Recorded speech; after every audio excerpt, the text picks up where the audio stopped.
inconspicuous pile of the roofing material, because it's nice and orderly. Well-laid pallets. No, there's more to this. You get this hard to say. It's gone now. Feelings pass, you see. I have to cheese it. Otherwise, I'm never going to be able to get back there. Ugh. Plus, I opened it last time, but then I reloaded it. It's not my fault, trust me. An inconspicuous pile of the roofing material, because it's nice and Oh orderly. my god, now I look like a fucking asshole. I knew this was going to happen. I swear, I opened it, like, last time I was streaming, right when I was done with the stream. I opened it, and then I was like, no, I'll wait till I stream to open it. An So, that's inconspicuous what was pile playing. of the roofing, because there's a secret door hidden behind the panels of Eternite. That's why there it is. You see a shabby little door.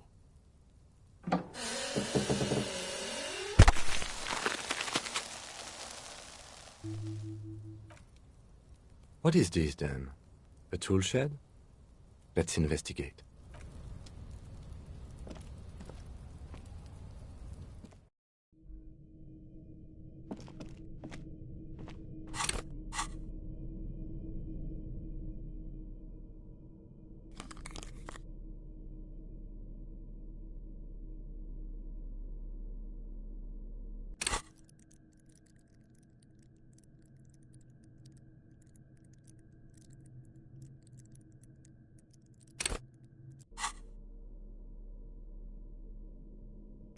I'm just trying to see if I should have my electrochemistry up.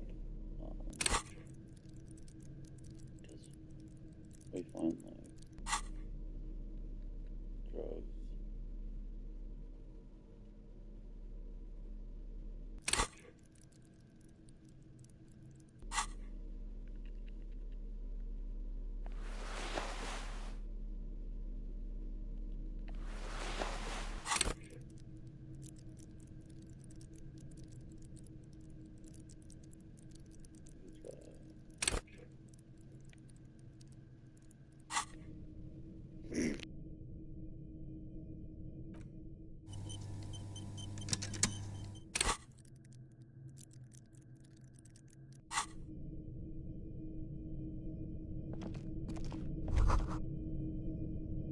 Amphetamine.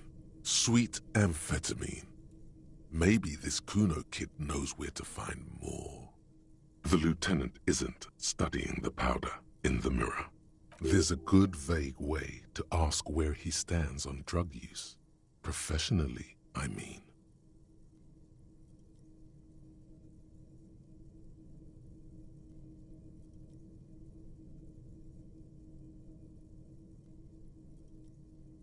Perhaps not. This is below our pay grade, detective. However, see that ladder there? It's probably another way into the industrial harbor, no? A secret path the local kids use.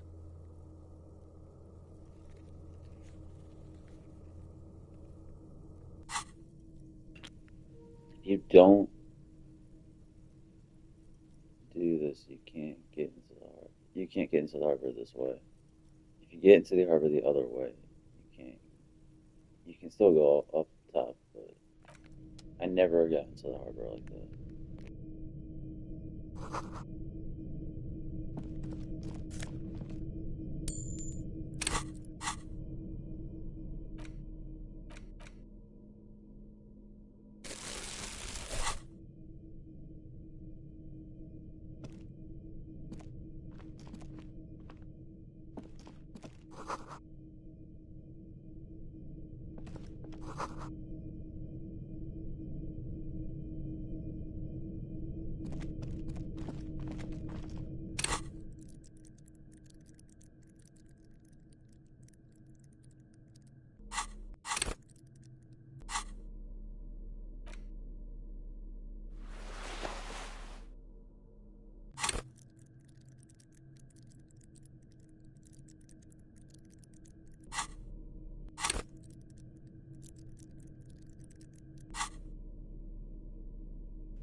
There's reasons why I'm doing this.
Okay, how the fuck do you get into the harbor, bro? From here. I've never done it like this.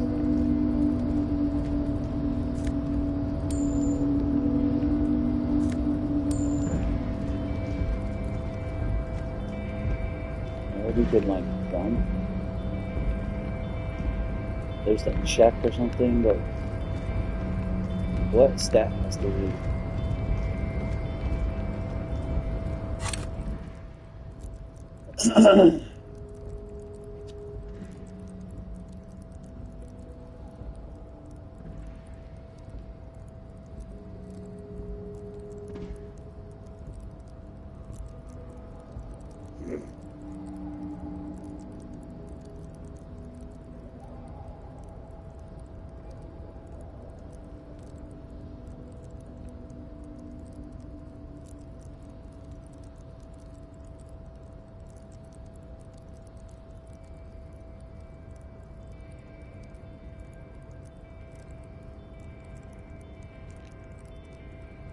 I have to look it up. I don't know.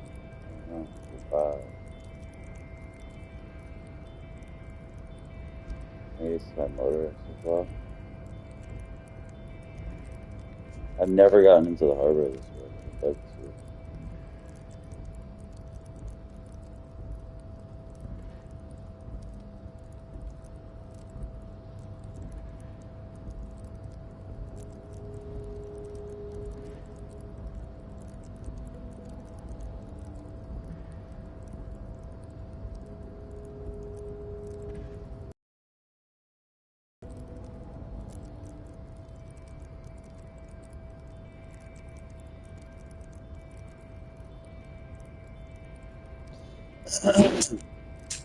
In Disco Elysium, how do you get into the harbor once you get into Kuno's shack? What steps do you need, or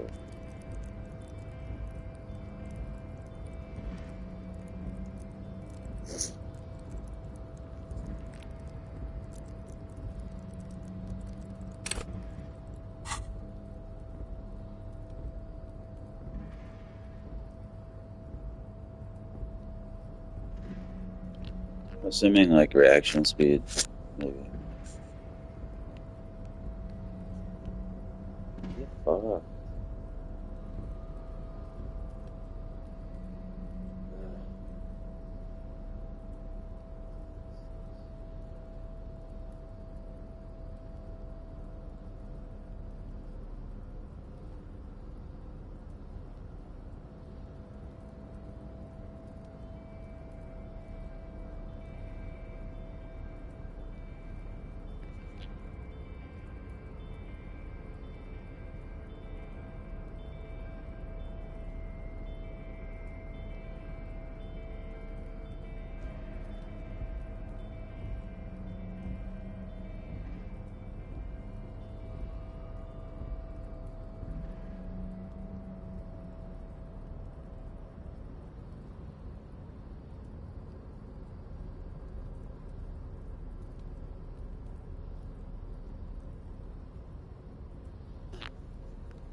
Checking this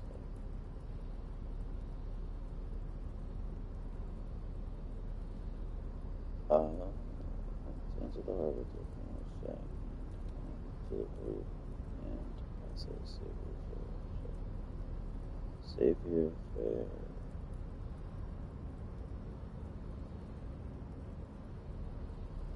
It's probably only a one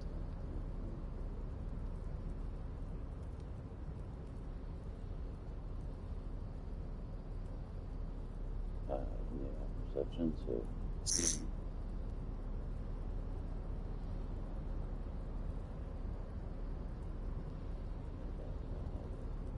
I don't know, I heard about that.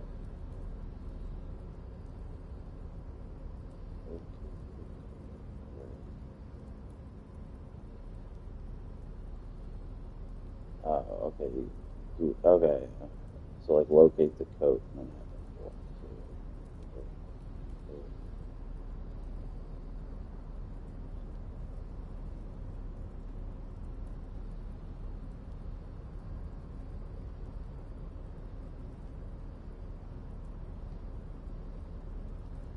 it. Alright. I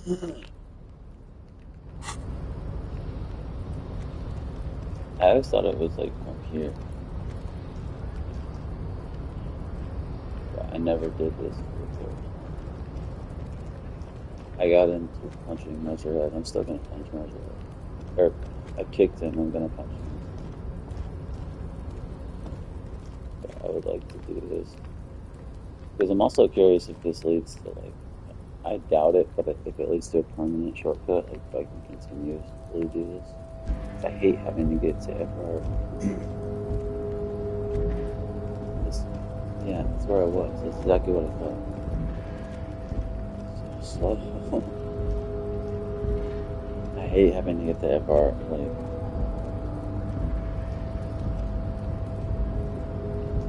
going around. Looks like someone left It his does do tarpaulin it. cloak hanging on the railing That's here. crazy, bro. It does do it. Wow. That's hard to fucking find. They act like this shortcut is something that everybody knows. And everybody does. It's actually really hard to find. Like, you have to click on it and allow your dude to walk to it. At least maybe on PC, but on console, like, I never used the, like, click to walk because it's so fucking slow. I wonder how they do it on PC. Wow, that's crazy. I thought just by going there, and even going there and clicking it, I don't think maybe that would work. That's wild. Yes, it's probably yours.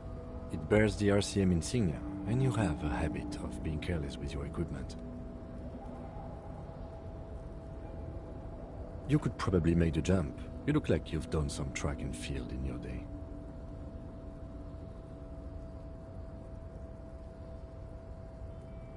The wind is aggressive up here. The I have lieutenant no shot. looks at the enormous crane towering in the distance Oh, that's the over crane. the container yard. That's the torque door crane thing.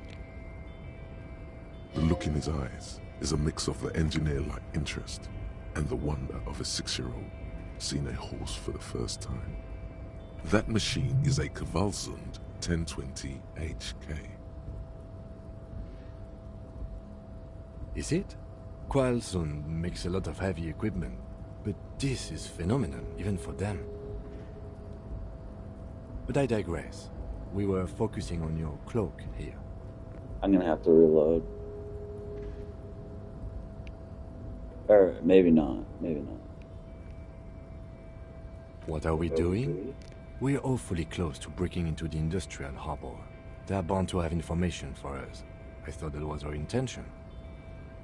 Or it could be that we are just exploring. He's thinking you've forgotten where you are again.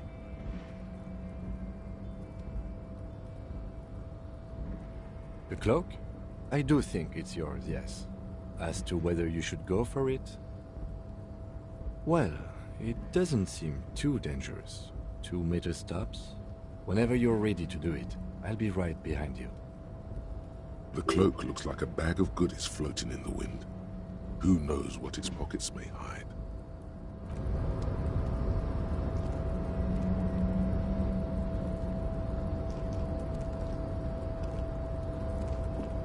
A tarpaulin cloak is still caught Alright, on the beautiful. railing. It takes you No right one to has it. And we were able to say the crane thing before.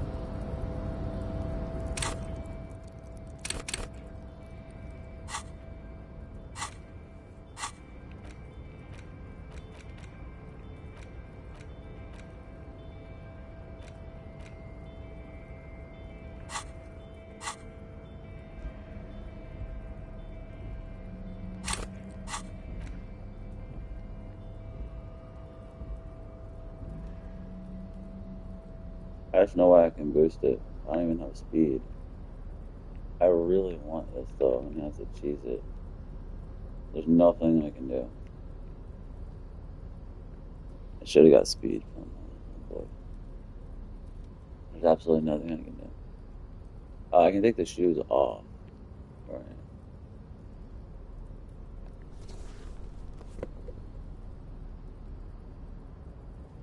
not a lot of savior fare enhancing things.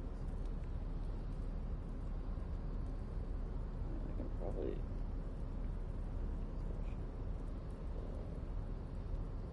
I hate wearing this fucking jacket. It's so weird.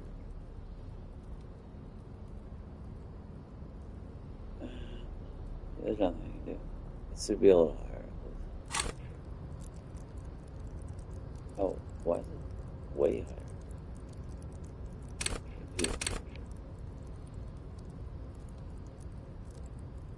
It went up. I'm confused, but I'll take it. Sure.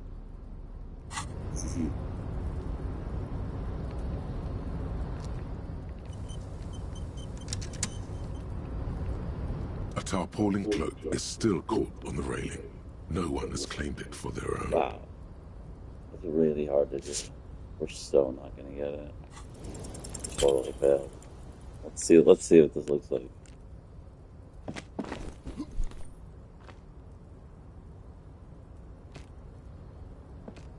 No, no.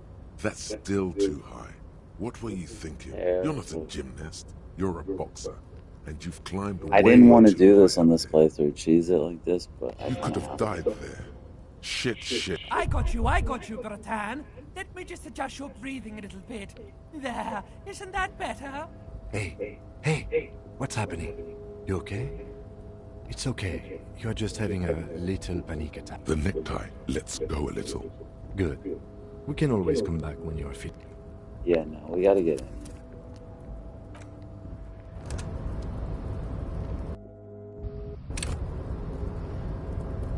A tarpaulin cloak is still caught on the railing.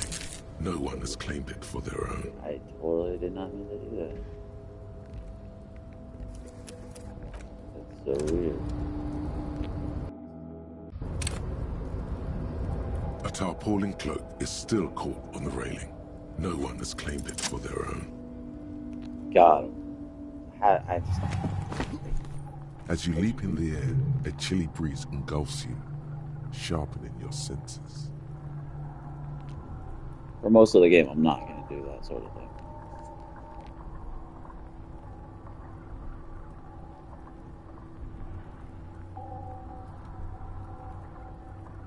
Ankles tingling from the tension, blood roaring in your ears.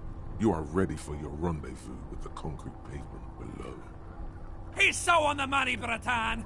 Just imagine yourself dual-wielding a bottle and a flaming cigarette whilst airborne. As the concrete floor welcomes you, you realize it's been a while since you felt so alive, alert, capable. Must be the adrenaline.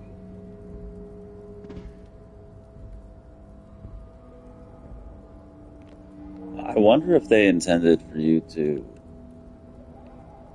not talk to Evart until like later, because this check is hard and passing Measurehead is hard. Like, wonder. I knew you could do it. My climbing down might not have been as disco as your jump, but at least we can explore the harbor now. With your feet firmly planted on the concrete, the noise of the harbor rushes back. So how the fuck do we get back and forth? We can just go to the office now? I was hoping it would be a permanent way to get back and forth. It doesn't seem that way.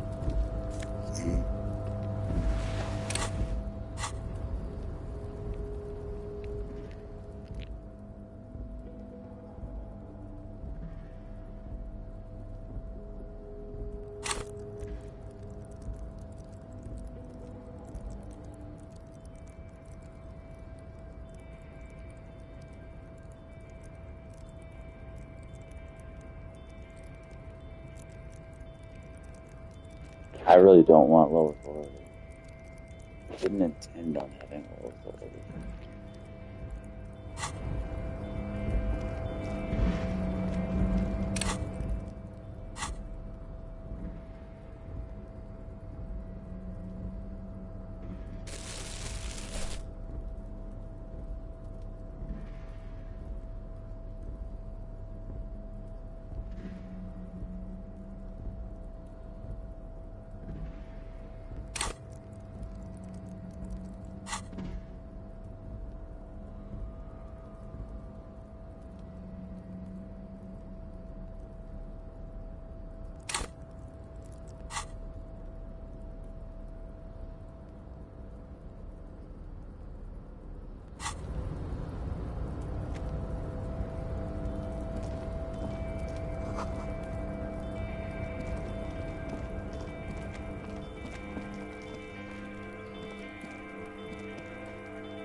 Dude, we're supposed to talk about a party here.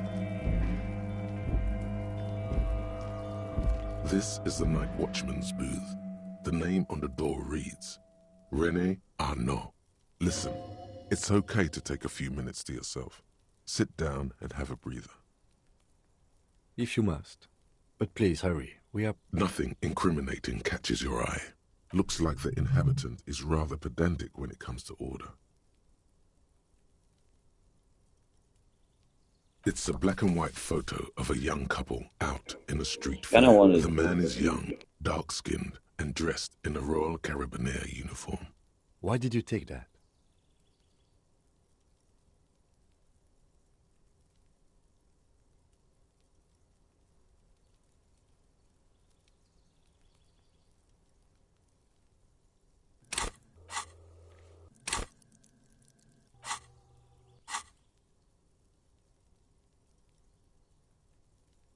Fine. But let's move. I don't want to be seen snooping around here. The chair is not as austere as the rest of the booth. A thin grey pillow is attached to the seat, secured to the stiles by black ribbons. Stale air floods through your nostrils. Not a single mote of dust floats inside your lungs, though. The inside of the booth is immaculate. The drawers are empty, save for old timesheets and receipts. One small box, however, does hold some cheap painkillers. They are slightly out of date.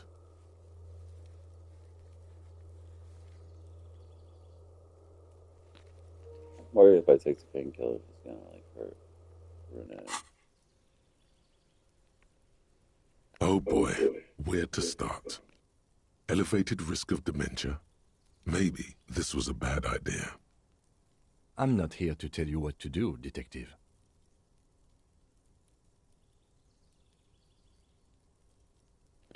You know what?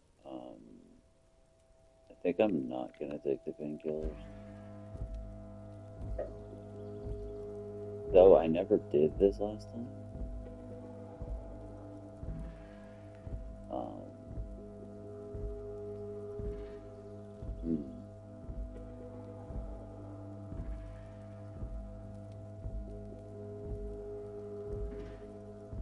You take the painkillers. They are yours now. I didn't remember a bad cop. I feel bad. My name makes those.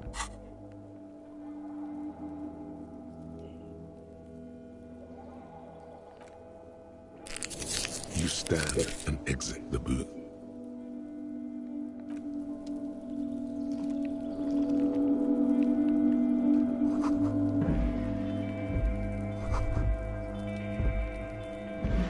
All those empty wine bottles and cigarette butts on the ground. Someone partied really, really hard here. Well, they went through 6 bottles of potent Pilsner, 3 bottles of Commodore Red, and almost 4 packs of cigarettes. It must have been pretty hard. Well, yes, I think we can say with relative confidence that it was you.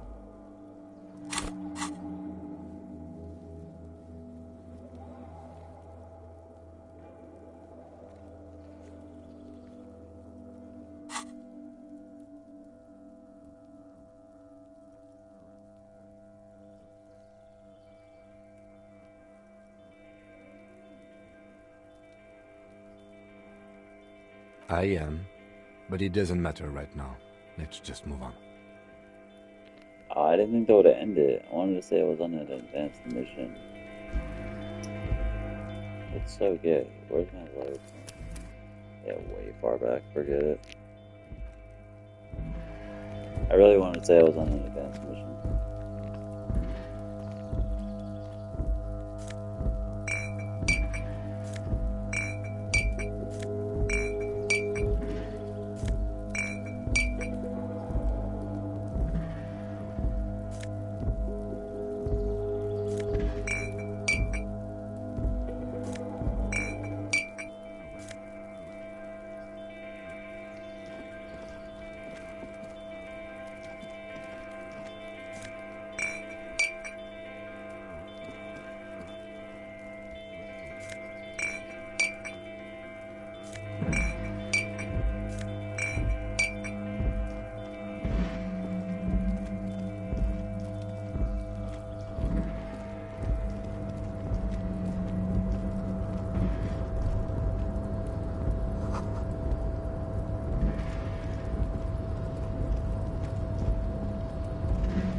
rusting control panel with several knobs.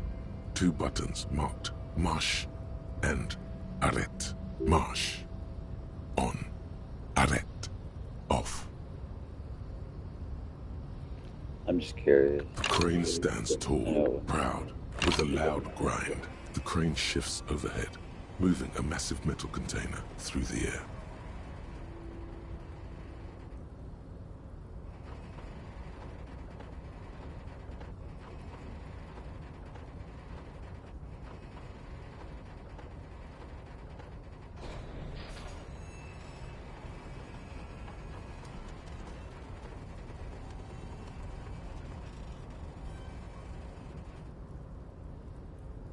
And, with a surprisingly quiet thunk, the crane places the container down.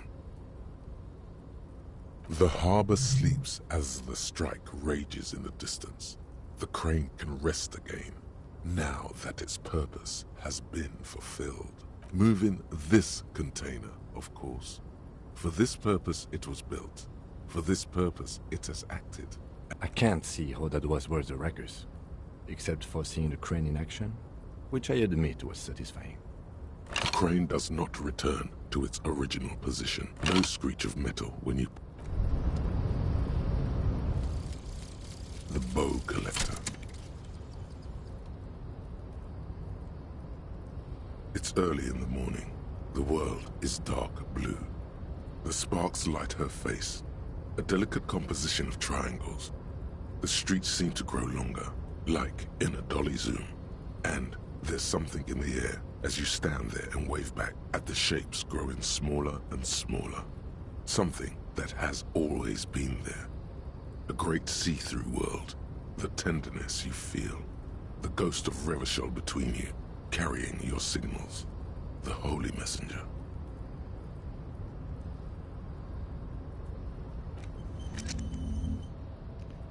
Wow, I did not realize both of them the fucking fairy shivers. That's crazy.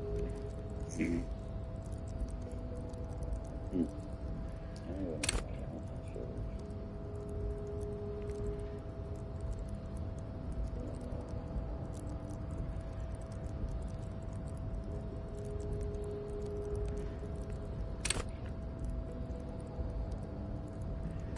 Oh, yeah.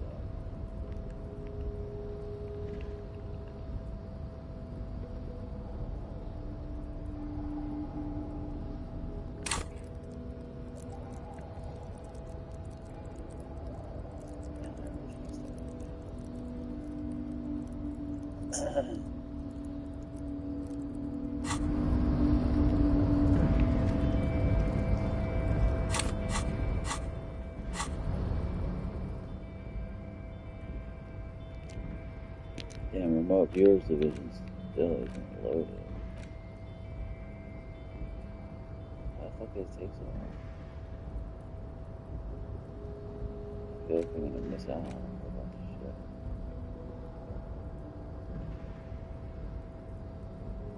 I wonder if I should wait till Sunday ever. Oh, well, fuck this one, yeah.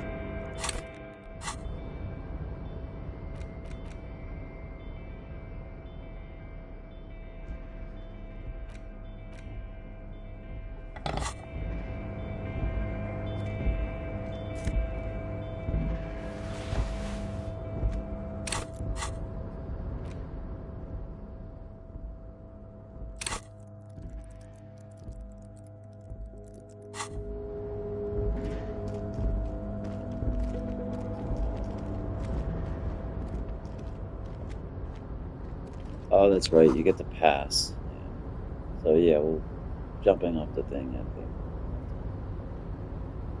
you can steal it.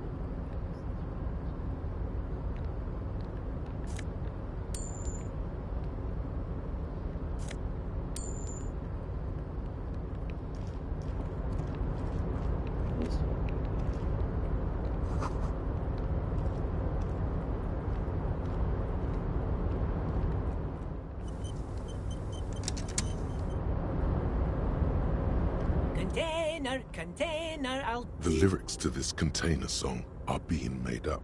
The accent is so thick, it's impossible not to notice he's Ubi, from the vanishing peninsula of Ubisunt on Muindi. Container, container, used to be Wild Pines. Container, container, now belongs to Evart.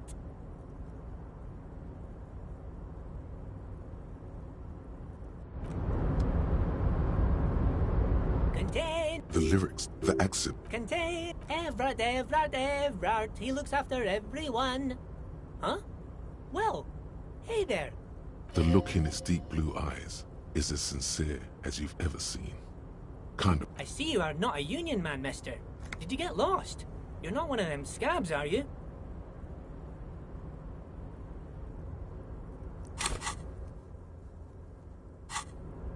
I mean, I don't personally mind. Folks is just folks, you know, and folks gotta eat. Just some of the other guys don't look too kindly on the scabbing kind, if you know what I mean, mister. Oh yes, born and raised in Irish, mister. Mum had to leave my dad after he got a bit violent. Took us here to the new world. I was about 10 then. Too old to lose my accent then. People say us Ubis are up to all sorts of trouble with sheep and other animals and whatnot. I just want you to know there was never any of that where I come from. No, sir. Those are just nasty rumors. Thank you for clarifying that, sir. Oh, I'm just making some covers for them containers here. Yes, I am. Yes, I am. So it's easier for the crane operators to spot them. Everything is so pretty and red. I didn't mean to do You that. and Leo look like brothers. Damn it.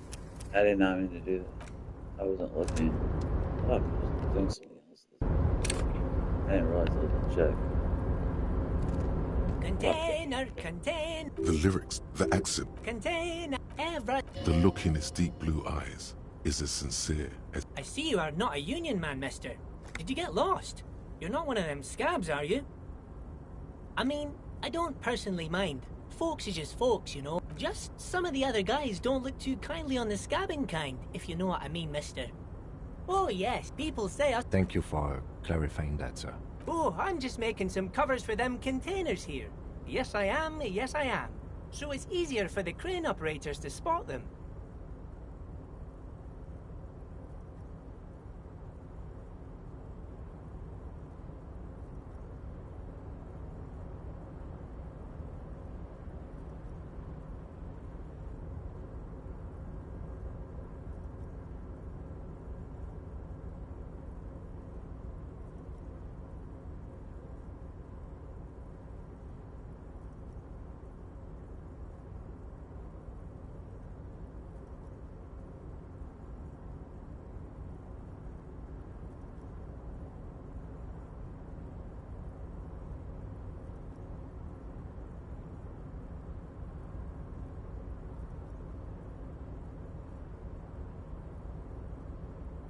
Sure, mister. About what? Bye-bye now.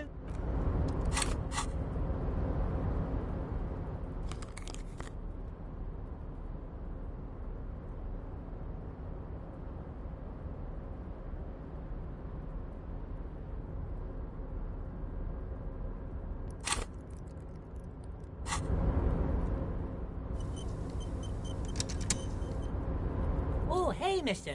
I knew you'd be back to talk with old Leo here. Yes, I did. Yes, I did. It's like Lady Larice said when she opened a bathhouse in the basement of my apartment building. They can only get so far before they're aching to get back. And lots of folk really did keep coming back. No trouble at all, mister. No trouble at all. It's like that old saying goes, wisdom withers if not shared. And old Leo... Oh, I'm just making some covers for them containers here. Yes, I am. Yes, I am. So it's easier for the crane operators to spot them. Everything is so pretty and red. You and Leo look like brothers as you glance around with similar childlike wonder. Sure is, mister. Sure is. Really livens up the place. Yes, it does. Yes, it does. I had to break this bonding moment, but the red containers mean they are replacing the company livery with the union livery. which means this strike isn't gonna stop anytime soon.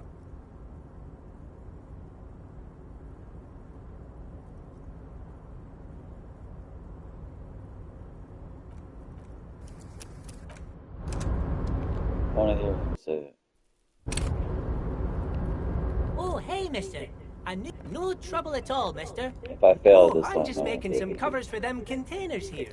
Yes, I... The containers in the yard are green in Wild Pine's livery, and the mountains rising behind Leo is all red in Union colors.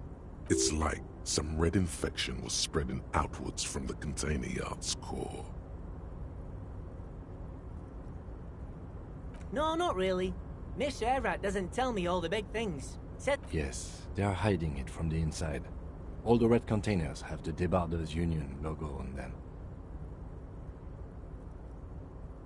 I guess you actually do learn more not passing the check.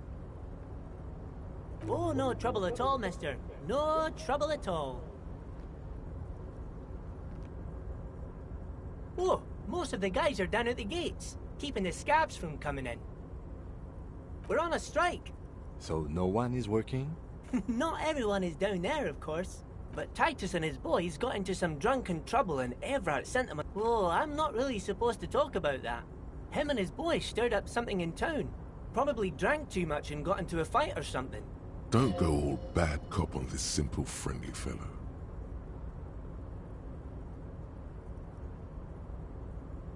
No, I don't think they killed anyone.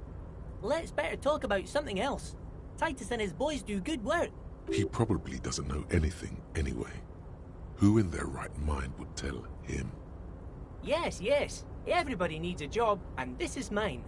I'm like Mr. Everett's right-hand man, when actually Miss Beaufort is the right-hand man. But Who is this, Miss Beaufort? a real pretty lady with a skin like those Douai Sucre candy bars my missus likes so much. Them are real nice to suckle on once the dinner is done and me and the missus sit down beside the radio. But I can't listen to the radio all the time. There's so much to do around here and I'm always busy keeping things running here. Oh, Lizzie, she is a real sharp tool. Mr. Evart put her through some fancy school and everything, east of the river. 4 years she was gone, and when she came back, she was all fancy and lawyerly. He respects that word. But she's a real nice girl. Grew up in this here neighborhood, knows everybody and gets along with everyone. For a fraction of a second, there's sadness in his eyes. If me missus and me was to have a child, I'd be real happy if she turned out like her. Dr. Lemaitre said so, and she knows about such things. Been a doctor for almost 50 years she has. So Evart trained a lawyer named Miss Beaufort. Interesting.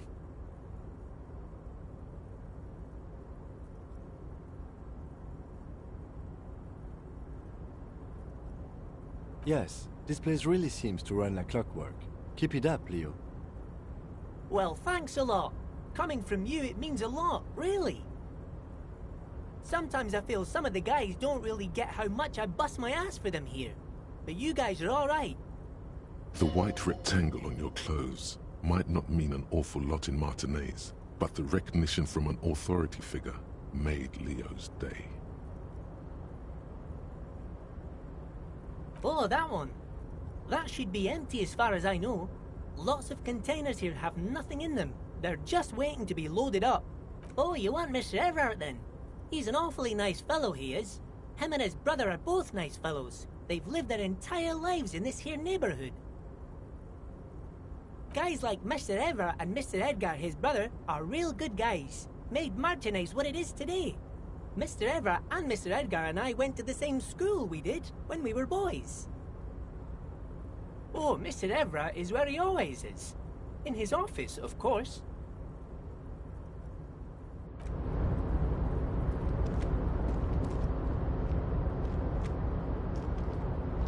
Ah, I keep forgetting the fucking...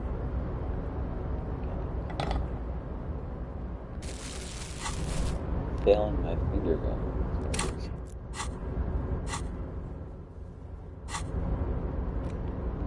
I wonder if having a remote view would be a good thing before talking to Evart. Or if it really wouldn't make a fucking difference.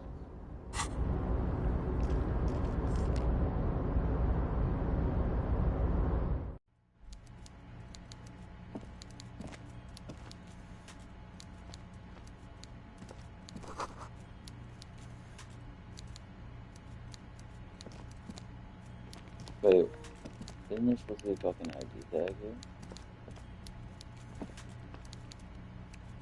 How am I gonna get in and out?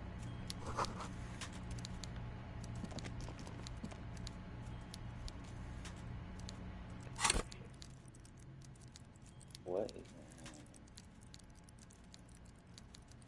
on? There's totally supposed to be an ID tag.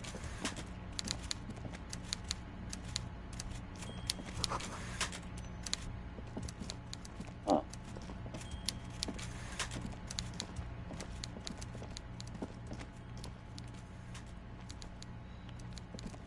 Maybe because I got into the harbor that way. There's not one. I guess I'll fucking go. Wonder if I should wait for remote viewers. Wonder if reading a book would, yeah, I already read it.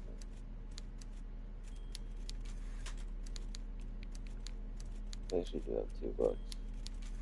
You know what? I'm gonna do it. I'm gonna read books to advance time just to see if it,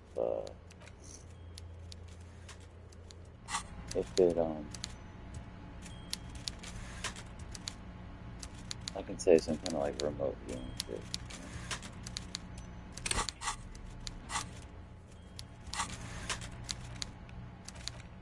What do we got? 33. Fuck it.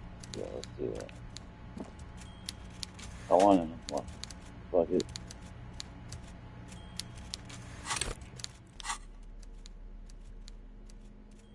Man, we're really advancing today. Oh.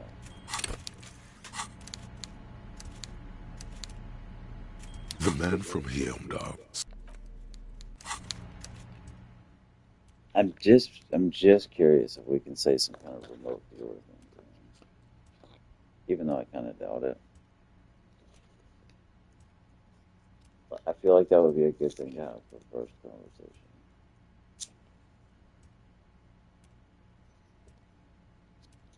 I could just go back and do all the Kilo for Kuno stuff. But, we're already in the harbor. Like, how the fuck, you know, fuck it. We'll just do the Kuno stuff. But, like, how do we get in and out if we don't have the fucking card?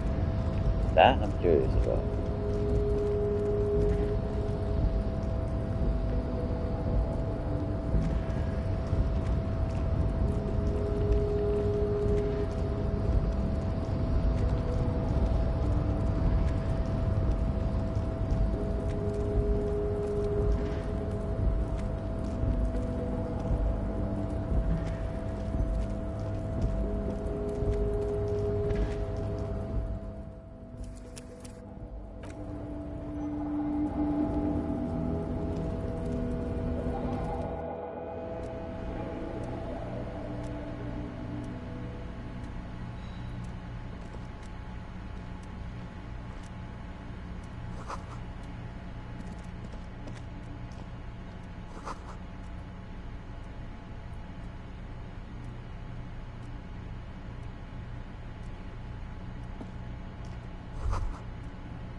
I really hate that my authority is so low. There's not a lot of authorities there.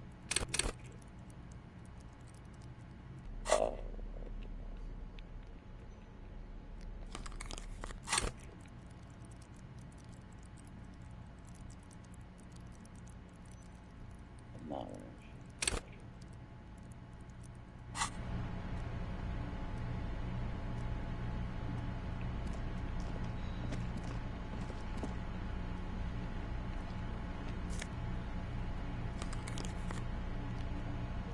visual calculus.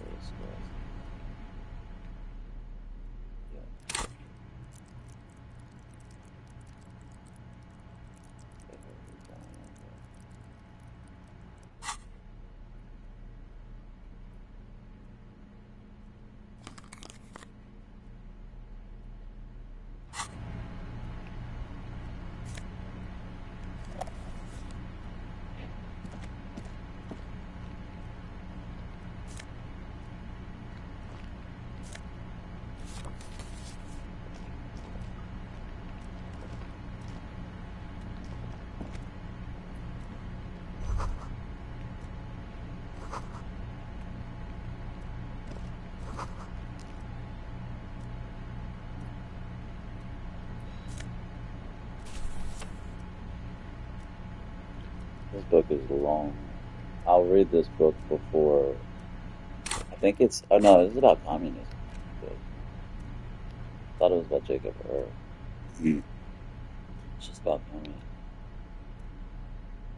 The front of this quarterly journal features a large satirical portrait of the late King Friesel. From the sides of his head, a pair of white antlers spread to the corners of the cover.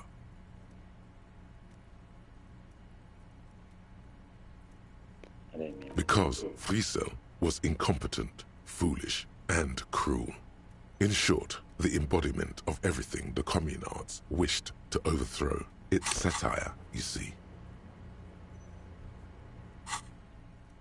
To your disappointment, there aren't any full-color pictures to direct your attention. Just column after column of closely set text. No advertisements, you notice.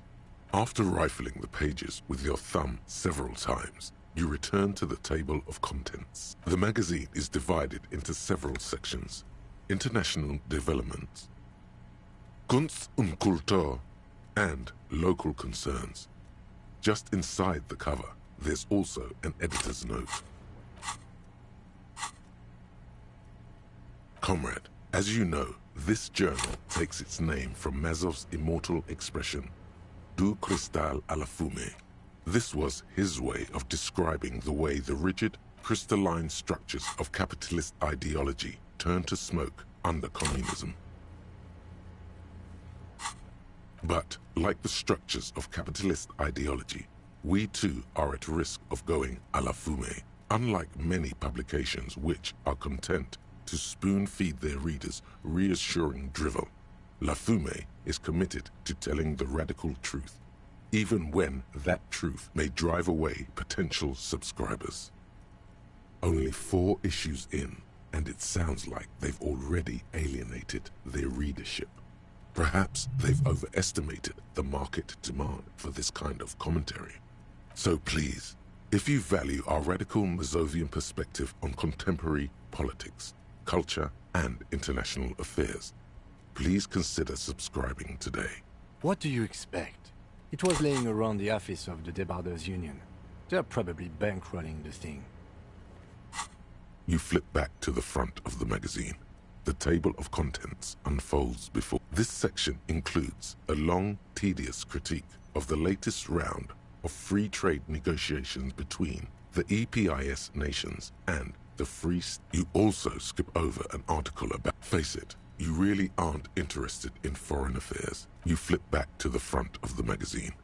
It takes a moment, but gradually it does. Why they decided to title this one section in Volda? Obviously because it's cool to drop random phrases in foreign languages. It evokes a sense of recognition and fellowship among those privileged enough to understand. As you leaf through this section, you come across several reviews of recent radio plays, as well as a brief artist spotlight featuring a local artist identified only as CS. The main feature, though, is a long essay titled Tip Top Tournée, a critical Mazovian perspective. This so-called artist spotlight is really just a brief Q&A, made all the briefer by the subject's evident hostility to her interviewer. And this gives us the ability to say Jacob is the one who drove the car. The actual article is surprisingly light on details, but after skimming a page or two, you gather that it has something to do with motor carriage racing. If you don't follow it, you only ever hear about the ludicrous sponsorships and you think you're settling in for a relaxing recap of the most recent season. Instead, you find yourself skimming a 10,000-word feature about all the politically problematic aspects of Tip Top. Where to even start? For one, there's the crass commercialism of its sponsorships. And then there's the practically criminal emphasis on deadly motor crashes. So, all of it, basically. Oddly enough, this article has 2 bylines. Nasteb and Colada Bernal. There's no way those are real names. Have you ever met anyone named Exilus? Come on. Under capitalism, the article says, every pursuit has its price. Every pleasure, even one as elemental as the joy of racing others around a track, is reduced to an advertising opportunity. Thus, the so-called tournée becomes a competition between increasingly meaningless brand signifiers. Your discount laundry detergent racing against a pack of Astra cigarettes. And that precisely is what's problematic about it. Were it not for the promise of random, spectacular violence, audiences would quickly lose interest. At the end of the day, it's the destruction of these 750,000 real races that you're really watching for. Sure, you think that, but subconsciously, it's the visions of brand names, it's the stilted language and overconfident tone. That's the real giveaway here. Fuck, the pen You're is almost so certainly valuable. reading a recycled Oh my university god, that's so essay, cool. one that could probably use some edits.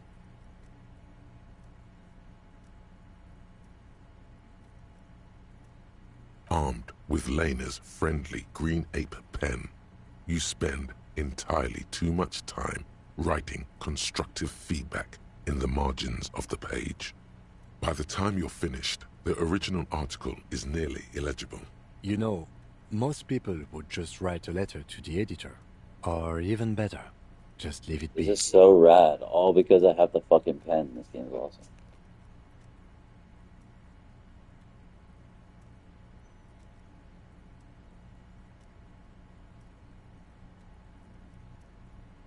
I can imagine.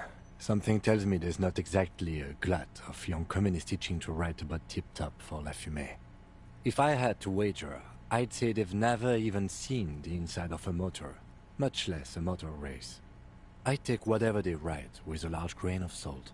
You flip back to the front of the magazine. The table of contents unfolds before you. Unsurprisingly, much of this section is taken up with articles declaring unqualified support for the dockworkers' strike. You skim the headlines. Paint the harbor red and white. Martinez tames the wild pines. A city in revolt. First we take Martinez, then we take La Delta. Finally, there's a brief article by the writer, G. Martin, accusing the owner of the Capeside Apartments of illegally attempting to evict certain communist tenants simply for not having paid their rent.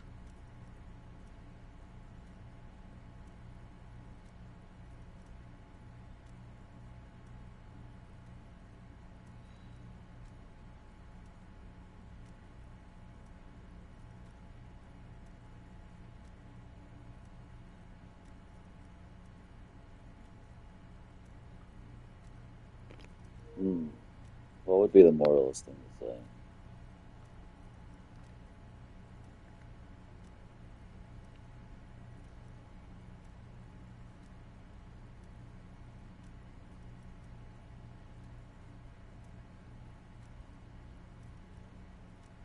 Like that. I think we can go back. The eternal problem, according to G. Martin, is that That was under broadcast, capitalism, yeah. the worker is rendered incapable of perceiving their own agency or lack thereof.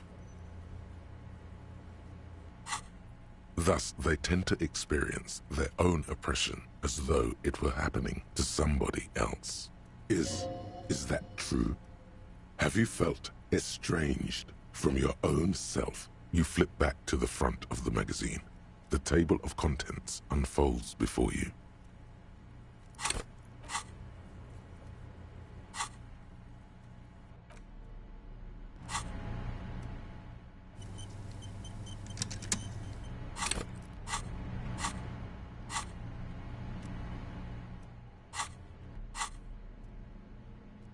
The face of King Freecell smiled. Unsurprisingly, you skim the... Finally, there's a brief article by the writer, G. Martin, accusing the owner of the Capeside Apartments of illegally attempting to evict certain communist tenants simply for not having paid their rent. According to these editorials, there can be no accommodation with the forces of international capital or their mucilaginous allies in the coalition.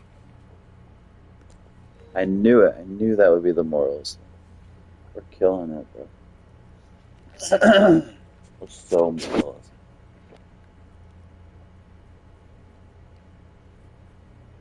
So rad.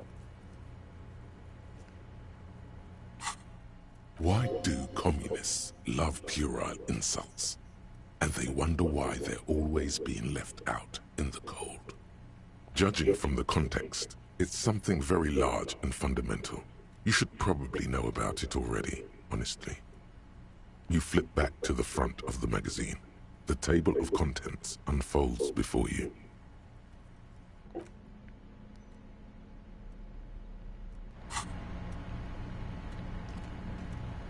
Okay, how are we gonna get in and out if we don't? On second glance, someone... It's unfortunate for the Union to just leave their paperwork lying around like this. Let's see what's inside, he thinks. The drawer opens smoothly. Hundreds of documents containing logistical data. Two and the same materials being handed over to companies inside Revachol. It's hard to make sense of this thicket of company names, dates, quantities, and percentages. You try to focus, but the lines are getting blurry. I don't think we have anything that we can raise our volition. The drawer slides.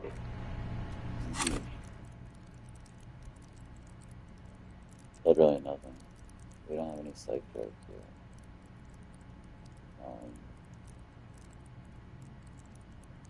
That would be parroting. Oh wait.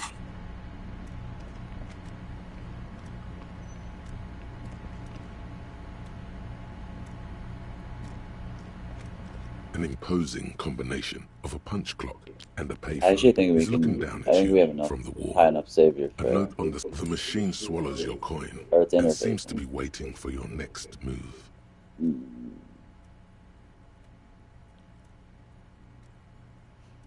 Again, I'll wait. I don't want to fail then. I'm gonna have to put money into it. This is where we get backstory on the video right there. So how are we gonna get in and out if we don't have? I'm so confused. The ID was never there.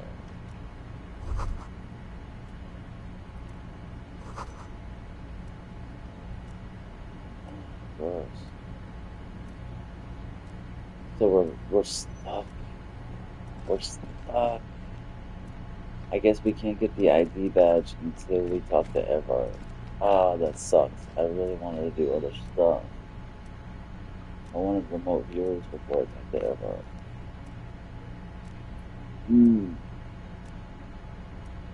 Rats. I don't want to get in this world before we talk to Evart.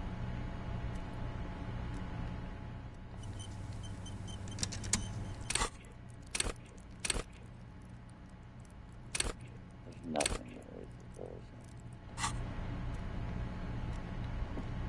The file cabinet stands steady as ever, as whatever's hidden here is hidden well. Concentration isn't enough. Only a trained accountant with a background in logistics would be able to really make sense of it. However, there is a little handwritten note stuck on the side of the drawer. It appears to be a to-do list written in large, uneven capital letters. Remember, Leo, Everart's shoes, special whirling borscht, water Everart's plants, Sweet Alright, office this is where we floor, get the special more borscht. I'm banners. not gonna do Gorse's. I'm not gonna drink this. I'm not gonna eat the special borscht. It's like cheating. All items on the list I don't have been want. crossed out, That's and the fucking. note itself is That's to crumpled. be like ridiculous. Yeah, I'm not gonna do the borscht. It fucks everything up. I'll do the quest, but I'm not gonna fucking. I'm not gonna actually eat it. Evart Clare, probably. The head of the Debarders Union. Leo must have left it. Nothing incriminating here. I think we talked to Leo about the borscht. The special borscht seems a bit odd in the list. Remember, Leo, Everart's shoes. Special whirling borscht. All items on the list have been. The drawer slides shut. We didn't get a quest for the borscht. I think we talked to Leo about the borscht. We're getting very close actually to remote viewers. Just on our own, so. Yeah, we can't leave until we talk to him. I don't want to fail the phone call.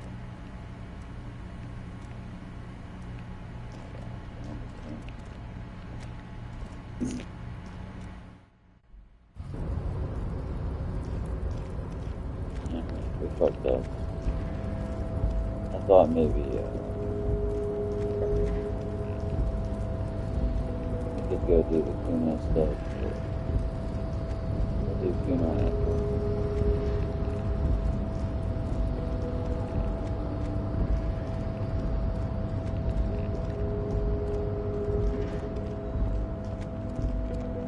Yeah, I'm not moving close to it.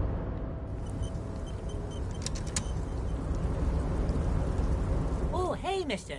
I knew you'd be back to talk with old Leo here. Yes, I did. Yes, I did. It's like Lady Larice said when she... Sure, mister. Absolutely. I'm always willing to help out nice fellows such as yourself. Oh, yes, yes. I leave all kinds of notes for myself. Oh, yes. I've been taking special whirling borscht to the men every day since the strike started. It's very, very good. Makes a man feel so warm and happy. I feel like I could take on Mr. Renadan's boar dogs every time the lunch is done. Yes, yes. I'm taking it to them. The borscht keeps them happy and in fighting spirits. Makes you all warm inside. They brew it in the whirling in rags. Oh, the whirling's cook. He makes it. Them is always talking with Mr. Manana in that weird language and laughing together. He doesn't speak what we speak. He's from Grad. Oh, sure, mister. Sure. You do that. Yes, sir. I'm not going to do the borscht, even though it keep having the endurance would be nice. I want to play the game not having super high stats and really see how it changes it. He didn't actually understand what you meant, and now he's just nodding along.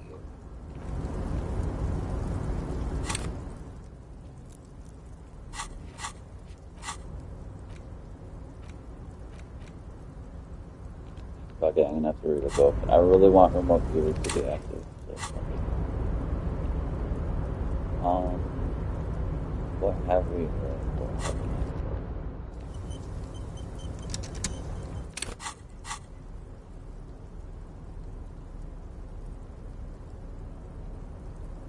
The worn map features the patchwork grid of the streets of Martinez, with directions to appropriately touristy locations.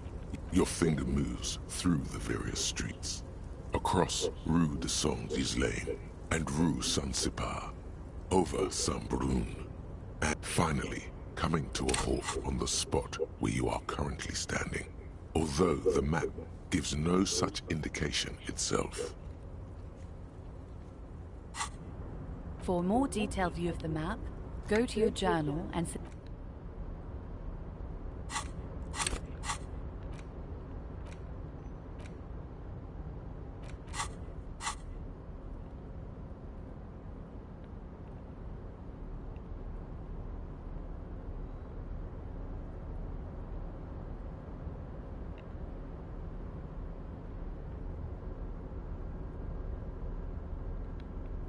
The Greatest Innocence by João Paulo Salomão Lope. Browsing through the various chapters, you try your best to understand the ceaseless overflow, the sprawl of names, dates, places, events historical.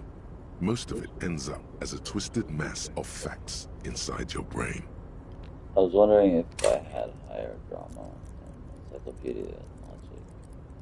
Maybe that would help while reading this. Your educational survey is done. Did you catch any of that? No. Oh well, it's pop quiz time. Let's see what you've learned. This might take a few minutes. You ready? What? Oh, yeah, this is like... Right. This is like basically quizzing you on what you learned in the game. I might not actually do this now, but let's try it. That's the spirit. Here we go. Right. Question They 1. kind of intended... Who was They the intended first on you getting innocence? the book later on. Which, honestly, they should have, made it, like, more expensive or something because of that. Dolores Day. Oh yeah, this is what I was made for. Right? Incorrect. What? Dolores Day was the innocence of humanism, internationalism, and the welfare state. She codified parliamentary democracy and created What's the modern purpose institutions. Among these, the moral intern. She was powerful and beautiful on all her icons. Her colors are silver, white, and apricot. And when you think her name, Dolores, steer clear of this one. There's something terrible about this one. A strange sensation of loss. Yes, the quiz is impersonal. No need to rouse sensations in yourself at the mention of Dolores Day. Who was the first innocence? It wasn't Dolores Day. Correct. Nothing much is known about him. As the first innocence, he declared that there should be more of those like him. It is presumed his disciples were. Question 2. Easy. Everybody knows the answer to this. I think I want to You, actually me, go back and try and get anybody. all the questions right to see if I get it. Let's try this. Correct. Named the innocence of militarism, he codified hereditary Yeah, I rule. remember. But Franco Negro attempted to solve the rising. Question 3. Got it under control. No problem. Solid on this one. It's widespread historical information.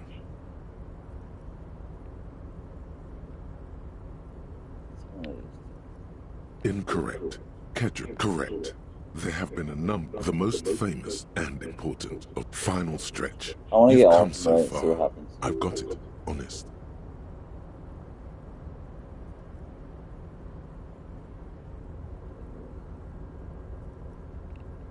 Correct. The mess, everything from congratulations on finishing the test.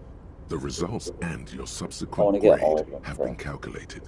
You get a B. Good enough. Everyone misses. You would have done better if you just dialed the Dolores Day down a bit. Exactly what I got like the first time. I'm just curious if I get all of them right, what happens?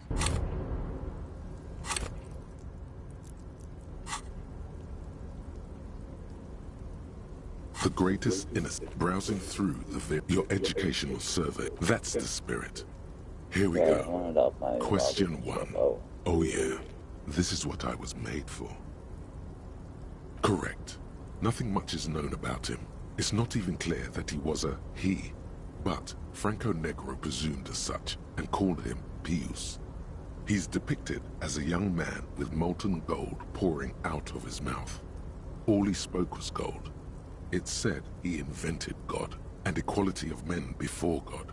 He also introduced the gold standard as a way for measuring people's love for Aurum. As the first innocence, he declared that there should be more of those like him. It is presumed his disciples were the beginning of the Holy Party, the founding party. Question 2. Who was the strongest innocence? Easy. Everybody knows the answer to this. You, me, anybody. Incorrect.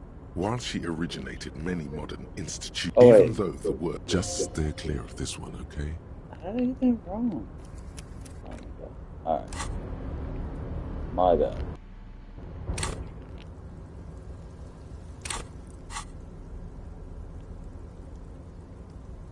The greatest innocence. Browsing through your education. That's the... Oh yeah.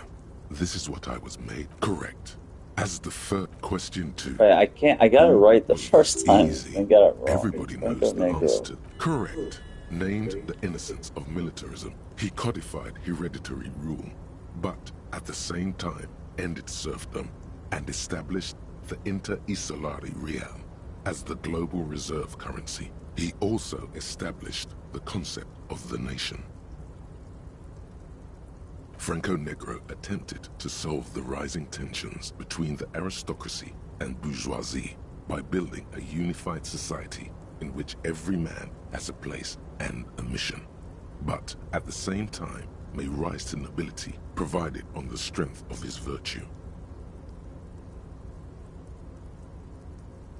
Question 3. Who was the false innocence? Got it under control. No problem. Solid on this one. It's widespread historical information. Incorrect. Kedra is a large nation. Incorrect. There have been a number of... Man, I did better the fucking first time. Jesus, good thing nobody's fucking watching. I hate saying that, but it's true.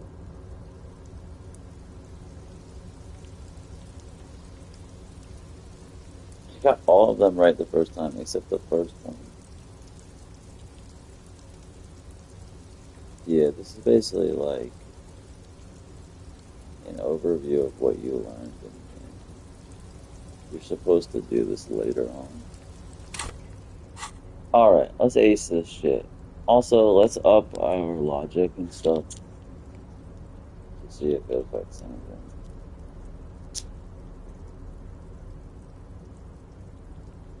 Just to see. Logic, drama, encyclopedia, all that.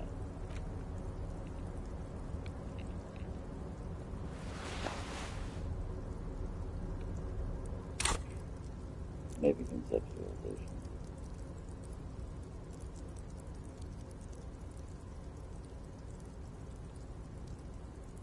I really gotta get art cop, even though it's so cheesy. So cheesy. It's like so cheap, but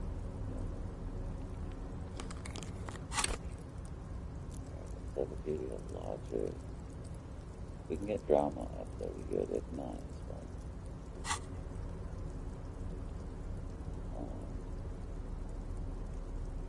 We have to look quick. Oh yeah, we can do that. That would be good.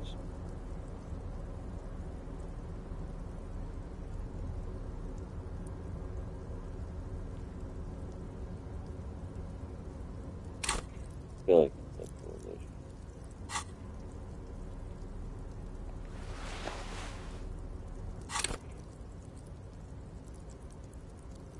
I think our smarts.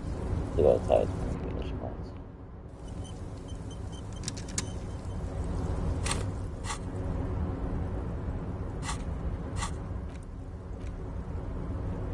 Let's ace this shit. The Greatest Innocence by Joao Pau. Browsing through the various... Your educational survey. That's the spirit. Here we go. Oh yeah.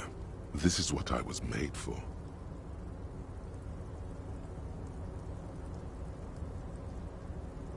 Oh, I forgot to do the hints thing. A pop quiz is a short examination designed to test your knowledge without any prior warning or announcement. Such exams allow the teacher to assess how thoroughly the students have retained the material at hand. Voila. Now blast that first innocence. Dolores Day. Dolores. I love how they try to give you the wrong answer. It's so funny. Then go with your best guess. Isn't that what students are trained to do when they don't know the answer? Correct. Nothing much is known about him.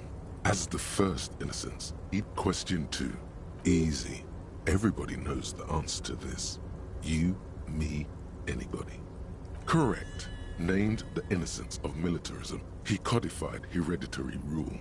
Franco Negro attempted to solve the rising tensions between the aristocracy and bourgeoisie by building a unified society in which every man has a place and a mission. Question 3. Who was the false innocence? Got it under control. No problem. Solid on this one. It's widespread historical information. Correct. There have been a number of counter or false innocences. Some assumed to have innocentic qualities. Some who just thought so themselves. Occasionally, they have the support of a faction inside the ecclesiastic organization. The most famous and important of these was Ernest Pasternak. He was into torture, despotism, hymns, cannons, and world conquest.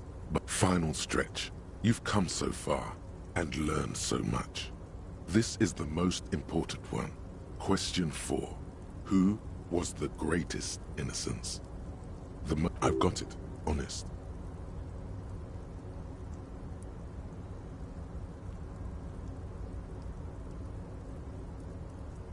Of course, this is my thing, the reason I exist in this world. The correct answer is Franco Negro. They give you the wrong answer. It's funny, the first time I played this, I listened to them, and they screw you on purpose. Zero doubts.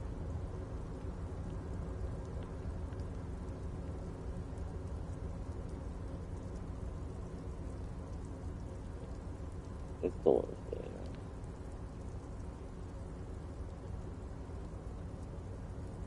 Correct. The mess might see Franco Negro as the father of nations, but as of this century, there's been a great shift in attitude. Dolores Day has become widely regarded as the greatest innocence. A most radical change to the whole fabric of the world. Everything from inter-esolary travel to the connected world to 3 consecutive scientific revolutions can be traced back to her. Every decade that passes, she seems less human somehow, and more beautiful. Congratulations on finishing the test. The results and your subsequent grade have been calculated. You get an A. All correct. Impressive. Oddly so. You really navigated some treacherous waters here. Well done.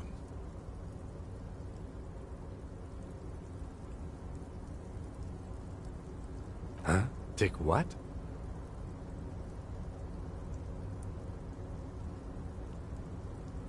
Uh-huh. You are really just talking to yourself. It is quite silly. Man, something's weird about this book. You should do something fun instead. Rock out. Forget about it.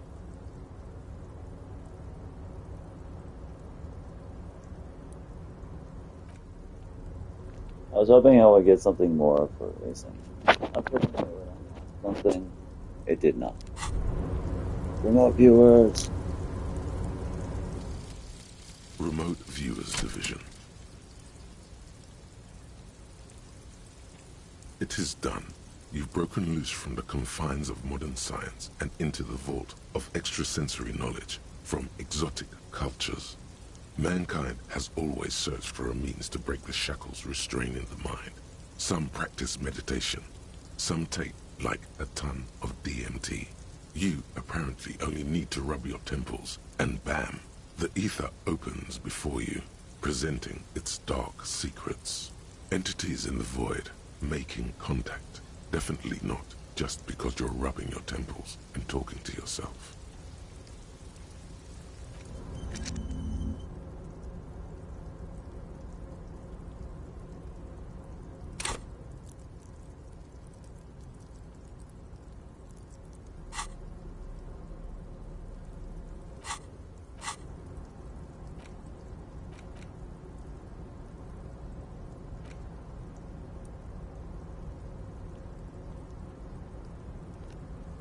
so unsure of what's unlocked next.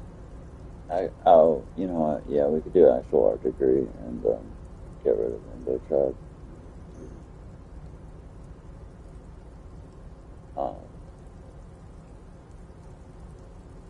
I don't think Rainbow Tribe does anything. I had it through most of the game last time.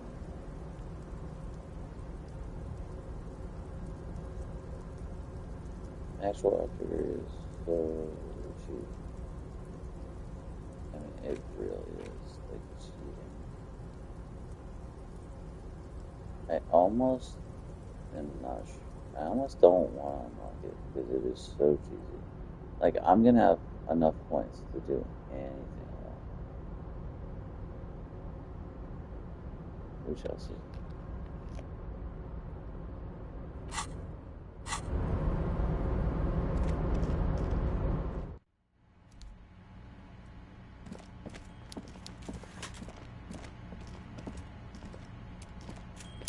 Oh man, the first time I played this, I didn't sit down.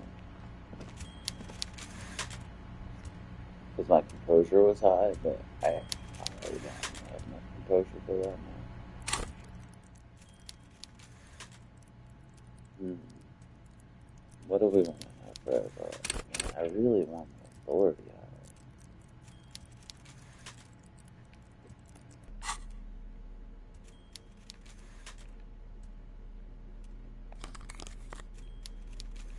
of it. I would really like to have high authority.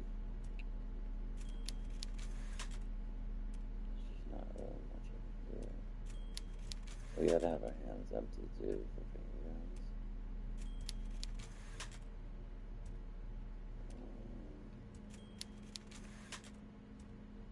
Maybe perception is good.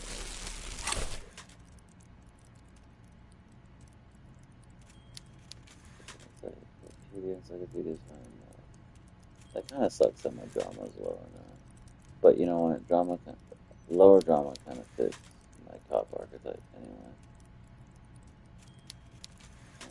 Maybe visual calculus.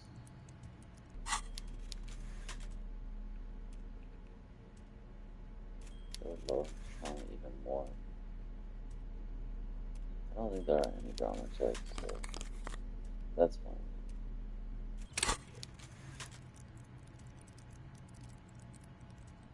That fits my top archetype anyway. Whatever. I think my shippers would go. I actually like having my shippers, to be honest, and that fits my top archetype as well.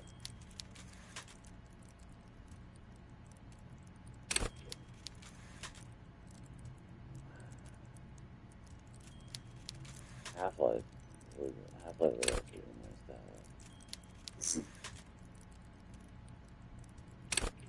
I wanted to get Coach Physical Instrument, but I don't think I'm going to be able to get it because my physical is just so low.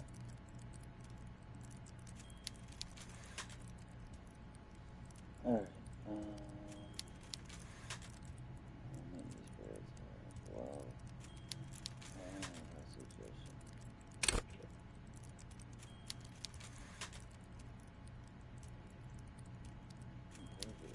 It's like a big composer check thing. I'm not gonna like choose it and replay it to pass it, but I did last time. You get like a hand up on him if you pass all the composure checks. Like, he tries to force you to sit down. Also, this part, he really presses you. You gotta have like health stuff.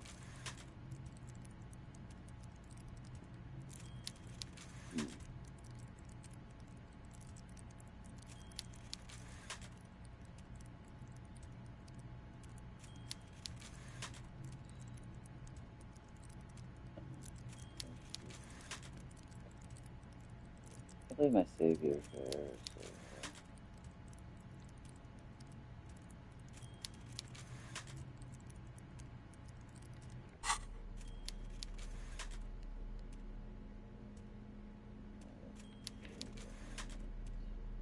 probably don't need conceptual vision. That's all of my suggestions, so I am not with that. I'll probably this on.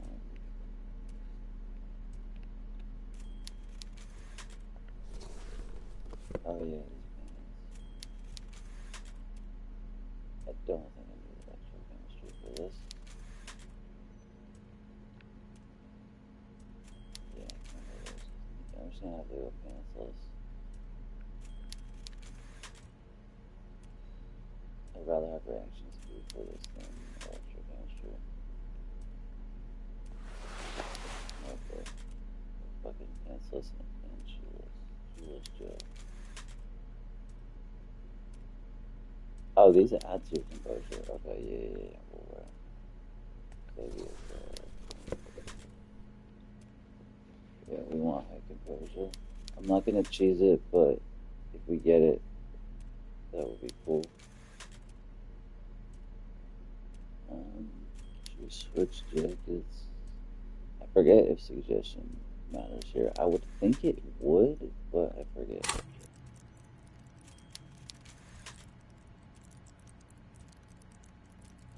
If I could get my authority, that'd be great, but I can't. I want to level my authority anyway. I'm gonna get my authority super high. We got pretty high composure. Reaction speed. I think we should be good.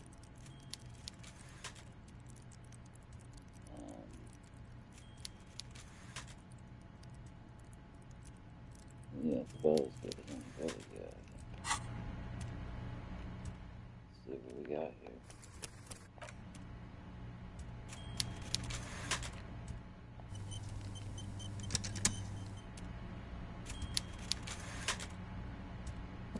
Before you is a walrus of a man, seated behind a large desk. He looks up from his work, not the least bit surprised to see you. With great effort, he straightens himself up in his chair, yet says nothing. He simply stares at you. With a mixture of expectation and impatience, well bottled. Welcome, Mr. Dubois, Mr. Kitsuragi.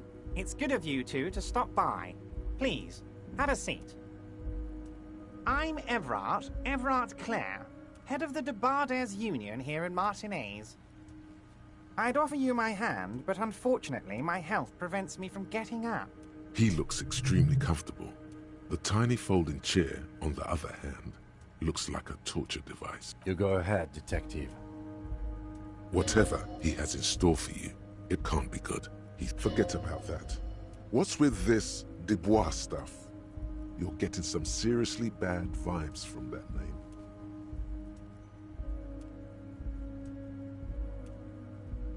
Please, Mr. Dubois, let us converse in a civilized manner, as equals. Take a seat. I insist. He's trying to throw you off your game with this Dubois nonsense. Don't give him the pleasure.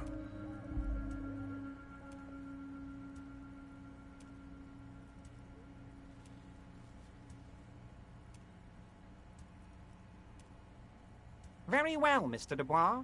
I respect a man with strong convictions. I, too, have convictions. One of which is that I will not engage with any man who won't face me at eye level. Should you find yourself more amenable in the future, I'd gladly resume our conversation. You're no Titan of Elysium, buddy. He's got you in a fork. Sit down or leave. Damn it. You need high volition for it. Motherfucker.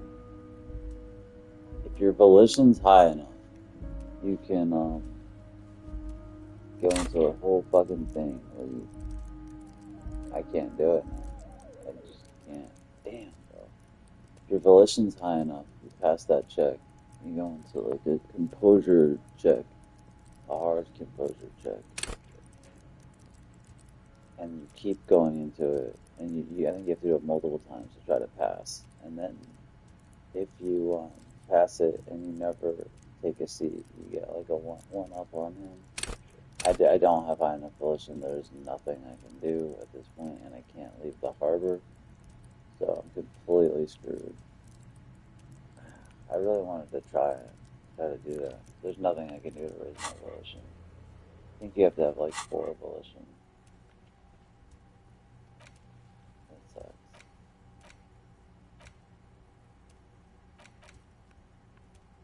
There's literally nothing I can do. Actually, what I could have done was, I could have opened up my ledger. I could have done a case. Also, I could take the toilet paper off and do a case to get the XP that I needed, and then I could have put a point into Elysium. I think that would have garnered me what I needed.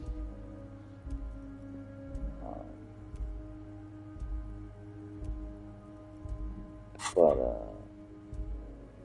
we'll just take it easy, I guess. Excellent, Mr. Dubois. I can see that you're a reasonable man, and reasonable men can be of great use to one another.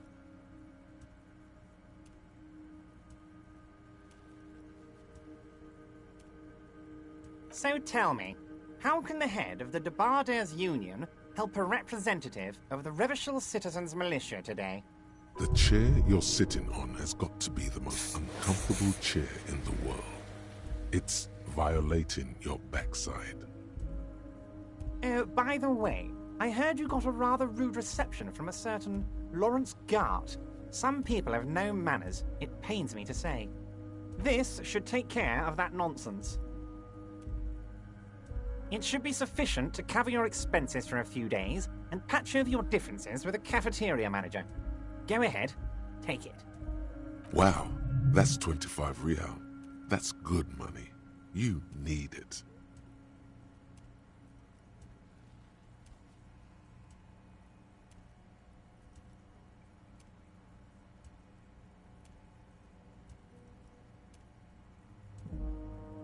Yes, I know Lawrence. He's a real character. No union man in him. A real piece of work, that boy is. With a grin, he points to the checker game. It's like you're on a game show. At least don't thank him for it. Oh no, I will relish telling him this. Okay, okay. I respect a man with principles. No handouts, then. Now, I'd like to set your mind at ease about one other matter. Your lost gun. Let me assure you, Union people are on it as we speak. I've got my best hounds looking for that lost gun. His slug-like lips move, but all you hear is an echo. Lost gun, lost gun, lost gun. The world is swallowed by a black hole of fear. Only two words escape its gravitational pull. Lost and gun. I know everything, Harry. Right now, I know that you're worried. Don't be worried. Everything's going to be all right. It's not like you left it loaded. You didn't lose a loaded gun. Local children aren't out there playing with it right now, pointing it into their own mouths. It's in a safe place. I just know it. I have a feeling everything's going to be all right. It was loaded. There were 2 bullets in it. You always keep at Damn, least 2 dude. barrels I loaded. fucking... Oh my gosh. I thought having high composure would help me.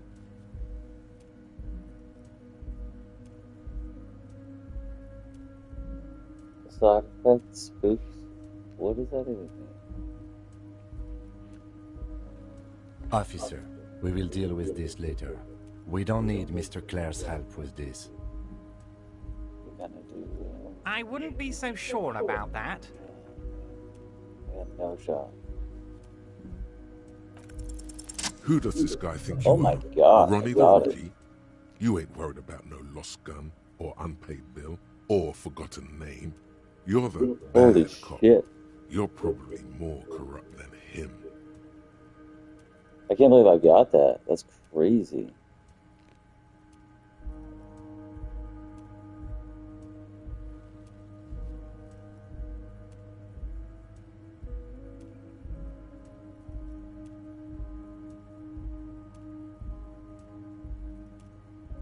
Fuck yeah.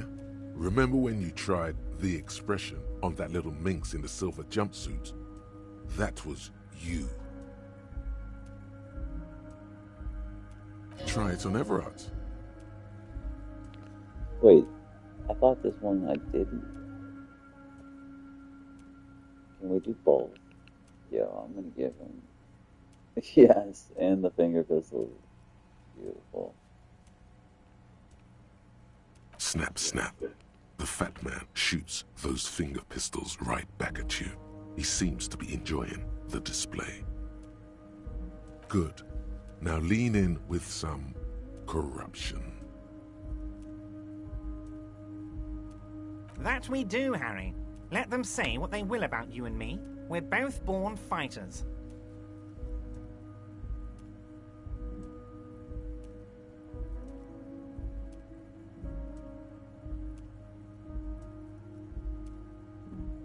I do want you to feel at home, Harry, truly. But you'll have to excuse the humble accommodations. That's it. Now kick back and add a final flourish for dignity.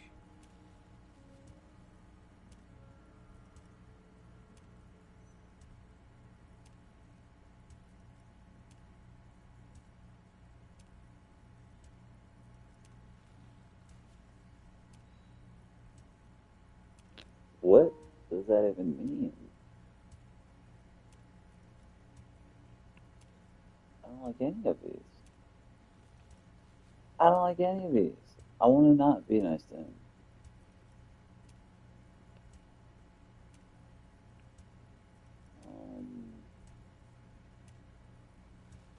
Shit, man. These all suck.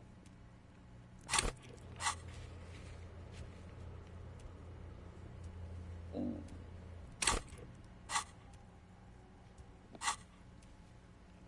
These are villains where, and we both know one.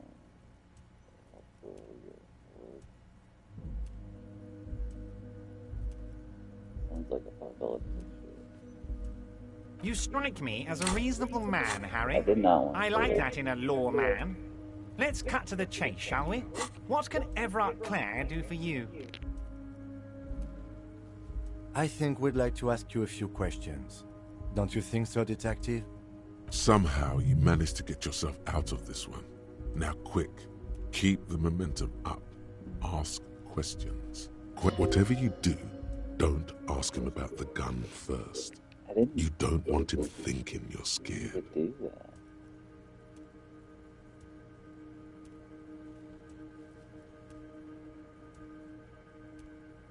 Pressed it by accident.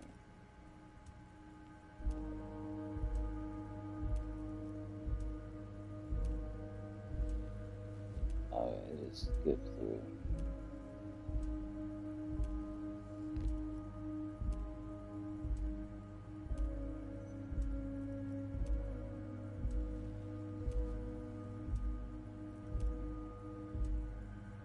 I didn't even talk to him in the honor.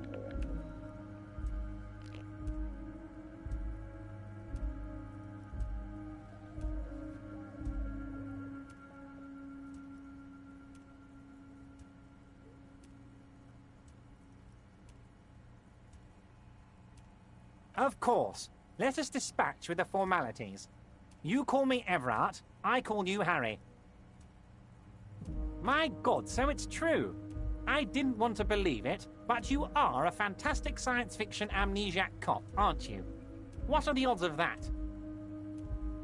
I think the odds of that are very low. It might be a good idea to hide your confusion. I mean, see what his game is first. So good to hear that, Harry. Apparently my sources were wrong.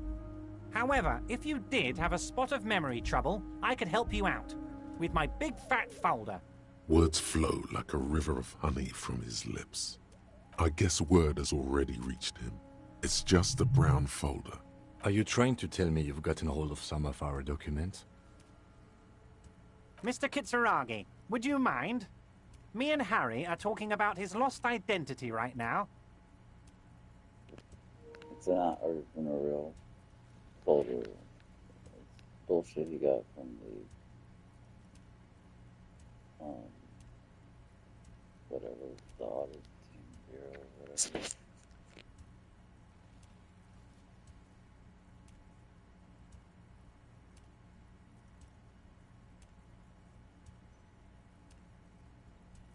Ah, this?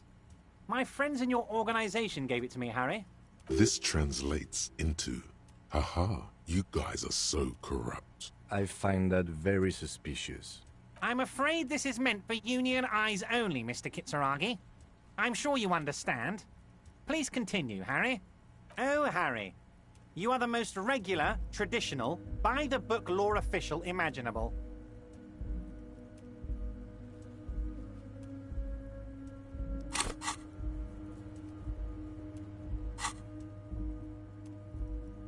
Now that is funky, Harry.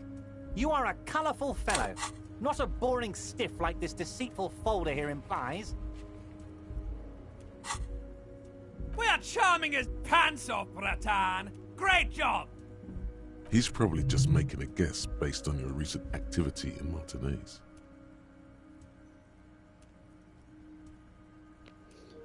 I'm trying to play it. I'm trying to. I don't want to accept that my name is Harry Dubois.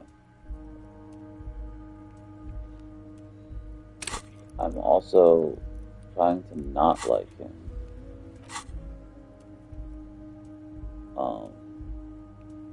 And I am trying to be like a son. Also, I thought maybe remote viewers would give me something for this, like some insight into like the folder. If I like, I guess, write that's from like the Census Bureau or whatever, and then I could say that I had like a premonition from the remote viewers division or whatever. At least we got to do finger guns with him. But I'm afraid if I ask my full name, that's gonna like stamp me as Harry Dubois, which I'm desperately trying not to be.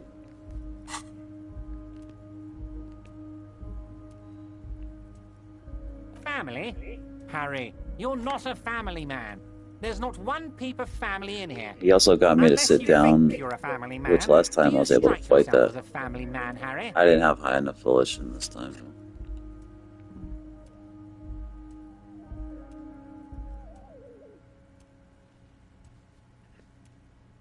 That would probably hurt me. That's why I like you, Harry. A good man knows both his strengths and his weaknesses. And I'm wondering you, if I my can friend, say this and you I are can one of the refute all-time my name. greats. It's Harry.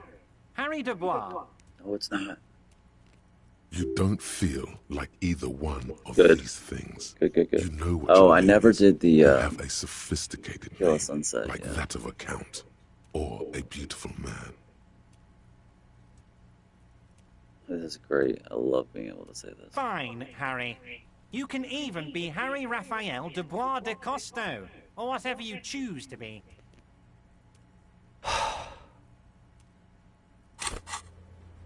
Kim fucking hates it, but it doesn't take away any points. He hates whenever I'm Raphael Cousteau. Mr. Kitsuragi doesn't seem even slightly empathetic to your memory loss, Harry. I, however, wish to help you any way I can. Oh man, I can't believe my drama is so low. I was so wrong thinking having low drama would not hurt me for this. If you get this wrong, it's not like it's a big deal anyway. This is just calling him out on the folder that he claims is from the RCM when it's really from like the Census Bureau. The Evart interaction is really very... All of the Evart interactions are fucking gold. They're really good. And Everart's really good. As you look at the Got folder, it. Everard covers it with his hand. and If bets we it. failed, I wouldn't have He's minded. hiding it from you because it's not a real RCM folder. It's just another one of those brown folders you saw in the file cabinet. Okay, Harry, you got me. This is from the Census Bureau, not the RCM. Those Census Bureau people are absolutely corrupt. You should do something about them. He got the name from the Census Bureau, and everything else from your actions here in Martinez. Yes, Mr. Kitsuragi from the Census Bureau. Like I said, now I'm actually a very busy man. So is there anything else I can do for you, Harry? Stop calling me Harry, for fuck's sakes. I wonder if I had gotten the tequila sunset from the name idea from Call Me Manana, if I would have been able to call myself Tequila Sunset. There's very few circumstances where you get to be referred to as Tequila Sunset. It's only Call Me Manana and Doom Spiral, and then like a couple other things where you can mention it, but it's like extremely infrequent. That means he doesn't really But know Detective anything Costeau about you. is kind of being infrequent as well, and that's actually like a bona fide internalized thought. Like, I'm really trying to have the most rare thoughts that I didn't get the first time around. And honestly, they're not adding a ton, but every time they do something, it is fun. Like, these thoughts, I think I have some rare fucking thoughts. The bow collector, super rare. It's really hard to get. Detective Costeau, not rare, but you gotta do something. But it's not that easy. Because even when you, like, talk about the name, that still doesn't unlock it. You have to then go through an old case file to get it. Feminist agenda, super easy to miss. Finger pistols, super easy to miss. Remote viewers division, super easy to miss if you don't do the right interaction with the dumpster. It doesn't matter how many times you talk about paranatural stuff, you won't get it. That's the one I'm most excited about. Even Krasmazov I missed the last time. Regular law official is the hardest of the four to get. I think I've done exactly what I wanted to do, to be honest. And my stats are pretty damn good. Like, to be able to, it's literally hard to pick moralist options. A pity. The mystery of you will have to remain a mystery for the time being. Like, I don't even want to ask Yes, that question. that's what I said. Try to keep up, okay? Let's move on.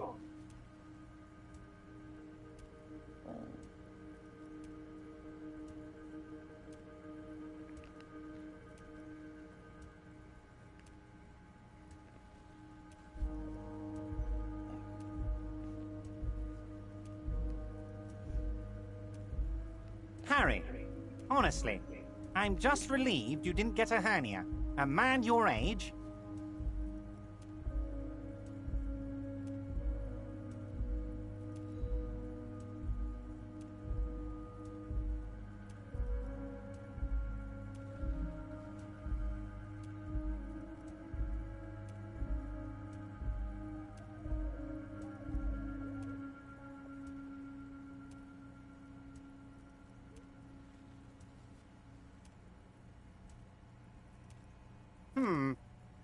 You did look like you were gonna collapse and die when I told you about your lost gun.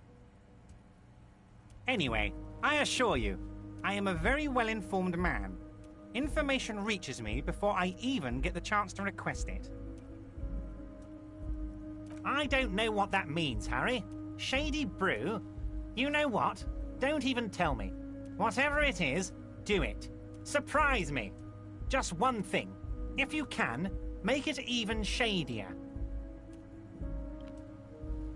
I think I don't know what I should do. I think I'll have him crank up the brew, but I'm not gonna drink it this time. I don't want my physique stats to like go through the roof again. He sincerely has no idea what you were talking about. And he doesn't care either. What? Harry, how could you say that to me? You know I appreciate a joke as much as any jolly fat guy, but I can't take slander. Are you actually investigating this? I don't care about being nice to Evart this time. I'm not even a communist, so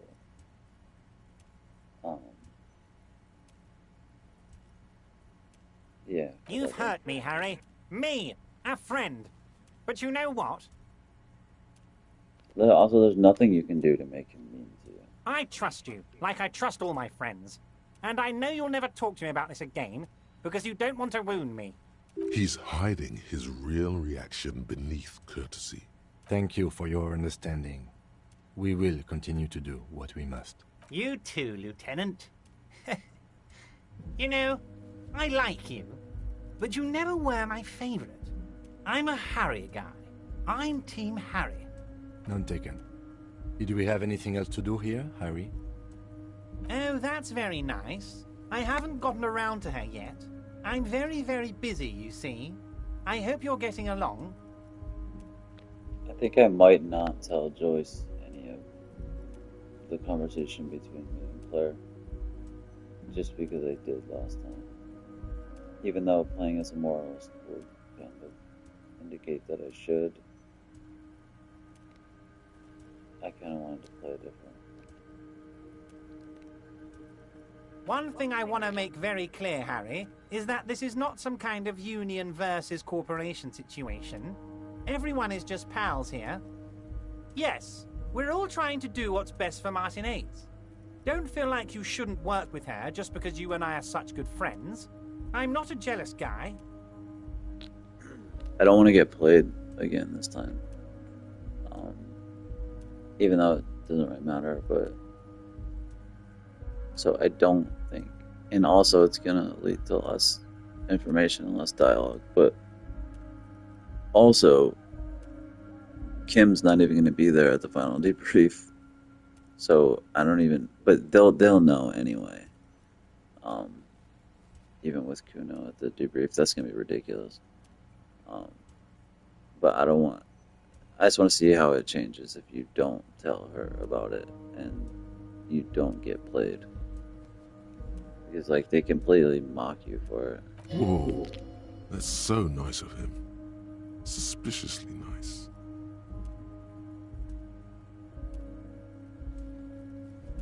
I'm just a nice guy, Harry.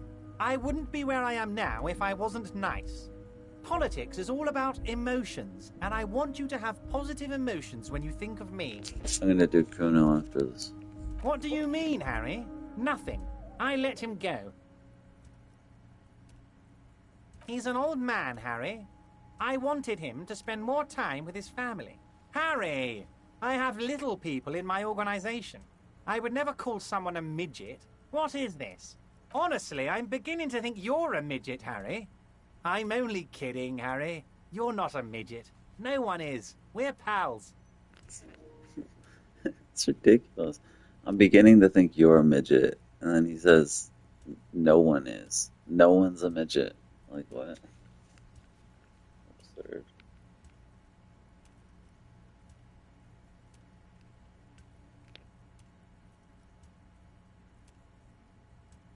If she actually wants to see me, she will find a way.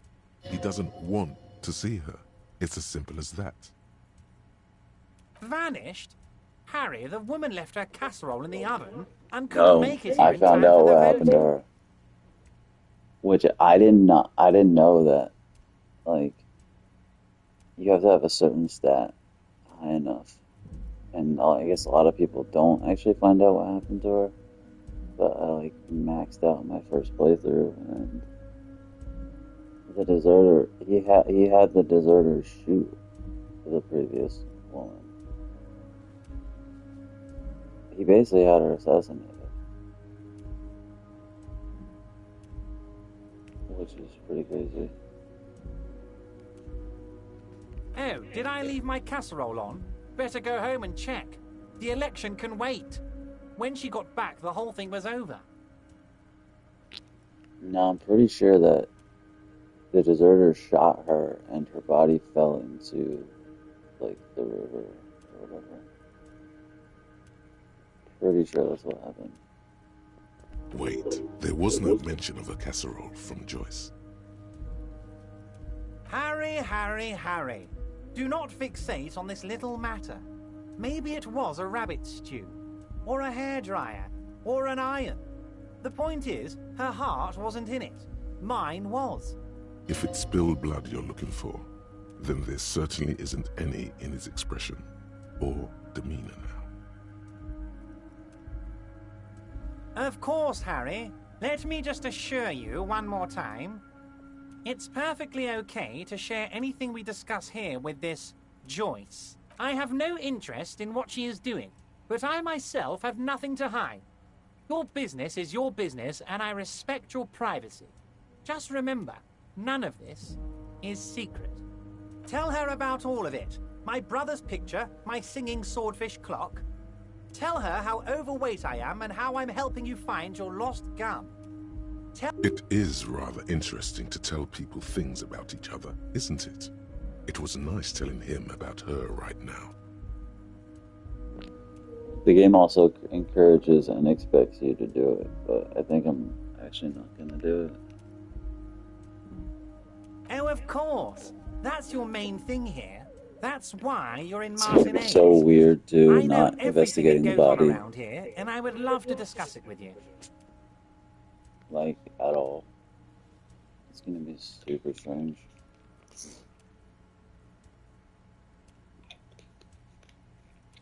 It's going to be kind of interesting, too, though, because when we talk to Cassia, even if you remove the body, she complains that it was up for so long. So, having the body still there when we talk to her is going to be so interesting.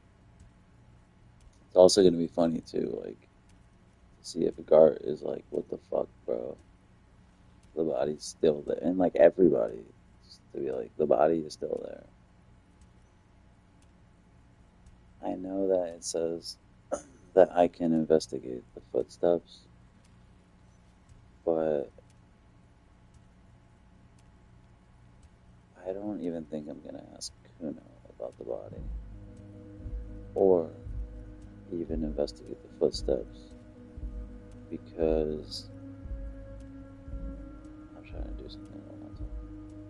Because that trophy, I don't want to fuck up. That would be the most tedious one to get. You'd have to play through the entire game again. Yeah, I'm struggling trying to do this.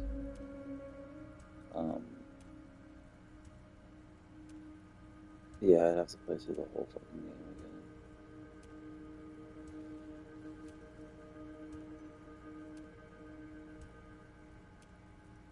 It kind of sucks not being able to investigate the body, because it's gonna limit like a lot of content. We're not gonna be able to get any of the armor. We're not gonna be able to talk to the dead guy and get all the information that he had. It's gonna be a lot of XP we're not gonna be able to get, which is not a big deal.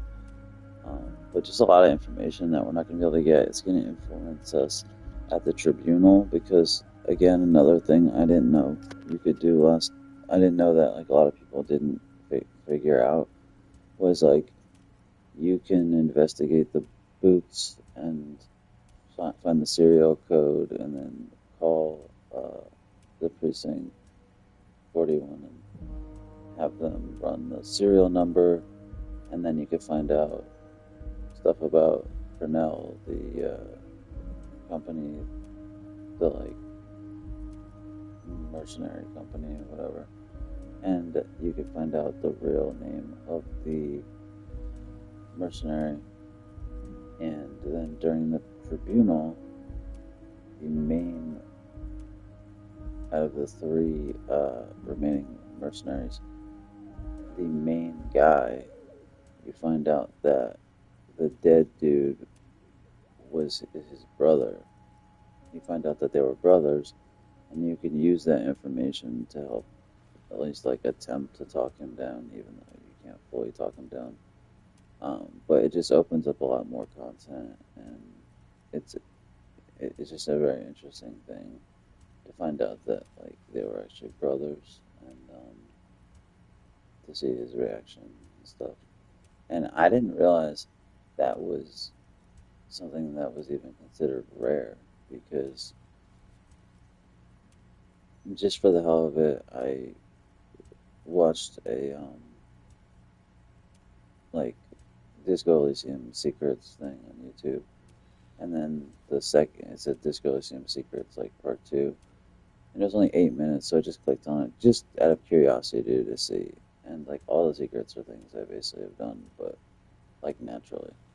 But that was one of them, which was like, oh, you can actually find the serial number like on the boots, and then run them and find out the name of the mercenary, and then during the tribunal, like tell him that it was, find out that it was his brother, and it was like I did all that shit naturally on my first playthrough. So to see that in like a secrets video, I was surprised, and also I felt like that was kind of like a lame thing to be in a secrets video. Like, I don't know, like, to me that's just as big of a secret as like to get the Detective Costeau thought internalized. You have to fail the name check for the first time talking to Kim, and then you have to go into your case files and do the unsolvable case and like reaffirm your name as Detective Costeau. Like, it's no more secretive than something like that. So I'm surprised it was considered a secret, but and it was funny because there was like so many things in these videos that I looked at that were considered like secrets, that were things that I just naturally did in my first playthrough. Like even finding out that the deserter killed the previous Wild Pines representative lady, that he shot her. That was like supposedly like one of the secrets, and I was like, damn, I did all this stuff. Like,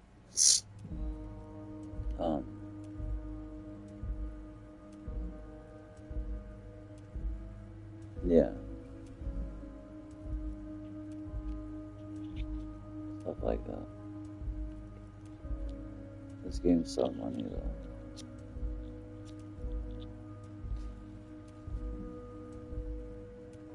I'm so depressed. I have to do some more horrible stuff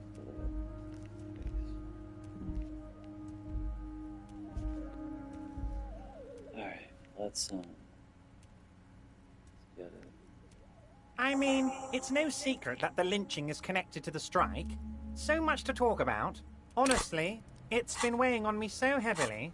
I understand you need to interview me.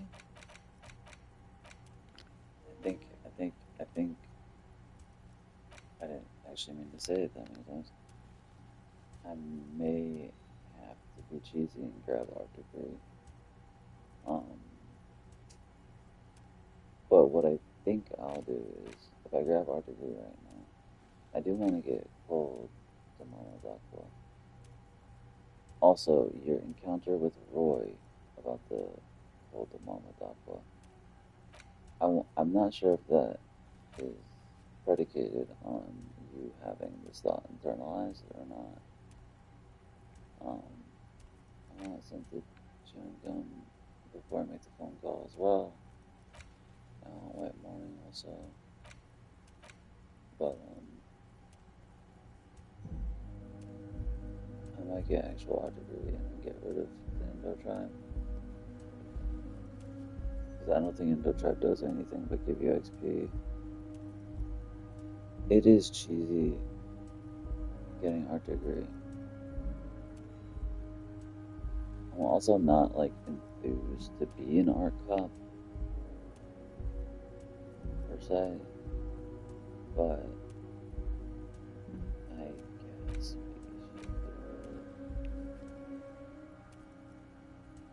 it. I just want to get my authority to like a ridiculous level.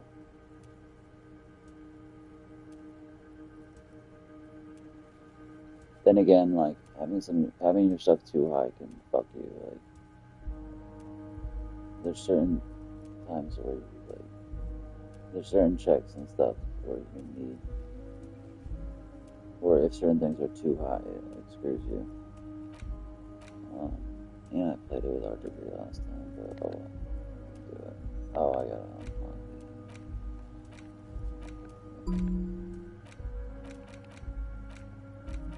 I don't think I'm gonna keep our degree the whole time. I think I'll just use it to get some XP and shit. And make it super cheesy. It gives you like so much money and XP. It's like absurd. Oh. But there's a thing that's been keeping me up at night. I want to talk about the hanging. I mean, if we could just calmly talk, exchange information, we could blow this thing wide open. Yes, that sounds good. Let's do that. But I can't think straight with this thing weighing on me. You're police officers, aren't you? I have a crazy idea. You guys are basically door-opening machines. Oh yeah, we gotta start incredibly the talented at opening doors. Gary. Here's the thing. I would like to ignore his requests, but the problem is, like, that's the thing too, is like, I wonder how many people actually deny his requests, like, because your first inclination playing the game is going to be like, you don't want to be corrupt and do these corrupt things for this corrupt slime ball. But though I will say, like, Evart, he actually does have some good intentions, but he does sleazy things. But I wonder, like, how many people deny his requests, which would then cut you off from so much content.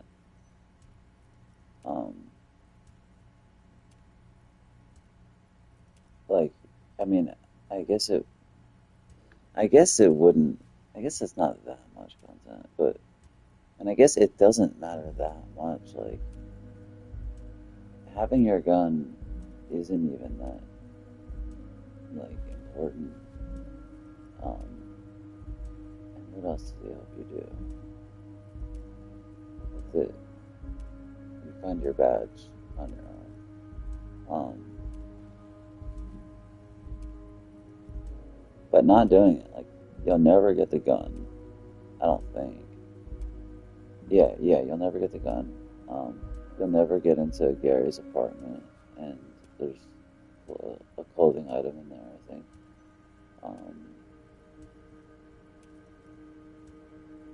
I guess it isn't, like, I guess it's not that much content, but you'll never get your gun.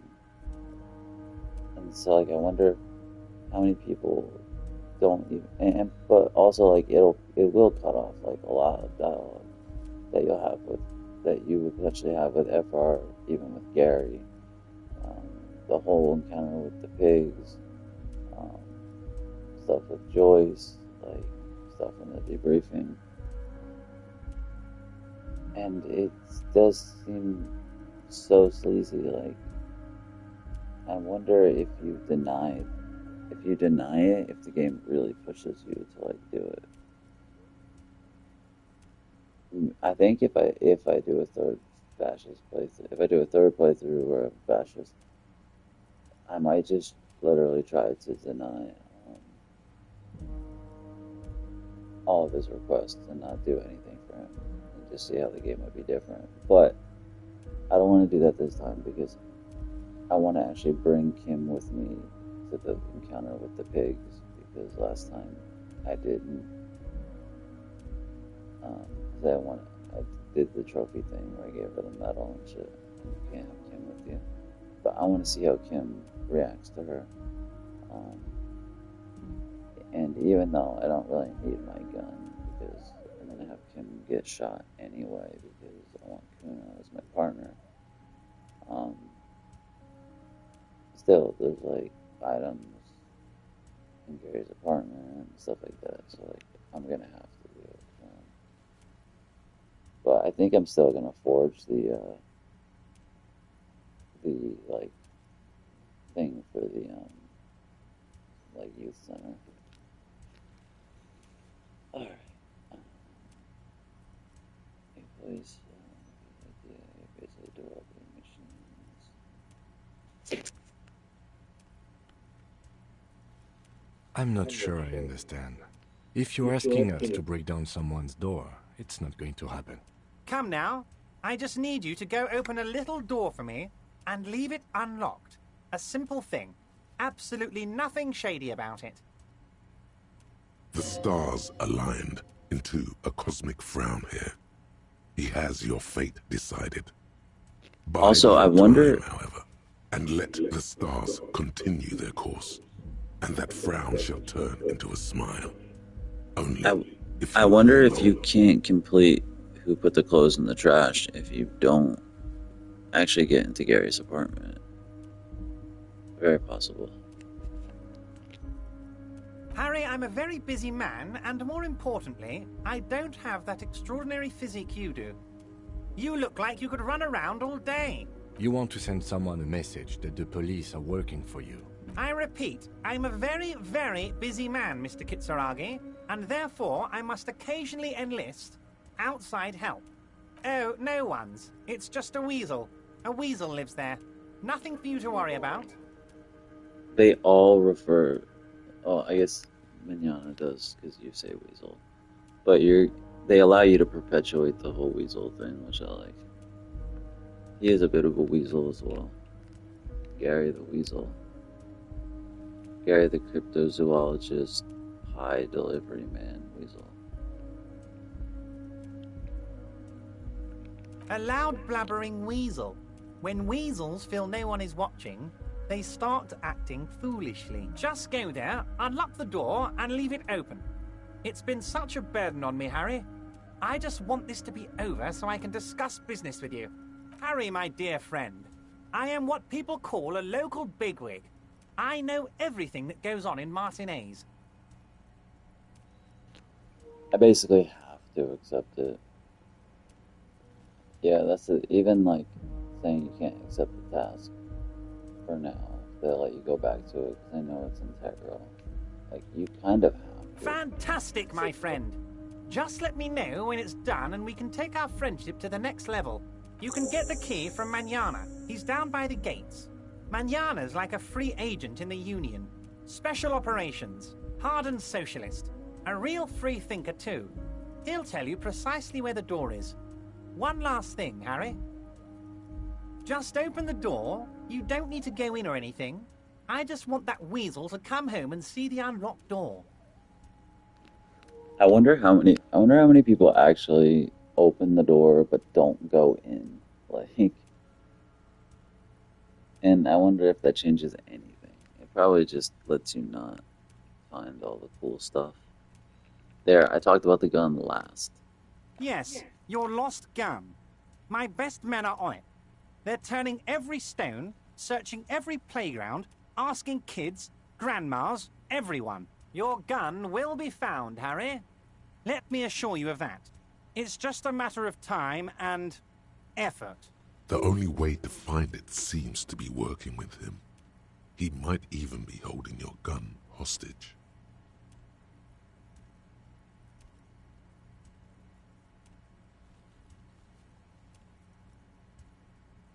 Who knows? Only one thing is certain. If you work with him, you're going to get it back. And working with him might be the only way to do it. Harry! I was only trying to be tactful. A lost gun is a dangerous thing. Kids could be playing gun roulette with it as we speak. Teenage gangs could be arming themselves. Get a hold of yourself, Harry. I assure you we are working on locating the missing sidearm as well. The lieutenant is concerned about the lost gun and feels that the fact you haven't prioritized looking for it is unfortunate, if inevitable, and doesn't put the RCM in a good light. Just want to make sure I didn't, like, fuck up the gun. Yeah, we have all the stuff, but we can actually do the smoke on the balcony. Like, we can actually talk to the fucking moralist guy. We have that open. I gotta buy the thing back. I still have to call and talk to Sylvie, but this is going to be so cool this time because I actually know that Gart, like, asked her out. So it'll be different because I didn't get that dialogue last time, and I never got an answer of why Sylvia left, and I always thought it was because of me, but it's actually because of Gart. So it'll be an interesting new dialogue.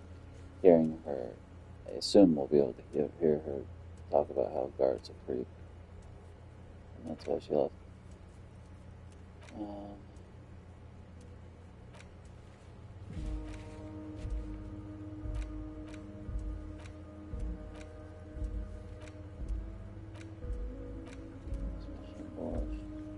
Why isn't the gun... I guess the gun doesn't come up as a thing until you start doing the stuff for him. I don't like the fact that it's not, like, listed as a thing. I worry that because I said I won't be blackmailed, that maybe it didn't activate the gun quest. I would assume that's not the case, but I hope it's not the case. I'm assuming that it's just we have to start doing the tasks for Evart, and then we'll get there, but I don't like the fact that it's not like a long-term task. I hope that saying I won't be blackmailed didn't lock me out of it. I doubt it, but I just wanted to be a noble cop, but obviously I still have to do that. But I don't like the fact that it's not even on there because the badge thing is on there. Oh, well, it'll probably be fine. Excellent, Mr. Kitsuragi. That's excellent news. Looks like we have a friendly gun-finding competition on our hands. Yes, my best men are tracking it down. Some kids saw some other kids running away with it. Some folks said a paranoid schizophrenic might have it. Leads are being checked, Harry. That's actually accurate. A paranoid schizophrenic does have it. AKA the pigs. The pigs is probably the most outlandish, wacky character in the game. The pigs is actually a character that I wondered if it wasn't grounded enough. It's such a wacky fucking character. What's that, Harry? You're getting a little pale. Is it the words paranoid schizophrenic and lost gun in one sentence? Don't worry, it's just a lead. It'll probably turn out to be nothing. Wait. You need this to get in and out through the gate.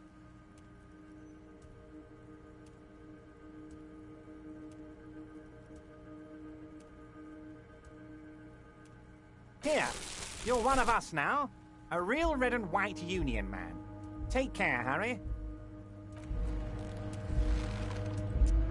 It also kind of sucks.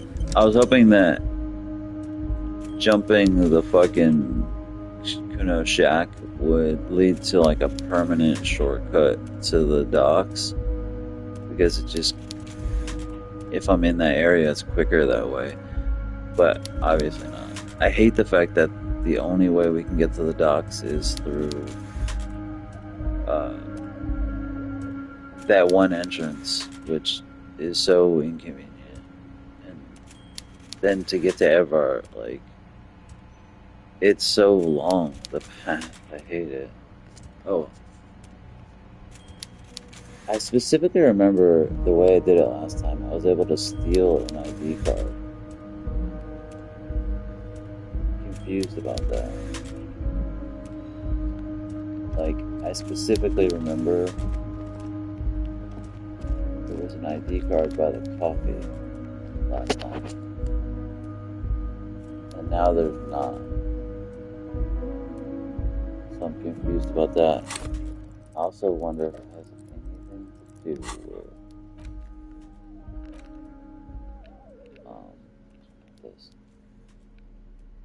this. Which I stole this off of the dock worker who was sleeping, and I was hoping it would have some type of like purpose. I was hoping like it would help me get into the docks, or I could like fake my identity or something. It seems like all it is a money thing, which is disappointing. Because like some of this stuff actually has purpose in the game, which is a weird thing that they don't really list like the sellable junk separately. Like some stuff is sellable junk, some stuff's not. Like the monkey pen, which I didn't get on my first playthrough, actually has some purpose. It allowed me to like make notes and like rewrite some stuff. Maybe it'll let me forge the signatures. Oh my god, that might let me do it. I wonder if having the monkey pen will let me forge the signatures that I need to get to make the youth center. Whereas last time I had them forged or something, but I had to like jump through hoops to get it done and like talk to people. I wonder if having the monkey pen will allow me to literally just forge the signatures immediately. I never got the monkey pen the first time. You get it by guessing the date. It's very interesting. You get it by guessing the date right the first time you talk to Lena. And she like asks you like, what year is it? Where are we? Like, who is the government? None of the other ones matter about getting it right. And you technically cannot get the government one right. They don't give you the right answer.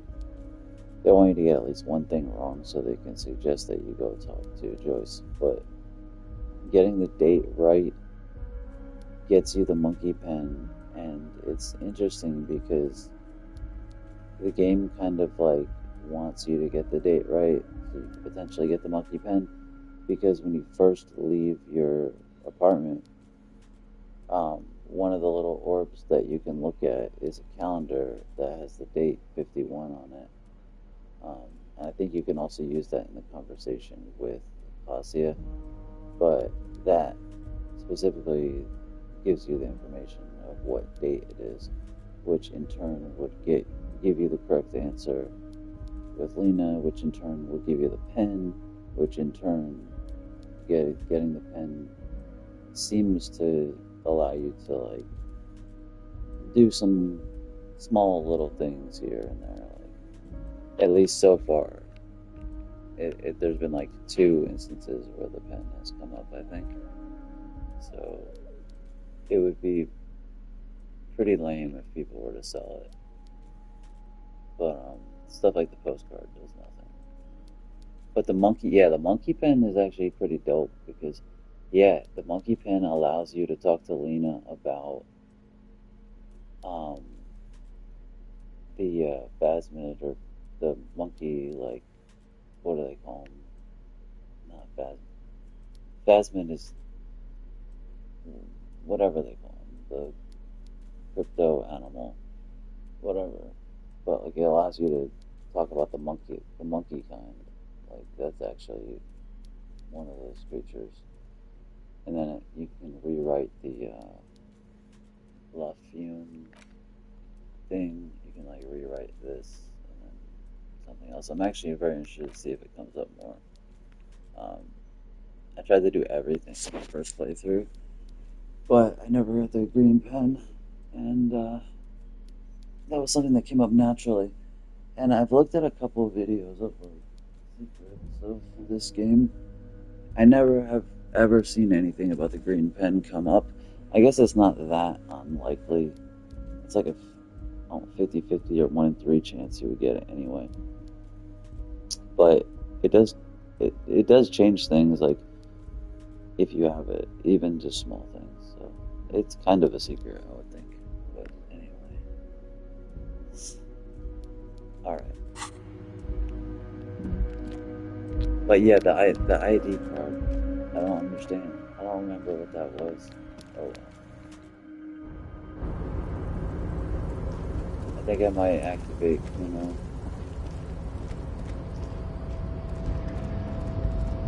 Is there anything to talk to? No, we already talked to Leo about the fortune.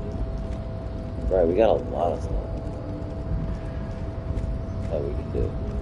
I'm not gonna be a divorce. Got the photo.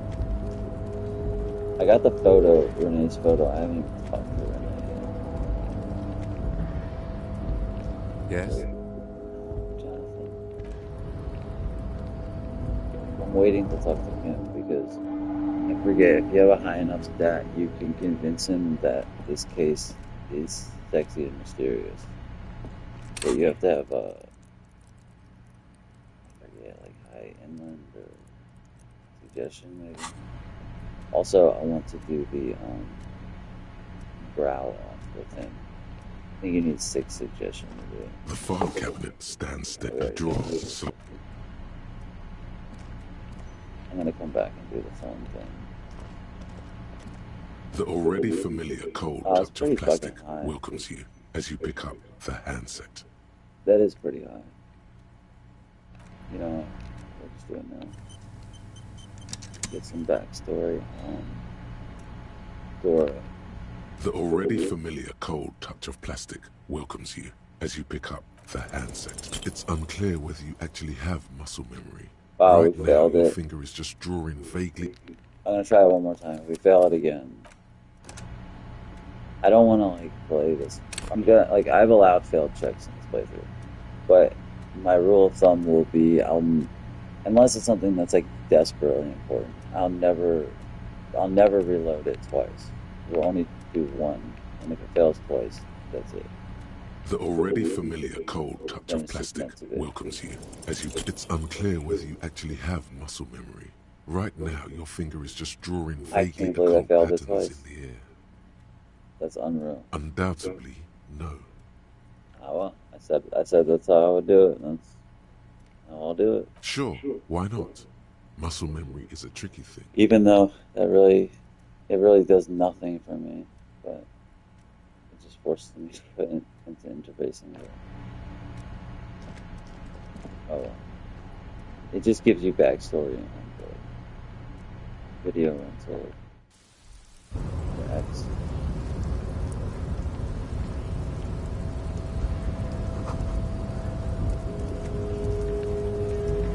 Also, there's supposed to be something in this window frame.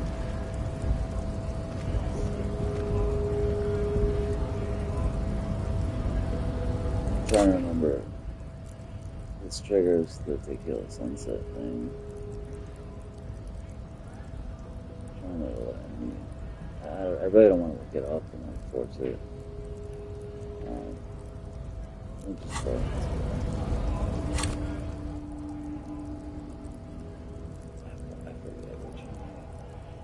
It's not that big of a deal. I did the whole tequila sunset thing. I just did it on. But we'll see.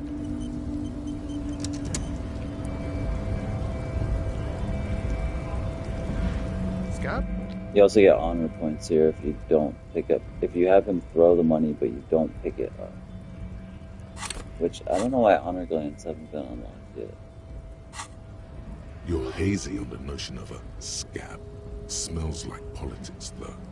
Maybe it's got something to do with the flask he reaches for from time to time. A kind of a worm, content with mere survival. They come, they want to do our job for shittier pay, screwing over both themselves and us. Everybody loses. Beats me. Somewhere in the ground, I think. Gotta be bloody stupid or freaking evil to scab. Or I guess... He also scared, offers you a swig of Scared of alcohol. what? I'm not sure if I'm gonna take that.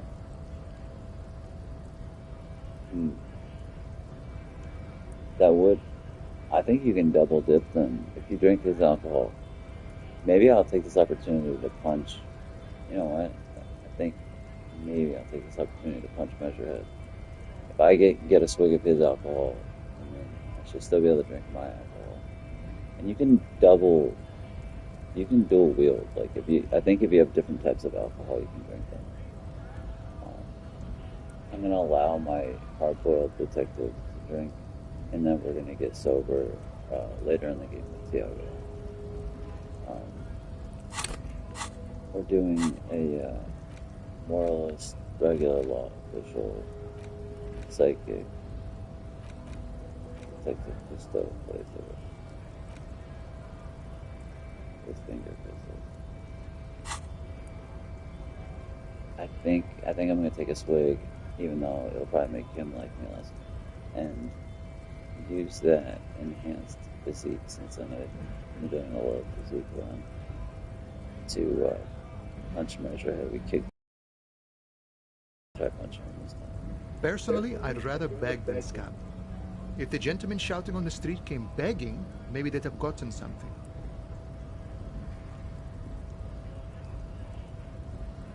We've explained the matters, but they don't listen. This lot would be reasonable and go home if the big guy wasn't riling them up all the time. I'm sure he probably won't take you seriously. I'm just curious. Good one, officer. Don't worry. We here have solidarity with the RCM.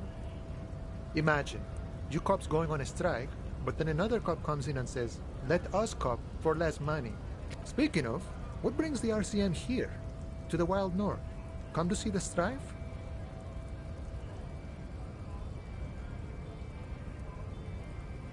A key, huh? What door is this key supposed to open? Oh, say no more. I got you. I got that key right here. And let me tell you, it's mighty good of you to help us out during the strike. Working class solidarity, as they say.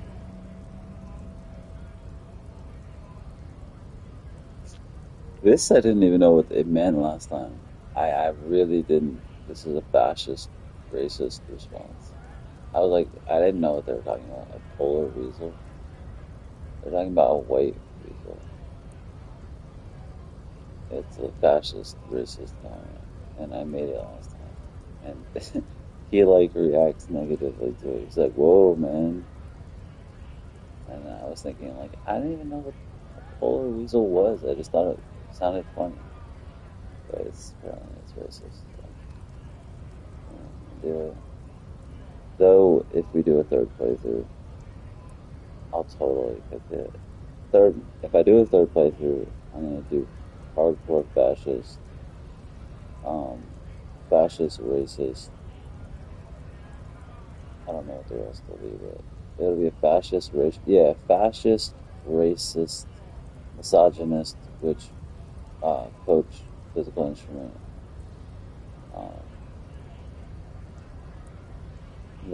And I think what I'll do is, on a third playthrough, I would have extremely low intellect and psyche, and extremely high physique and motorics.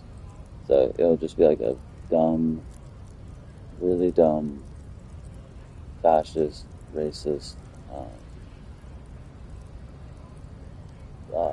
misogynist cop. And I'll just pick.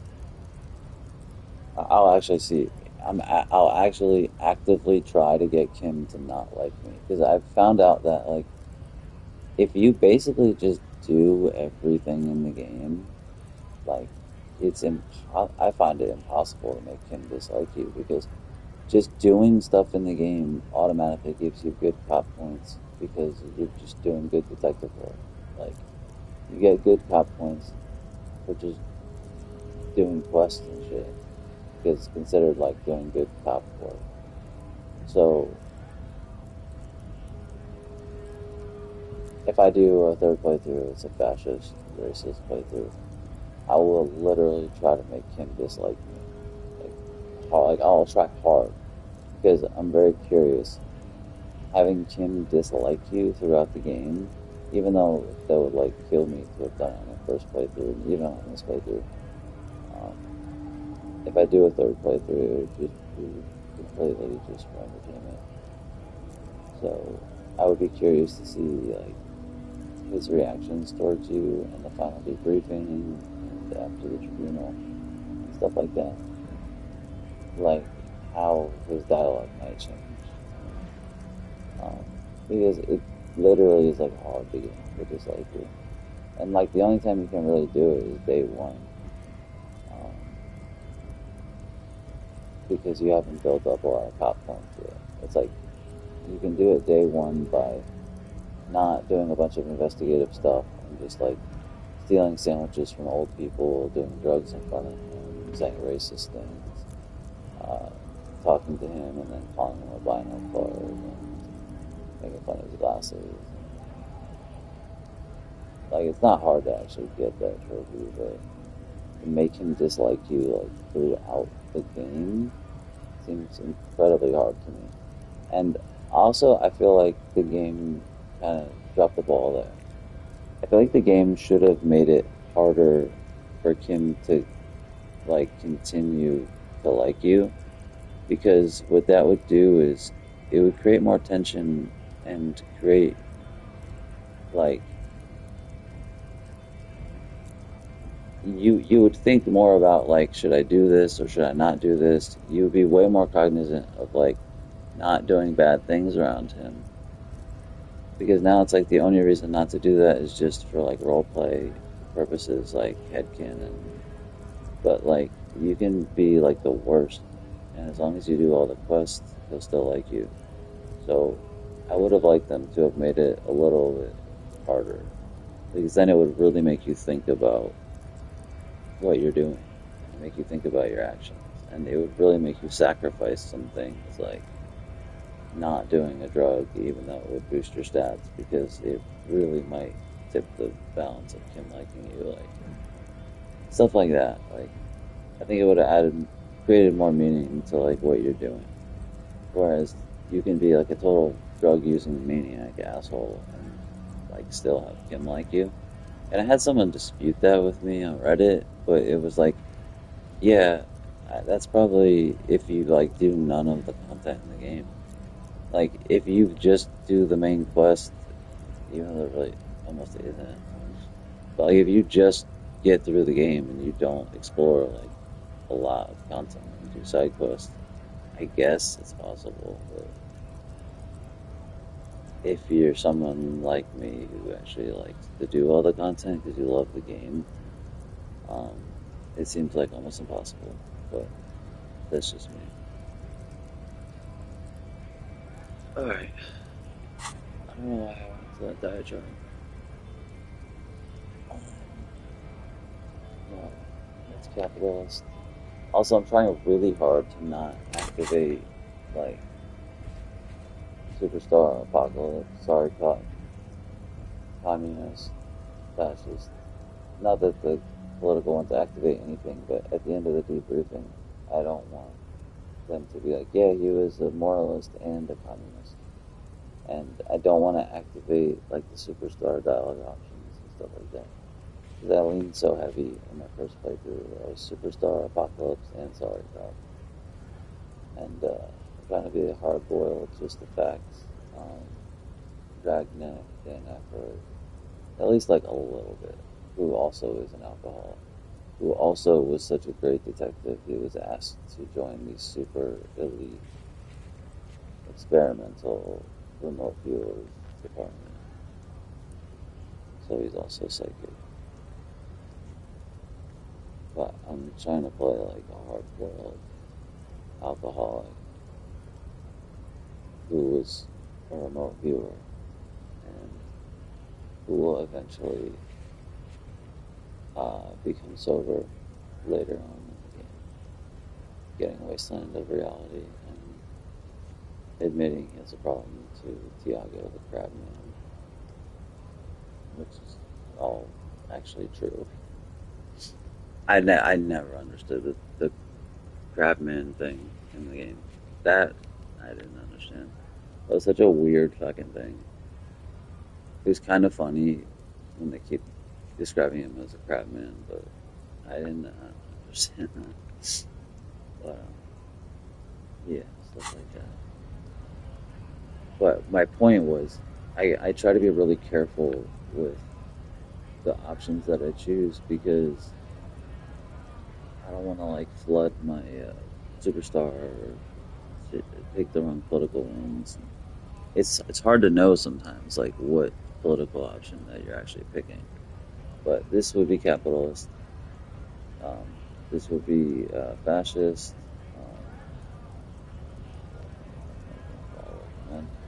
That would be, I don't know, ultra liberal maybe.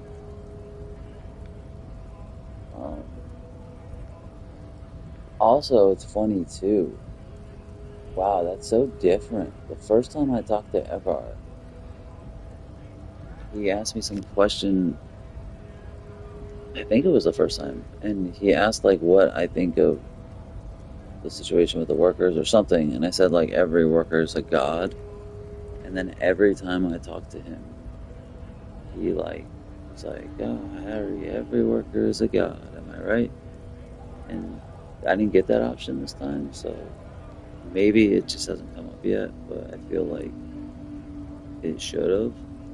So it's interesting to see how things are changing depending on my stats.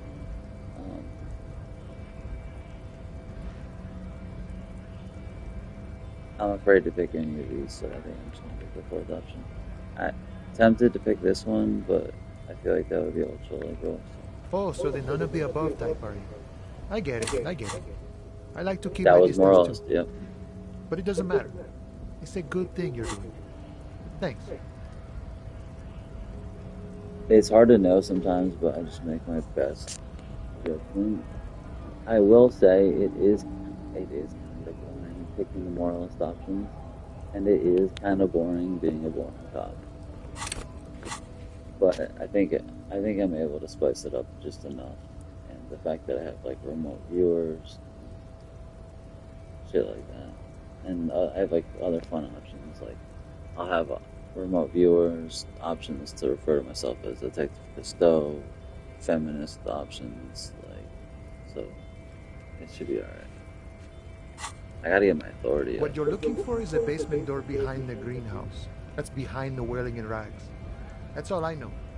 Our organization is what you call compartmentalized. Means we keep out of each other's business. Okay, but where did you get the key from? The janitor gave it to me. Nice fella. We talked about life and things that really, truly matter. None of this mess we're in. This jiving and juggling. What's it for? To feed our children, I guess. I'm more of a philosophical dock worker. I like to talk about the big picture stuff. Who I am, who you are, what we are fighting for. This is probably where I get to drink from his flask, which I'm actually going to do it. Kim will probably not like it, but that's fine. Again, that's something that, like, it would have been cool to, like, actually have to worry. Like, fuck, Kim's not going to like it. Shit, I got to worry about that. I still do for role-playing purposes more so. And in my first playthrough, it was fun just to see how many good cop points I could stack. I think I finished the game at, like, 36. Like, I was close to 40. I was closer to 40 than 30. And I finished with like 16 honor points. I think I had like 36 good cop points, 16 honor points. And like, and I think I had like 24 superstar, 24 apocalypse, like, and like 20 or 18 sorry cops. I think like 6 or 8 boring cops. And I played as a communist, so I had like, I think I literally had like 59 communist things, maybe 60. And then I had like 20 fascist things. Like 18 ultra liberal and like maybe 7 moralist things. Just because like having certain thoughts internalized like can incentivize you to pick like many different options. Like if you pick the moralist thing, if you pick the communist thought, if you pick multiple political thoughts, they incentivize you for choosing those options. So it incentivizes you to like go back and then pick the other option and kind of be cheesy about like getting XP and money. And I don't want to have to do that this time, but I want to have like a much more clean record this time. I want it to basically be mostly moralist, boring cop, honor points, and I guess good cop points. But we shall see. He means he's not going to tell you cause he doesn't know.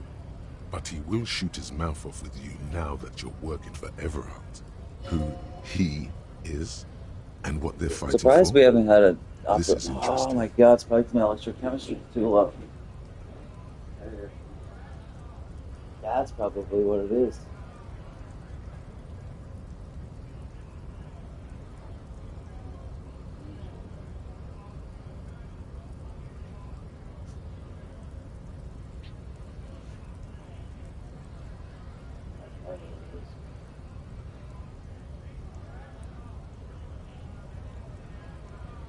Or you can totally. I got something.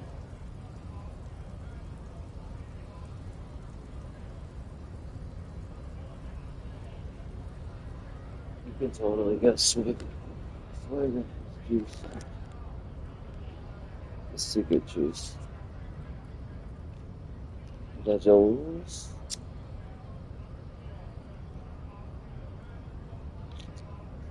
Alright. We're negotiating our share. Aye. You gotta be like a demon navigating these fucking things because if you fuck up, you'll pick the wrong political options.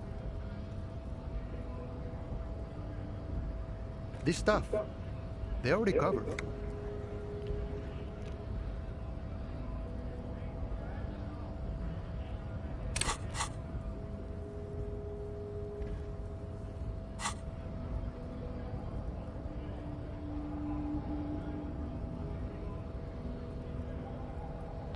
I have no idea what the wolf stuff is. Fuck, I should have saved. But I don't even know what that means.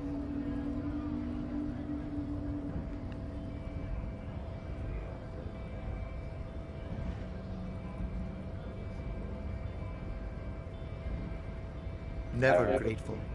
Were we ever grateful, we'd have nothing. You fight for every piece.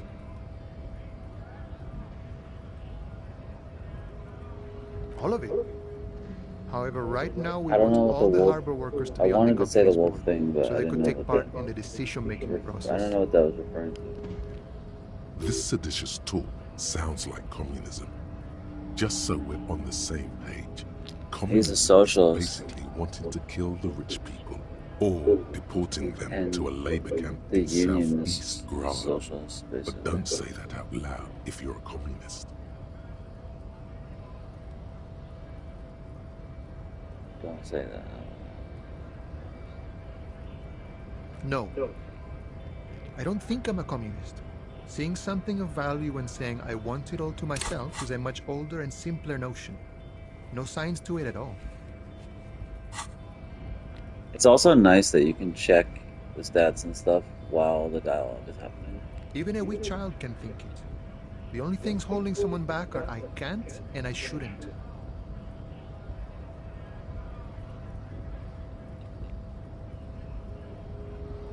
A none of the above kind of man. No harm in being that.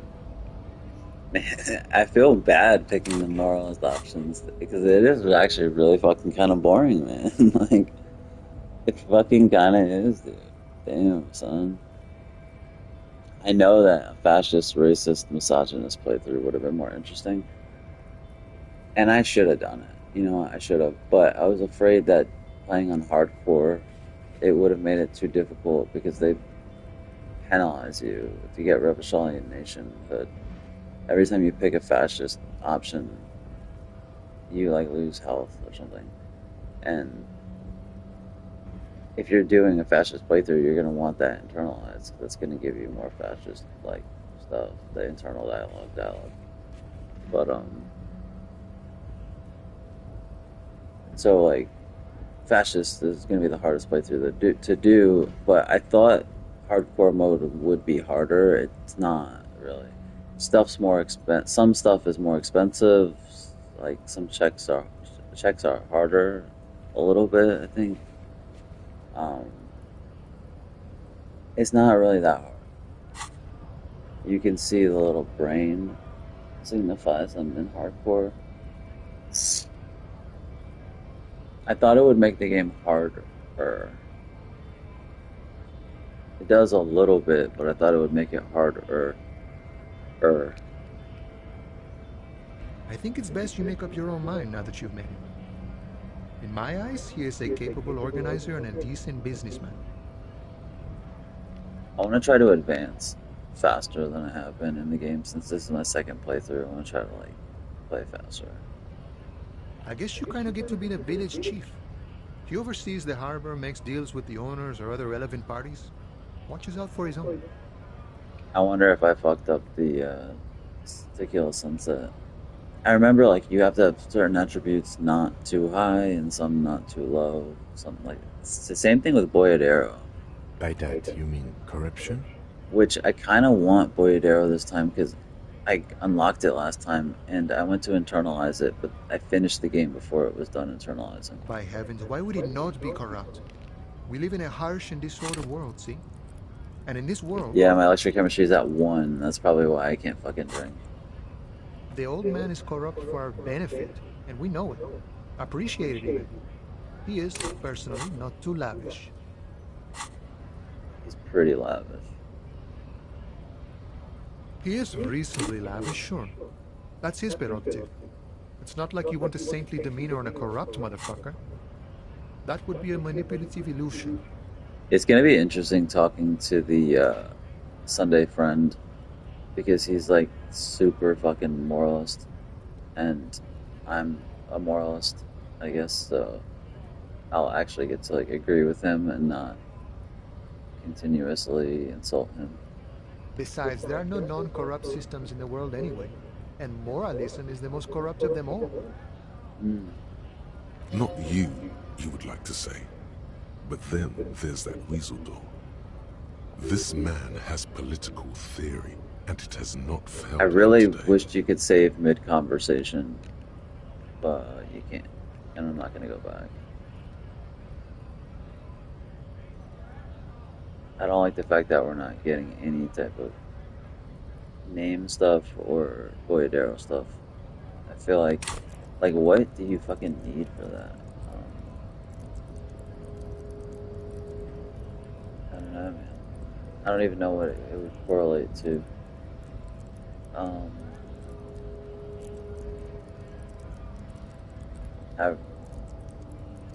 I really have no idea. Perception, fucking, I have no clue.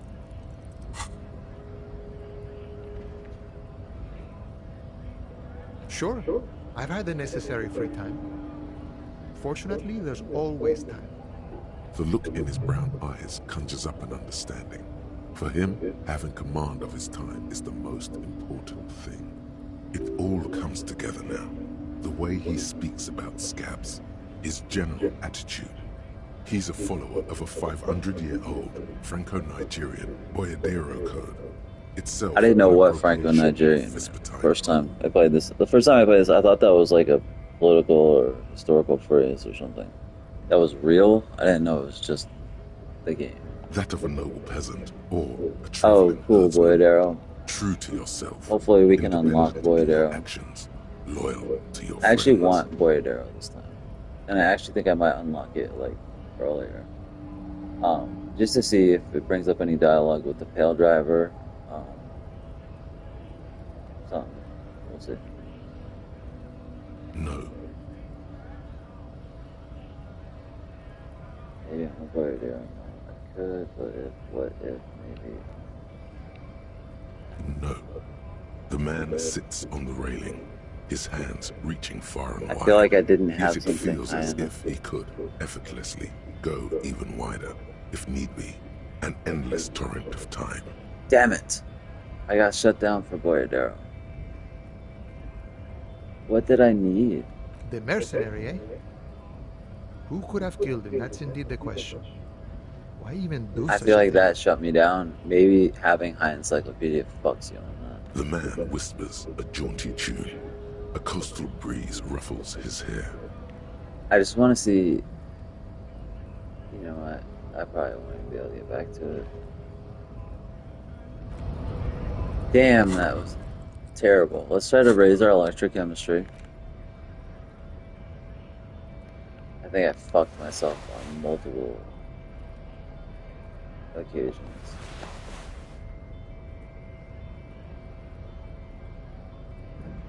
That's all we can do. No. Where do I check industry pants?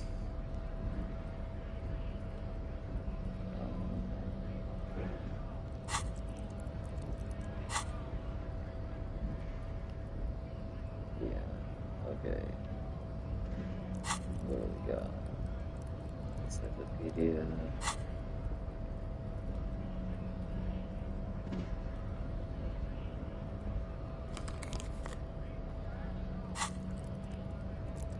Let's see if we can get swag. Yo, we didn't even get the money opportunity to get the honor. I'm gonna do a hard save, so I have my quick save still intact. If I did have to go back, I could just sim through. Let's see if we can get So, to drink. how'd you like our harbor? You've been in there, he means. Talked to the boss man too, probably.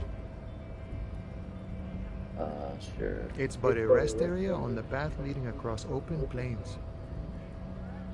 Right. You talk to the boss, eye to eye. I think we fucked like up. men of the plain. If you have any more questions, I'm set to talk. The mercenary. The man whispers a jaunty tune. We're negotiating our share. Aye. Damn. All of it. This seditious talk sounds like communism. Just so we're on the same. Sure thing. What is this? News of the world? Talk about personal Oh, stuff. sweet. Get to know him. Wow, what triggered this? Maybe my suggestion being higher. Ooh, this might be able to trigger. Call me mañana. I'm just a humble harbor worker for the past 6-7 years. Mañana sounds like a Mesk word, but he doesn't actually look much like a Mesk. Not a given name for certain. It's a taken name. The kind for artists, or criminals, or revolutionaries and the sort. An alias, a nom de guerre. I'm not. I'm Vasoliero. Not all Mesks have the Mesk look either, you know. I don't remember hearing Things his in the real real name world this are a time. bit more fluid. Stuff ain't always what it appears to be. Plenty to go around. Don't get greedy and try to swipe mine, though. You got your own. And nom de guerre would be more like Guerra Mañana. Now that we are getting so well acquainted, Good. what's your name? I think I missed the alcohol. And I think I missed the Boyadero. Be honest with him. Oh.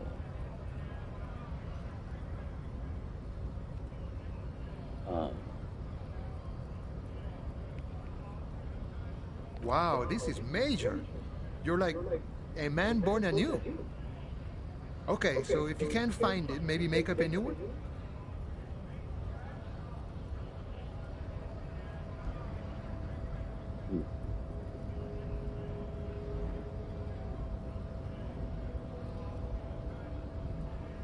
Too bad. Can't live in this world without a good name, friend. Important things they are. Vessels of the soul. Seriously? Wow, this is major. You're like a man born anew. Okay, so can't live in this world without names, see? Damn, dude, I thought I had Things they are. triggered the Vessels of the Tequila soul. Sunset.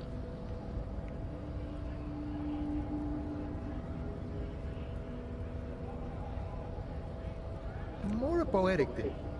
Any attempt to formulate a grand unified theory about it ends in the stupidest shit imaginable. Doesn't make it less true, though. That means I can't tell you about it. I can only show you. You may understand in time, or not. But words guide our life. We commune with each thing through its word. Every word is also a name, is it not?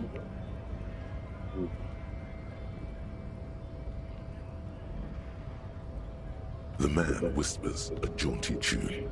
A coastal breeze ruffles his hair. That's how you get it. You can't escape Costeau. But that will not overtake your Costeau name. Alright, so we did trigger that, but goddamn. That's gonna be hard. I know we can jack our inland empire though. But fuck, dude. It's not like getting Tequila Sunset will overtake that. In fact, you can have both. I'm almost positive. But damn, son. That's why I didn't want to be Harry. I'm curious as to why I didn't get Boyadero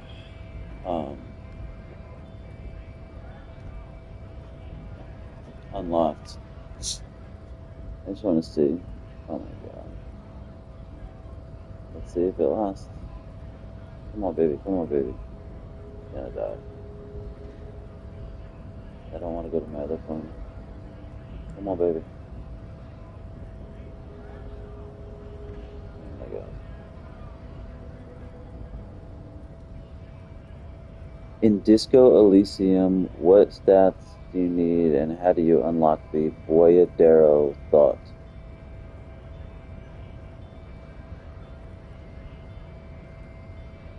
I got this naturally the first time I played the game. No. They don't even know what a motherfucker. Ugh. They put buoyancy. Like, how do you unlock buoyancy? Volumetric shift compressor? What? AI sucks. How do you unlock buoyancy? Yes, what is that?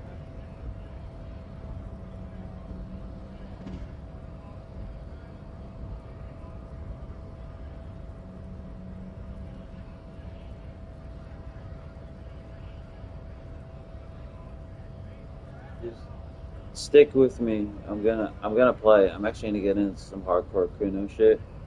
I'm just trying to look up. I think I'm gonna go straight into Kuno, a kilo for Kuno. I just wanna look up this Boyadero thing.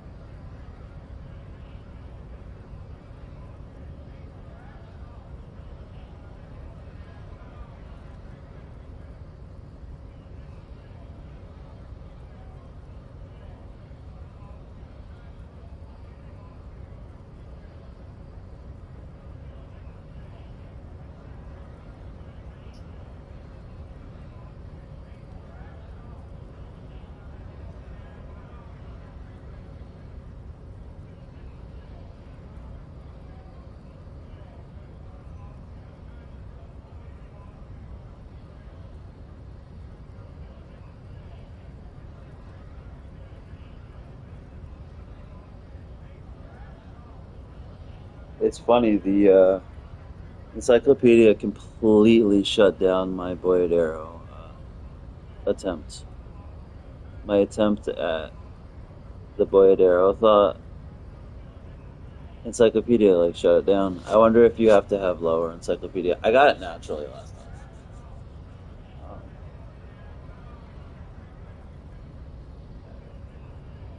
Hang on, hey, just hang on one second.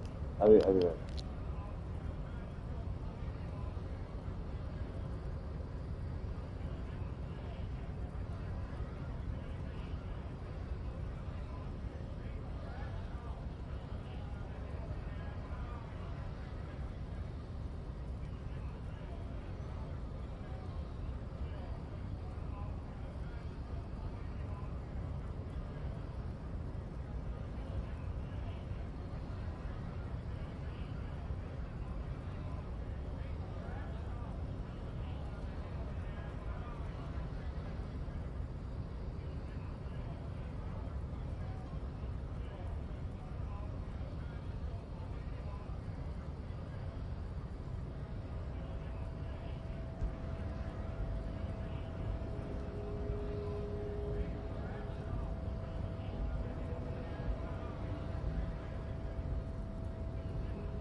Yeah, I'm not fasting this time. I'm just taking a shake real fast.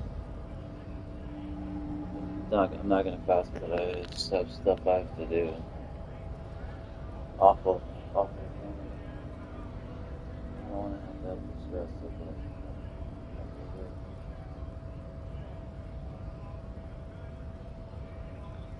Even though it's kind of wasting, it's probably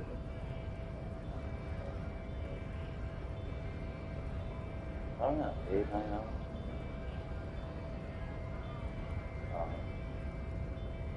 At least 12 hours, maybe I will do this.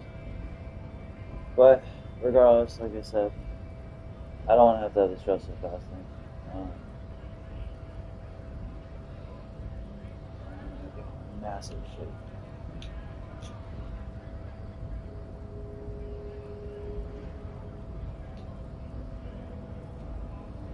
So stressed. Ah.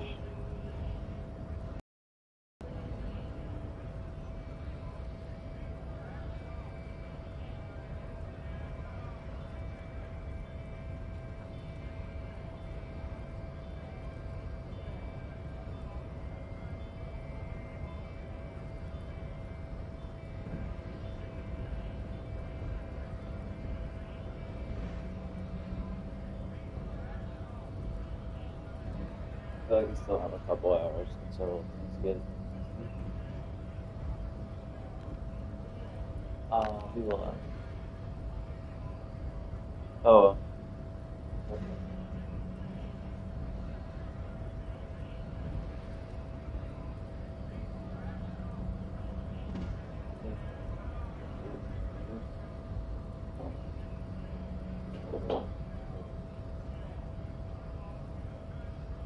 I didn't get into the good shit. Totally about the Kuno stuff.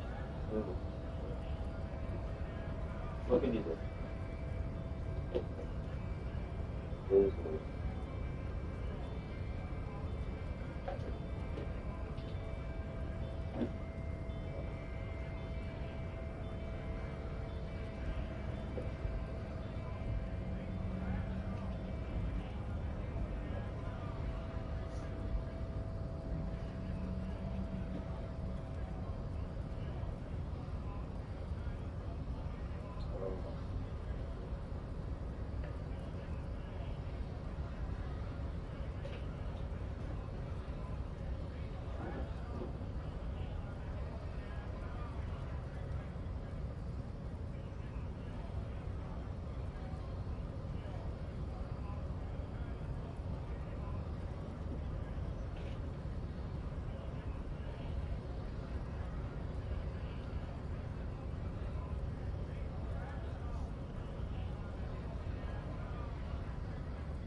I was gonna actually make a proper meal.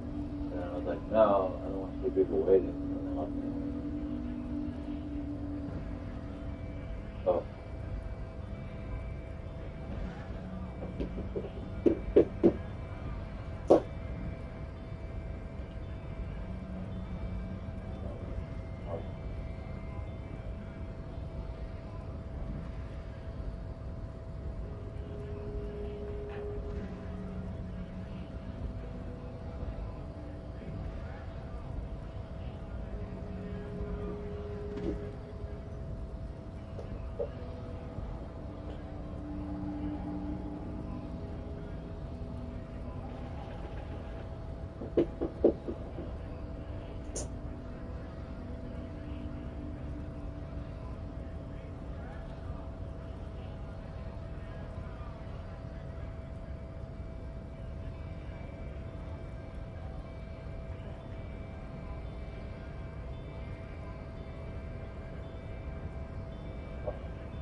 You have to shake it to not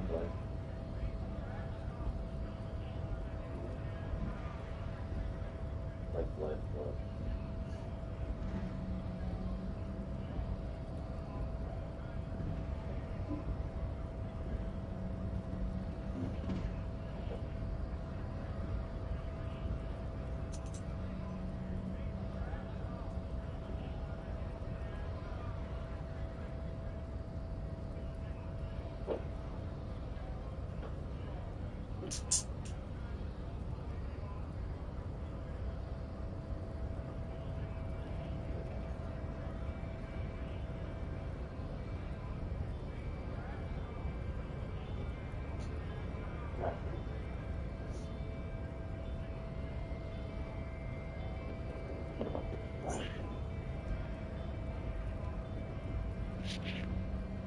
I just want to look up the Boyadero thing.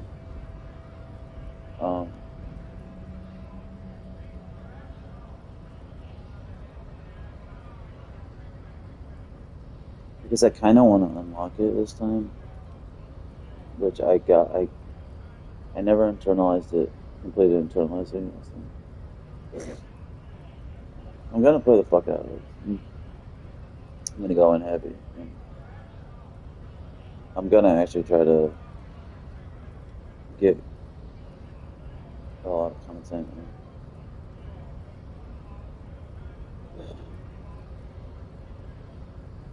Sorry.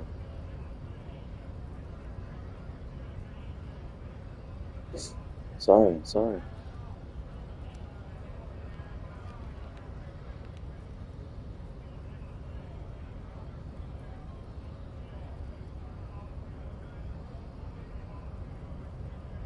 Alright.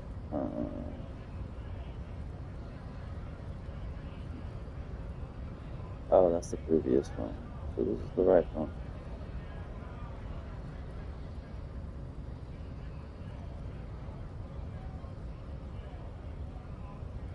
In Disco Elysium, how do I unlock the Boyadero thought? What stats do I need? How do I get it?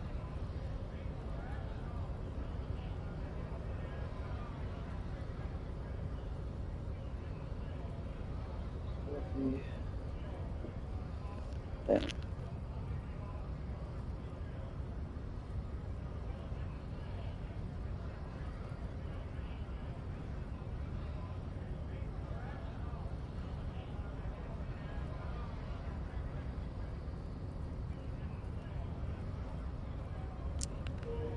Try double.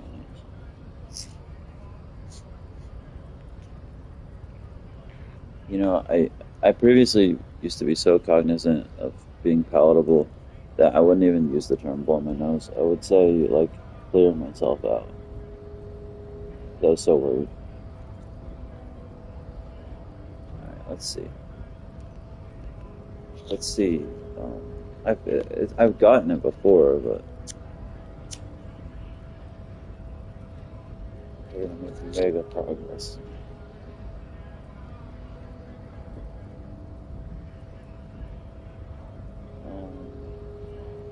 What? I don't think the AI understood what I was saying. How do I unlock Void Arrow? It said. Crazy. The voice thing is terrible.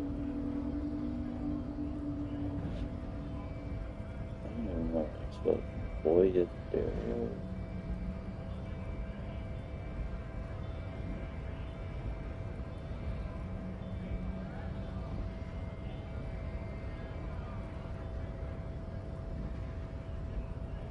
Come on. Blah, blah, blah. Blah, blah, blah. Then ask.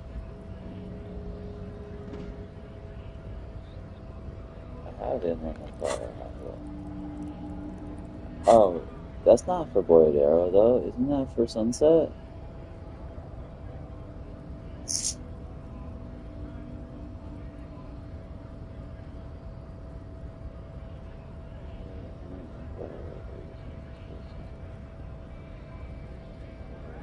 How do I? So it's that. So that is the trigger. But how do I do it to kill a sunset? Then?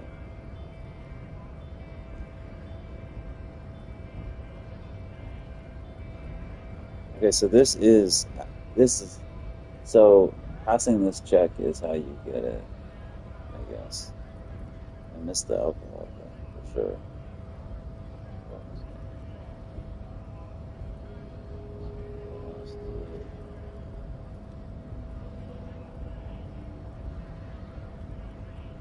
Where's Idiot Doom Spiral? That's the thing. Even when you talk to Idiot Doom Spiral, he's like, yeah, we talked previously. Where and when?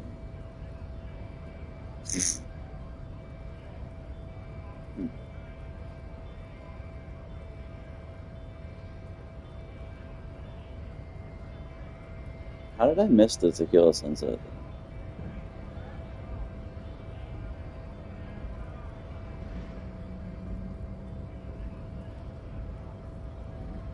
Alright, so it has to do with this check.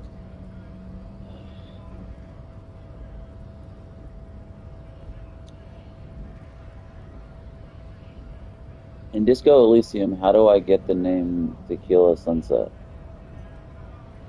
I got it last time.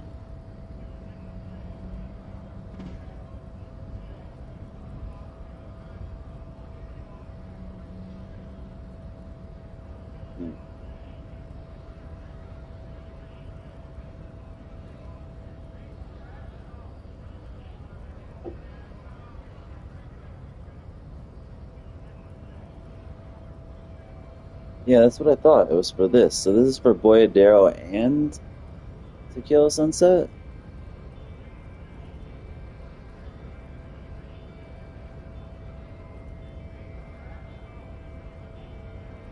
I don't know if they're right about this.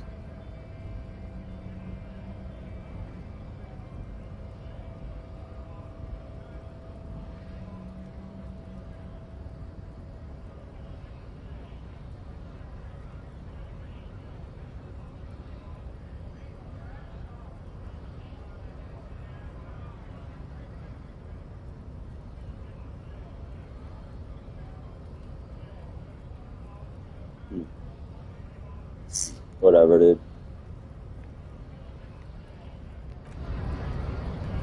I'm just gonna keep it all. Nobody's still.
Kuno care?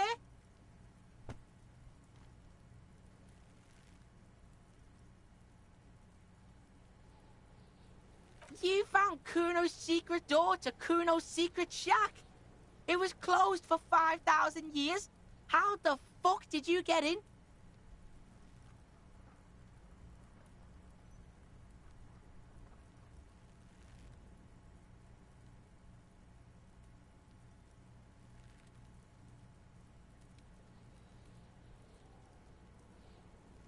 Shit.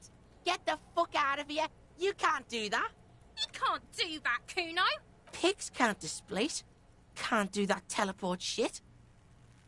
How did you like it in there, pig old boy? Kuno's got a lot of cool shit there, right?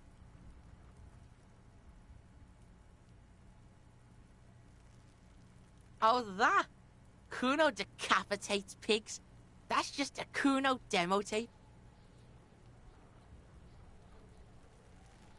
Yeah, Kuno plays on snuff radio, fucks pigs, live, fucks their heads off. Kuno's a cop killer. Oh, that? Kuno decapitates pigs. That's just a Kuno demo tape. Yeah, to the both of you, watch your ass in Kuno's town, or Kuno's gonna fuck your head off. That's where Kuno gets his daily hit of electric. Kuno Shazam. Kuno rides the fucking lightning in there, pig. Bet you'd like to ride the lightning too, wouldn't you? You feel tired and old, but you could have that sparkle in your eyes. It's a vitamin, pig. Don't you know anything? You could use some. Yeah, it's the mag. You fucking need that shit to stay on top of your game. Kuno goes through like a tube a day, rips mag like a motherfucker, and you could use a bottle. Oh, don't teach him, Cuno. He's gonna use it against you, Cuno. You're not getting this, pig. It completely takes away the hangover. It's like you didn't do anything. Like you stayed home playing with your choo-choo. Fuck you, pig. Don't do mag. You're gonna OD and you're gonna fucking die. Good call, Pigmeister. Don't come and talk to Kuno about his kingdom. Fucking right, pig. Kuno's filling bathtubs with that shit. Kuno's a kingpin. Don't be yanking your shit in front of the Kuno. Kuno's always serious, always rolling. Big kilo, but you ain't getting any. Get the fuck off. Oh no. He's got to at least know a source. Look at him. You need to figure this out somehow. You need to befriend him first. No, I already did! Oh boy. Bro. No. What? Shit. I already did. I gave him the book. Oh my god, he hates me. I'll never pass this empathy check.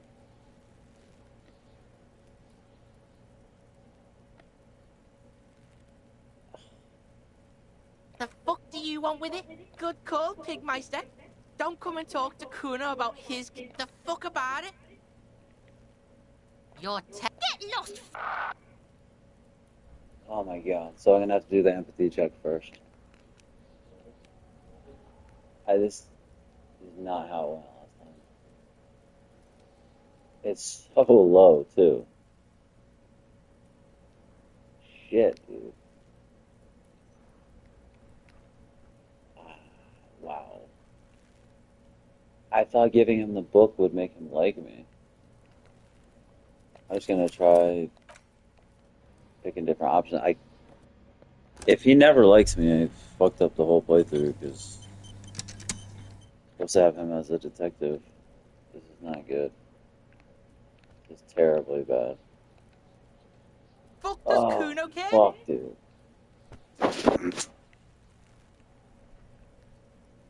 fucking right, pig. Fuck no, pig. Kuno ain't dealing to the popo.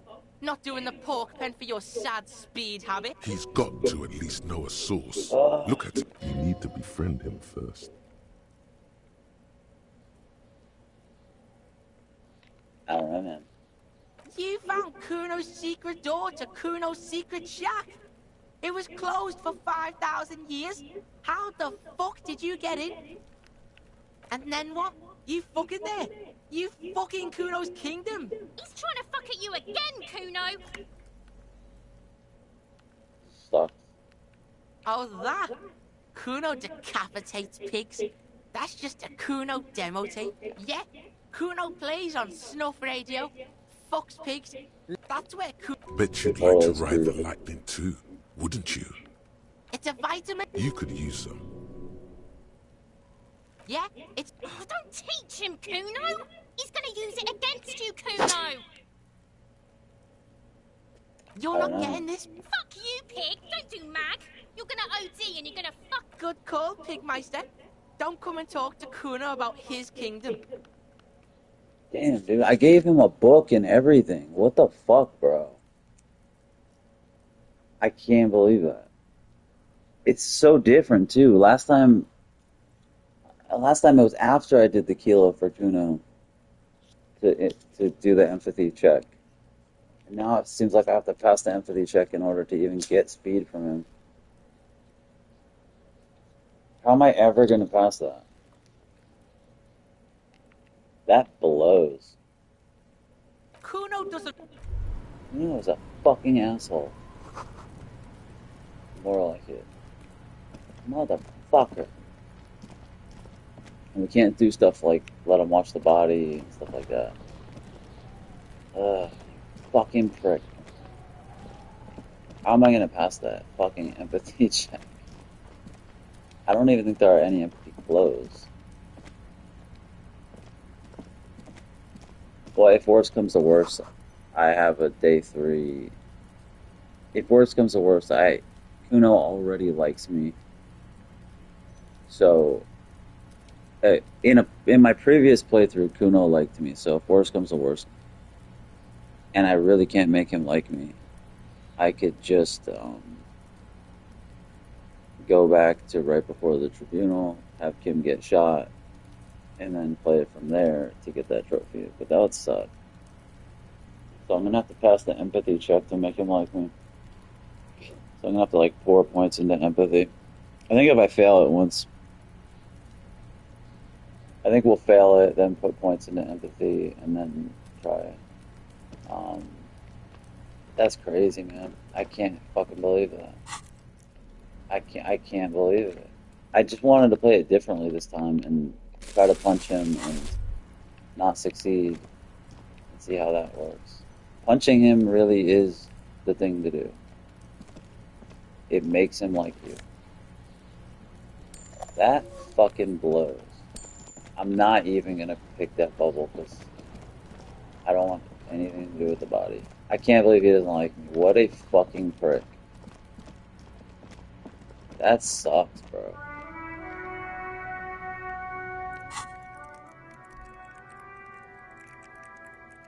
How the fuck am I gonna pass the empathy check? That is so beat. Alright, now I don't mind having the art degree. Okay, we gotta talk to the Hardys. We still haven't talked to those fuckers. Special enforced. Maybe I can give them special enforced.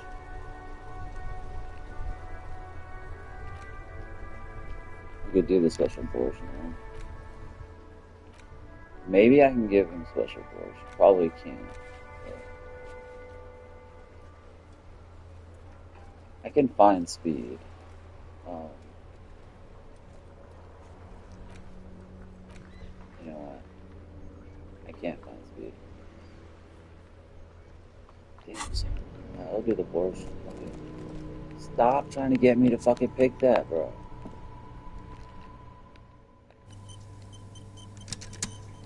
Why is it so far out here? Hear that? Magnesium. That's what you're lacking. The lack of magnesium has you slouched. The magnesium levels in your blood are dangerously low. It's about the low magnesium levels and not the high alcohol levels. Yeah, the other things. Long live the other things. Made you strong as an ox, they have. Yes, and it's critical. Look at yourself. You're practically devolving into a fish due to the lack of magnesium in your bloodstream. Maggot sideways? What are you talking about? You need to maggot up. You've probably had 2 heart I picked that because I knew they said you need to mag it up, but then they picked the other option. I love that. Of magnesium.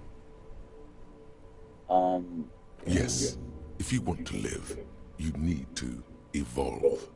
You need to transcend the carbon barrier. Go to the apothecary and buy insane amounts of magnesium. It will reverse the damage to your circulatory system. Just remember, it's not the alcohol. Buy more of that too. Alcohol is not the problem. And it's certainly not. I'm pretty sure if I pass the empathy check, he'll like me enough. I just can't believe that. It was like the other way around. Nor smoking for 40 years. It's the lack of magnesium and excess of coffee. You should stop drinking coffee.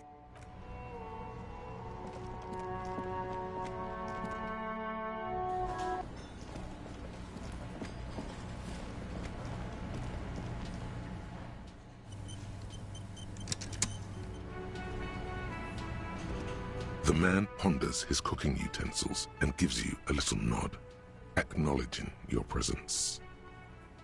The mention of mañana gets his attention. He smiles and delivers a whole slew of unfamiliar words and lively gestures. Then he falls silent again. They're friends? The man says a couple of sentences in that strange language of his and then seems to wait for you to speak. I'm pretty sure he asked you a question. He doesn't know your language. You can just say something cool in return.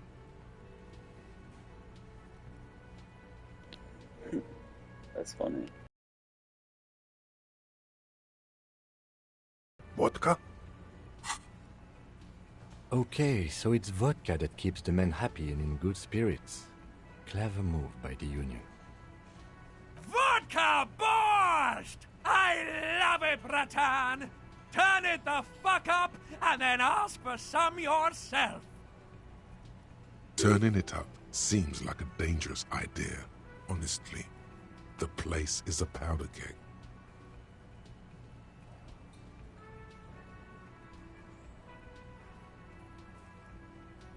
He smiles, nodding vigorously, then pours half a bottle of vodka into the pot. With a whistle, he stirs the brew.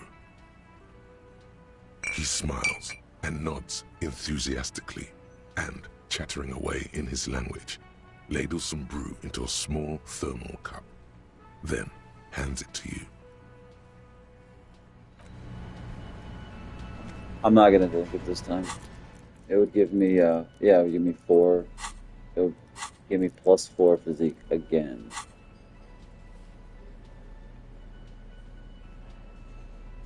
I'm not gonna do it.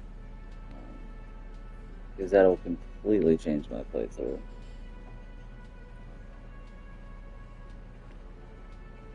It'll make it like it was last time. Even though it's like tempting, I'm not gonna do it. I think there's somebody I can give it to. Too bad I can't give it to Kuno. Maybe we can. Doubt it. Still need to talk to fucking Hardys, but they're gonna be there like, pretty much all night. Let's just see if we can give it to Kuno. I highly doubt it. Come on, Kuno. This is like super spiced up. Ooh. I doubt it very highly. Fuck does Kuno care? Yeah, there's no option. What a fucking prick. I can't even show him the mug. Oh, I already showed him the mug. Kuno doesn't... You're a fucking prick, Kuno. It actually makes me like him less. What a dick.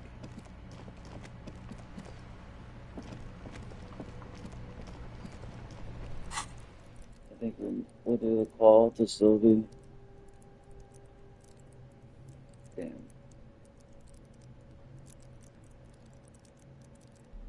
I'm gonna erase conceptualization. I actually need XP now, unfortunately.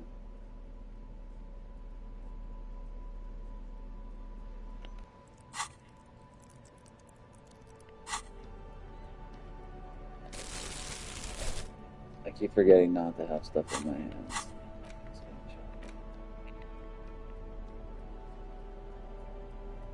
I guess we'll check.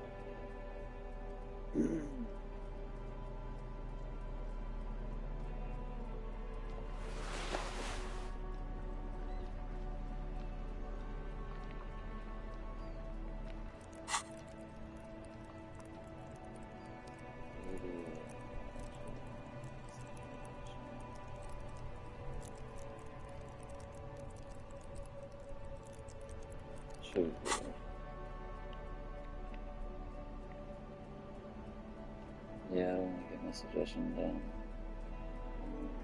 That should be fine.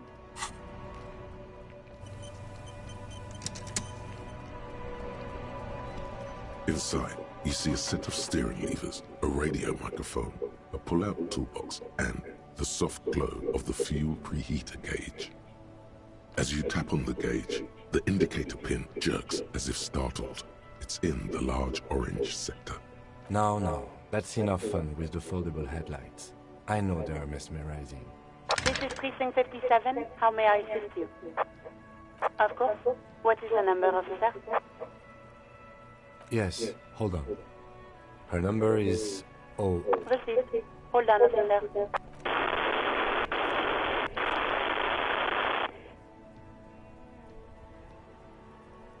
Give it a minute. She might be busy at the moment. Takes a bit to get to the phone. Just wait.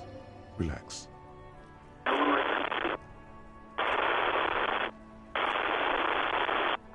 Officer, I have Sylvie Malaika on the line for you. Yes, hello?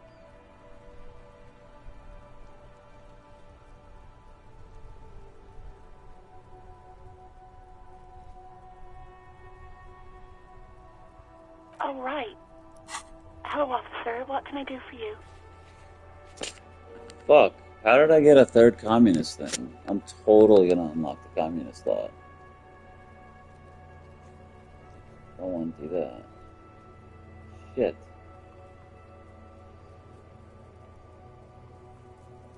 Oh.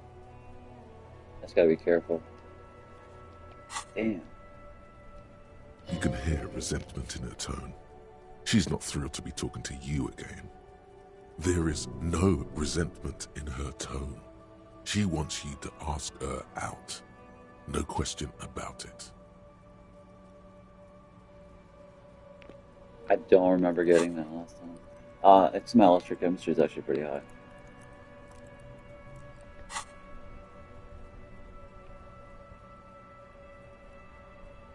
You mean, why did I leave the bar? Honestly, I'm not really comfortable discussing it with you, sir.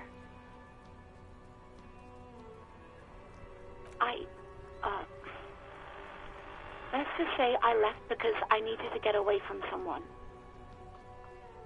You know who?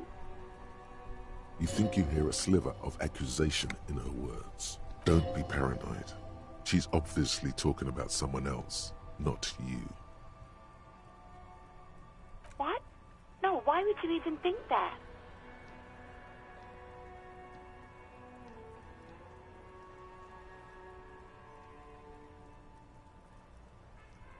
Yo, that's totally a feminist option. I bet you.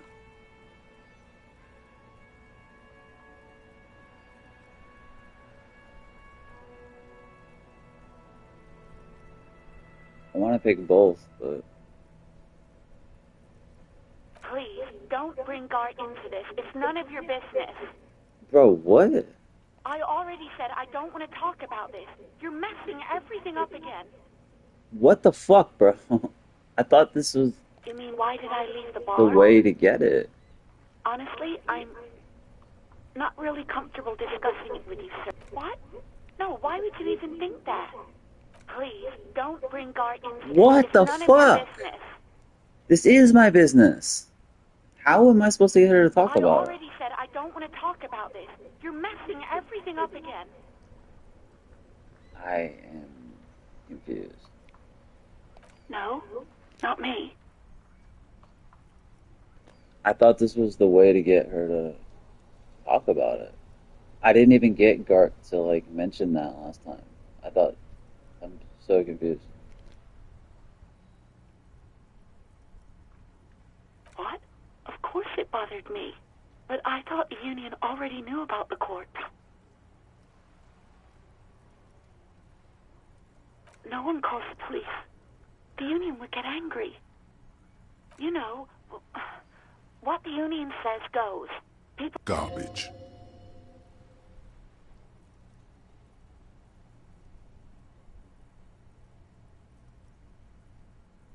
Okay.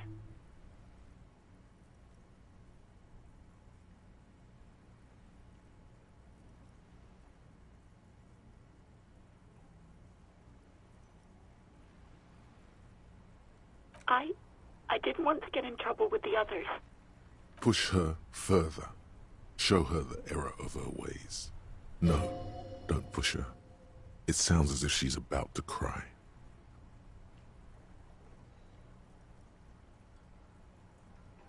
The other people who live around here. Local people, I didn't want trouble. Her voice is resigned and weak. You don't live here. You don't understand. Squealing is frowned upon here. Everything is dealt with, well, by the Union, internally. Please, I just didn't want any trouble. I didn't know I had to report it. I thought someone would take him down eventually.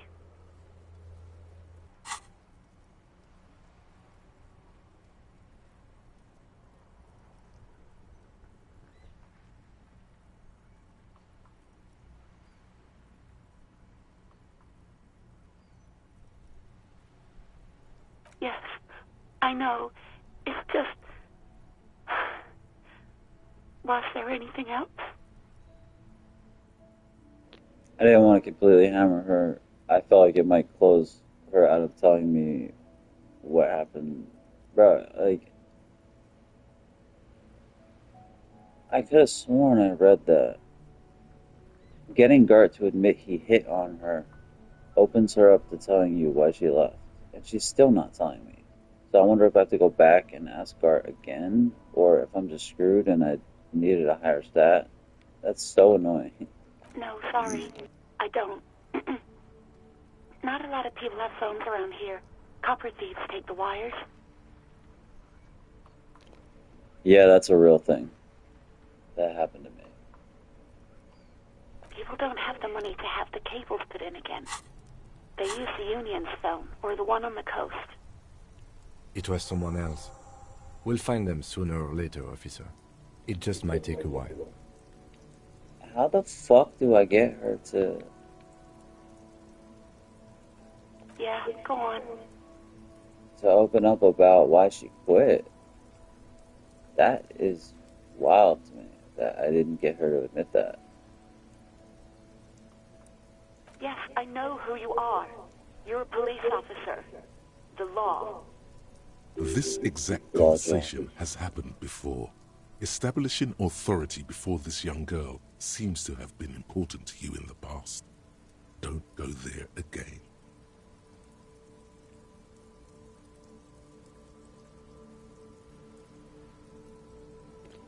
Wait, what? This exact conversation has happened before establishing authority before this young girl.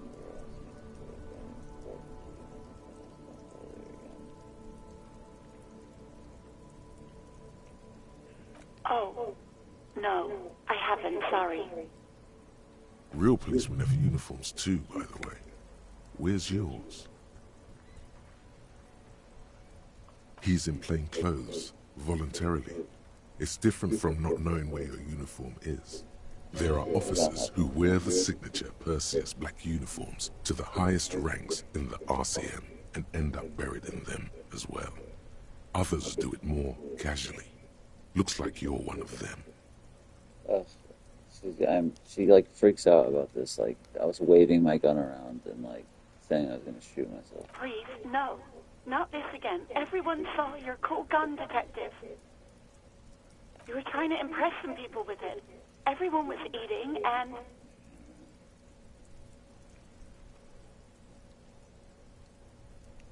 You were waving it around in everyone's face, begging them to describe it. You said it calms you, and then you started making suicide jokes. It got pretty graphic. I remember this. You were screaming things like, "My brains are all over the wall, painting them red. I won't be seeing it, cause these are I don't my remember brains. Rhetoric saying this I last can't time. see without my brains." Very nice visuals there. Some poor sod was trying to eat his pudding while you were screaming. I hate having to say this, but imitating the mercy shot right next to him. Spat some in his food. I don't think he touched it after. I hate having to say this, but I never unlocked finger on the eject button, and that would be a new thing. I could cosplay as a hard-boiled, alcoholic, psychic, suicidal cop. That would all be new. I never had finger on the eject button. This would,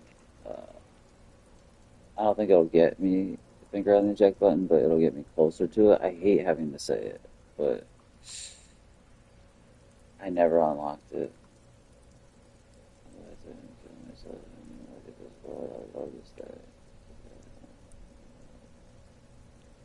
I hate having to say it, but I have to say it. No, please, no more suicide threats. That alone's not going to get me. I have to continue saying that stuff. And I know it's bad, but I just would like to unlock the things that I didn't have last time. And it could kind of fit into my archetype. Like an on-the-edge, fucking suicidal, super detective who's like, had it.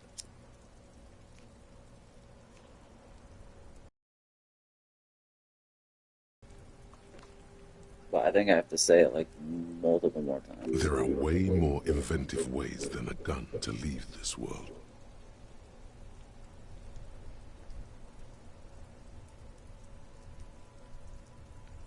Me neither. No idea. All I know is next you were waving around money instead, saying things like big butts cannot lie and guns can't buy money, but money can always buy guns. It's so ridiculous, her imitating. It almost looked like he pawned it, but believe me, I did not ask. Uniform? I never saw you in any uniform. You had your things on, the disco things. Well, you tried to jam it down the toilet, sir, clogging it completely. After I had unclogged the toilet and retrieved the paperwork, I threw it out in the trash, thinking you didn't need it. I am sorry about that. Anything else, detective? Yo, I don't remember having this option last time. No, absolutely not. It hurts you. That's crazy. I'm just curious what you have to do to get her to open up about why she left. What do you have to do, or what stats do you have to get Sylvie to open up about why she left her job at the Whirling in Disco Elysium?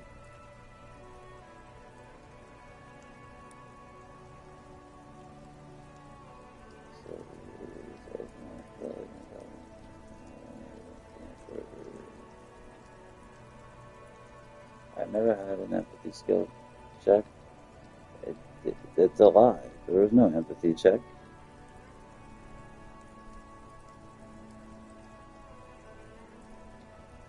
Oh, when ending the call. Okay. I must have failed the check last time, maybe? I thought it was dependent on getting the information. It's a red empathy check. Frick. I have pretty high empathy. Let's see if we get it. This will be interesting.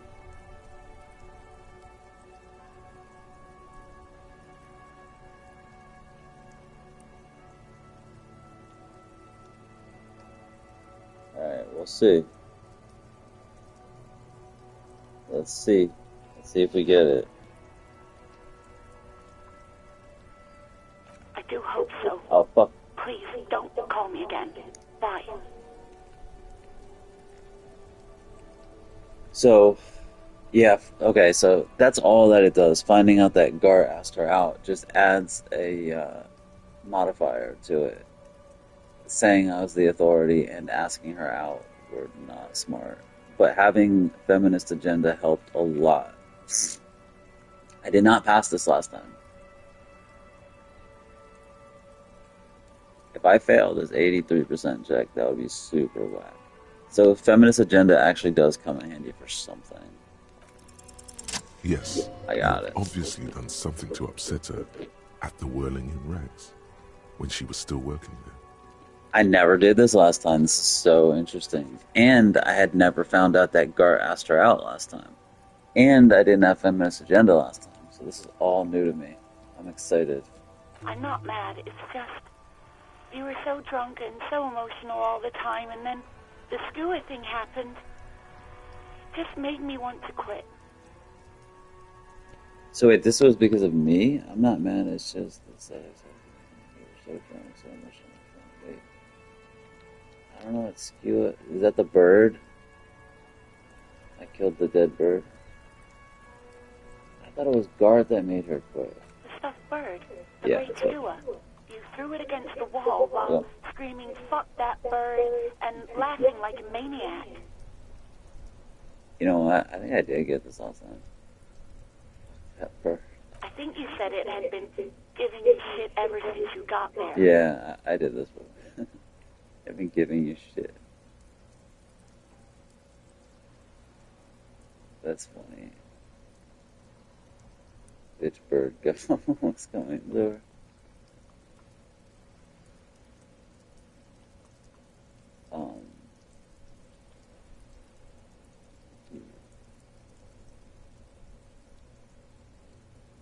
I might actually say the love bird thing. It's so funny to say bitch bird go was coming through. I wonder if that would be considered like a misogynist thing.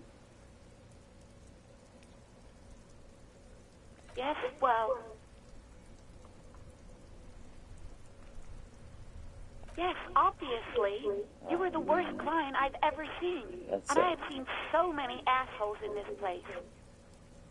I've had sailors fighting, union guys grabbing my ass, kids stealing booze. Once a guy was glued to the karaoke machine every night for 2 months. But you... That sucks. Well, you were worse than all of them. Honestly, you were getting borderline aggressive. Even about little things like not turning down the volume at 3 a.m. I even liked one of those songs you kept listening to on repeat. No more. I hate it now. We Go On by the O.O. I can't Yep, listen to Classy it M anymore. mentions You've this turned it song. into a parody. I don't want to say sorry because it's going to make me sorry, Todd. Though I do feel bad. I really feel bad, but it's going to make me into a sorry cloud. Then there was your room, your project, an experiment to see how bad it can get in there. I tried to send the cleaner, but you wouldn't let me, threatened to make me understand. I had no idea what you meant, and I don't want to know. And then you screamed something about being the most boring person alive and how everyone leaves you because you're just so boring. Yo, that's obviously new. The first time she said stuff about me being a superstar. But because I'm a boring cop, no. I mean, Harry is anything but boring.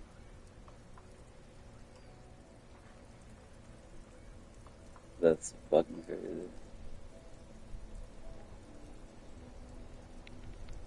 And then I had to deal with your toilet. The one you clogged with police documents, causing water damage downstairs in the kitchen. I won't even mention you waving your gun around, harassing customers, threatening to sing karaoke, threatening to kill yourself. No, you really weren't. You were simply the worst. I don't want to be a sorry cop, but I do want to say this because that's how I feel. But great panic at the end. That's gonna be Apocalypse, probably. The worst tavern wench I've ever seen. Girl, just listen up. Don't you ever party? I don't want to say, I don't want to be a sorry cop, but damn, that is like, I'm actually not going to say it because it'll make me a sorry cop. And saying sorry won't even do anything. I'm pretty sure that's what I did last time.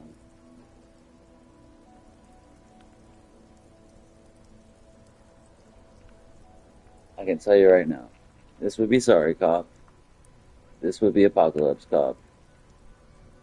This would be fascist. This would be superstar cop. This would be boring cop. God, I knew I shouldn't have brought it up. Just try not to call me again, and let's pretend it never happened. Come on, that wasn't even that bad. But what I said, that was boring cop. Boring cop really is boring. Fuck.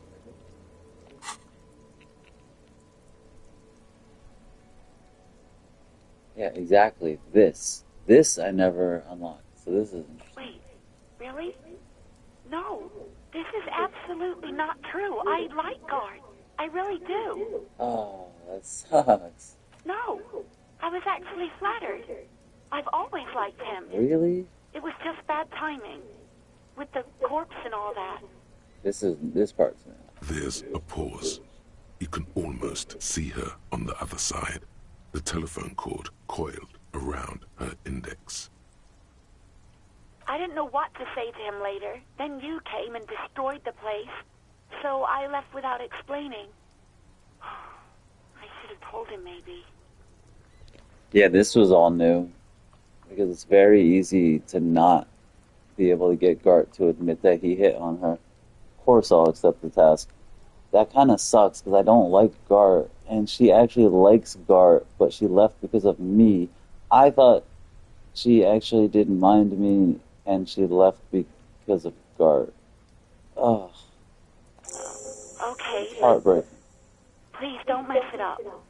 Please don't take out your gun or something. Maybe I should wait until I have my gun to tell him. I probably wouldn't do anything, but that was new, though. Oh, all sorts of things. From disco, rock too. So much disco and rock. Yes, that's the one you like to sing along to the most. The later it got, the more that one came on. Interesting. You still have to find a copy, though, before you can blast it. I know where it's at. It's south, near the fishing village, by the little house thing. Wow, that's crazy.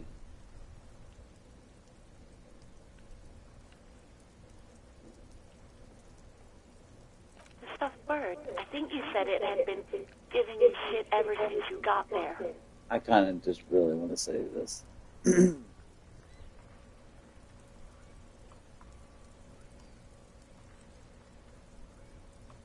I'm worried that this would be sorry, cop. Hopefully it's not a fascist thing to say. I just don't know if I can get back into this conversation with her. Okay, officer.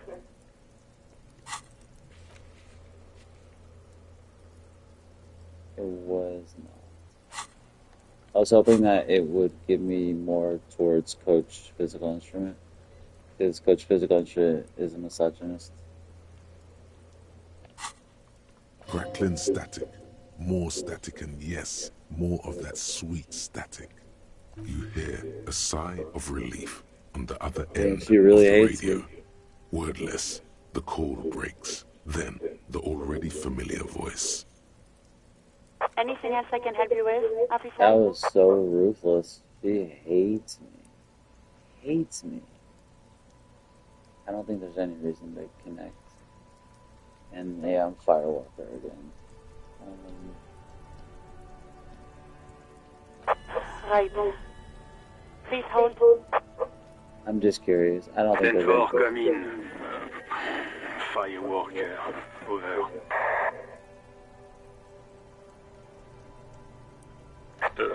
Wait, before you say anything stupid, think it through.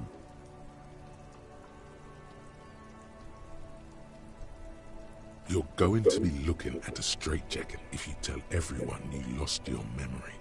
Be smart about this. Ask if he's there alone. Maybe I won't ask. Because last time I asked about everything, maybe I won't. Evart, sir, I'm not hearing your question.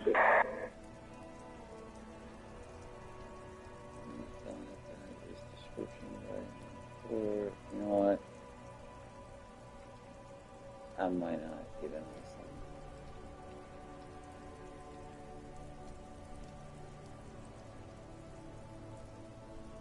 That's a negative, sir. I got 10-12 visitors present here. Over.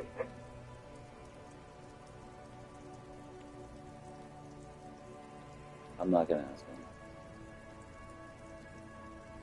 What I might do is wait till day 3 when Vic Mir and the lady and Vic Mir and the girl cop are at the whirling, because then you know they won't be there. It's not like I need this information, but it would just be interesting to see if it changes. You don't get any interesting information anyway. I'll try calling back. Understood, sir. Over. Roger that. 10-10, over and out. 18 kilometers to the south, in the 41st Precinct's relay booth, a small crowd has gathered around Communication Officer. Wow, we're actually packed out. That's crazy. Around We're a dozen cops. full. We don't have any slots. That's fucking crazy. I might get rid of the Indo tribe. I really want to get Cole de Mamadakwa. I thought maybe by having that internalized, I would actually find the Cole de Mamadakwa, but you don't actually find it. Damn, I want literally all of these except magnesium life form, because that does nothing. But I want all of these. I love how White Morning lets you zoom out more. And I at least want to get apricot chewing gum right before I call Dora, because I wonder if that will change anything. I think I might have actually internalized it after the call with Dora last time. And I don't think Cole de Mamadakwa helps with the phasmids or finding the Cole de Mamadakwa.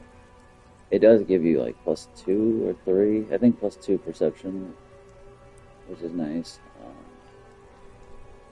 So I think eventually I get rid of the 15th Indo tribe and do the Mamadakwa. I can't believe we have every slot filled. Also, I don't know if Lonesome actually does anything besides giving you that information. I don't know. The small room is filled with cigarette smoke, abuzz with laughter, when Officer Judith Minnow enters. Her left arm is in bandages, and her hair trimmed short.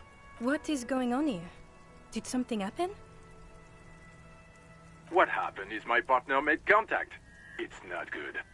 He's lost his badge and his sidearm. He seemed confused, delirious even.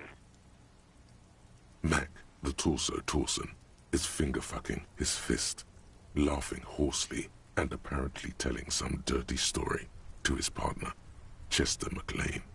Yeah, Mullen was fucked, alright. Sounded fucking drunk to me. I literally was.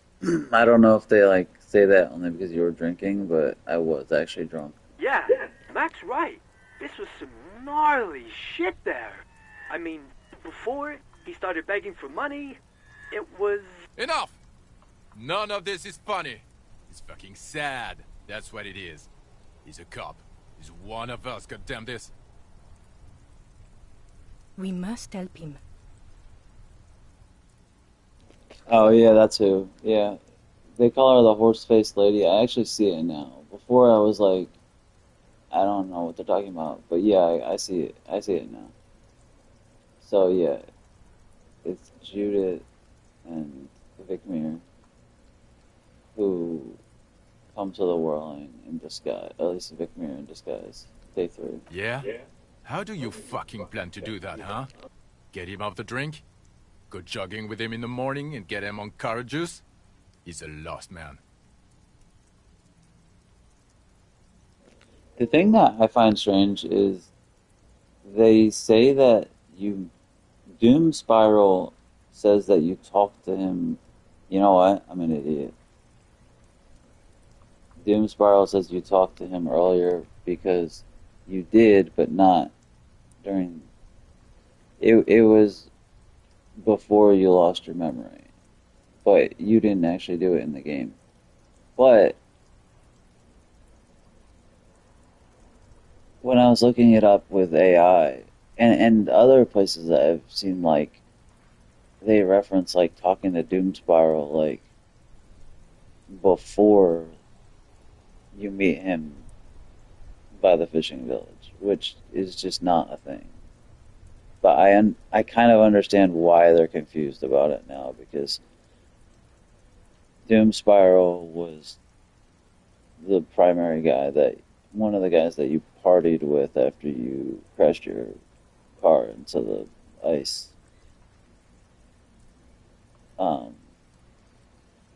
He was one of the dudes there that you partied with, but that wasn't during gameplay. That's just a referenced thing in lore.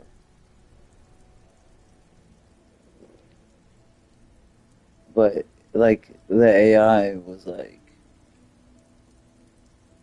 acting like we actually talked to Doom Spiral in the game, and it set up some type of thing.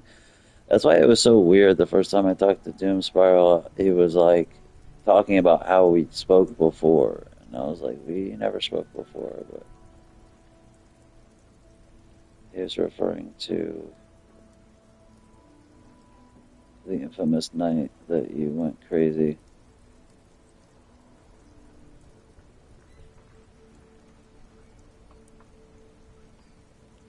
I think both the Void Arrow and Tequila Sunset names are associated with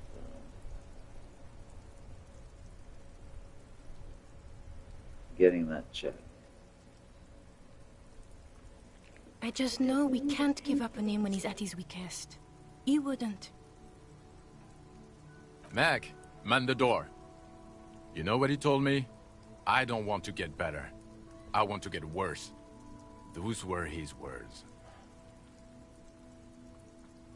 This shit does not leave this room. Not a word of this to the captain, or anyone else. We'll give him a couple of days to put his shit together. I guess I can hold off the report for a few days. Good. Okay, everybody. Nothing but a prank call here. We all got our laughs. Now get back to work.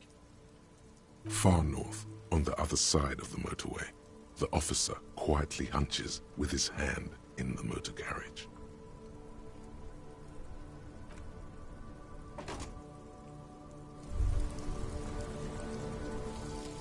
Actual art degree. Trite, contrived, mediocre, milquetoast, amateurish, infantile, cliché and gonorrhea-ridden peon to conformism. I fucked me. Affront to humanity. War crime. Should literally be tried for war crimes. Resolutely shit. Lacking in imagination.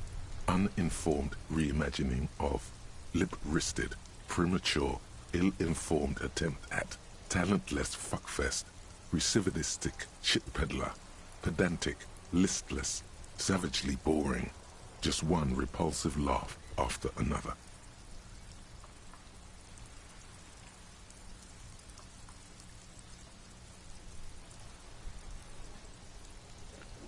That was so long.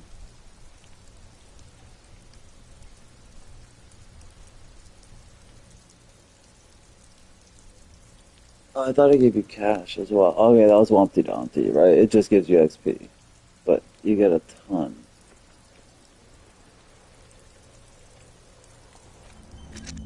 However, being an art cop doesn't really change much of the dialogue.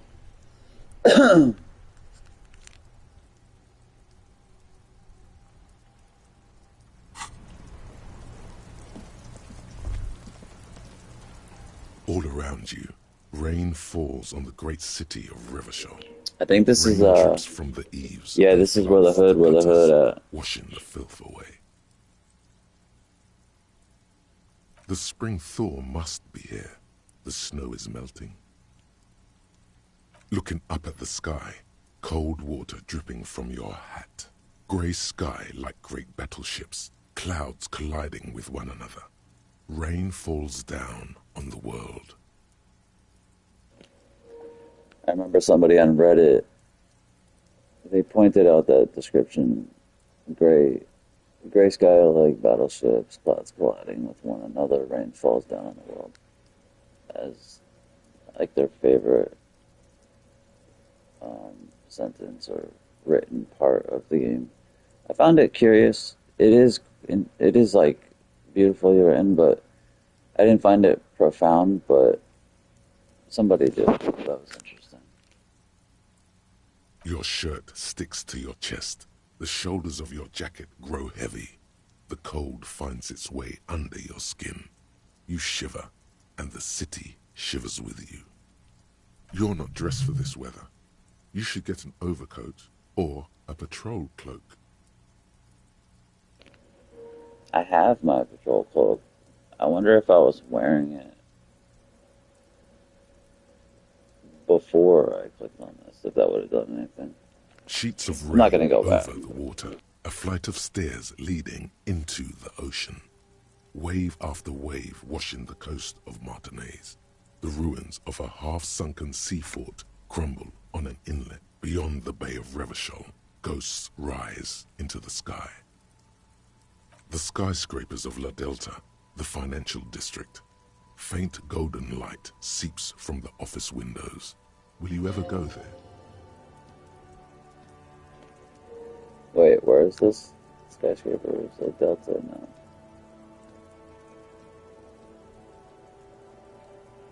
No, you are just one of the hundreds of thousands who watch them rise across the bay from Martinaise.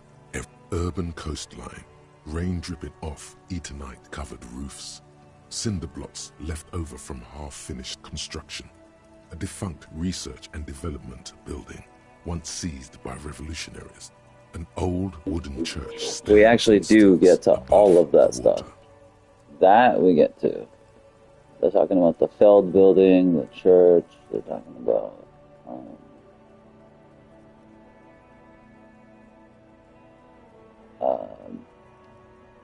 perhaps the youth center. Coal City, end of all lines. Your hair is an oily mess flecked with ash from neighboring coal. There's a fleet on the corner. A plastic coat is folded into a small triangle under the counter by the window. The great gates of the industrial harbor are locked. A chill runs down your back. You shudder like an animal trying to shake water from its hide. Behind the gates, heaps of supply crates, red and blue metal shipping containers.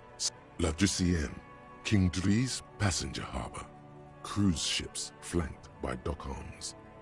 Curon, the lower middle class, distributary after distributary cuts the city blocks in half. 7-story buildings trail off into the rain.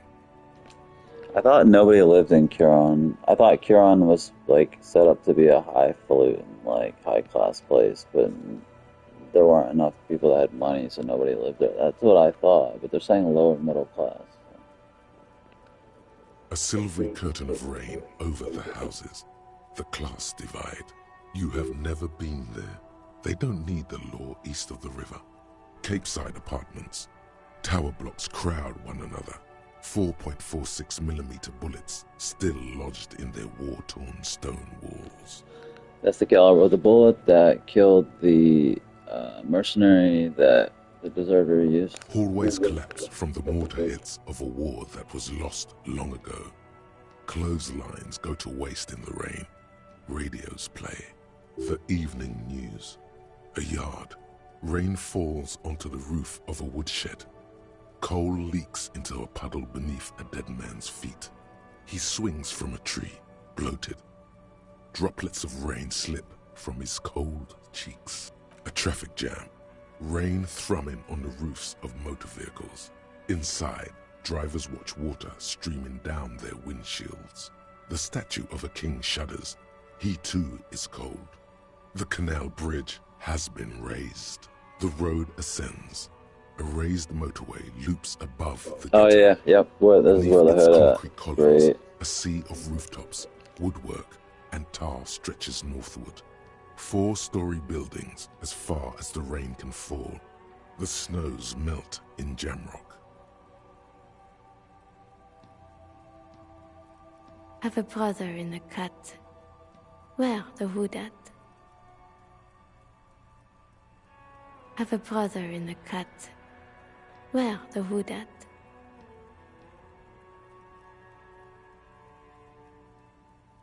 To be in Martinez, where no one goes, at the runoff point of a long-forgotten canal, in the whitest part of town, in the shadow of the day the revolution failed.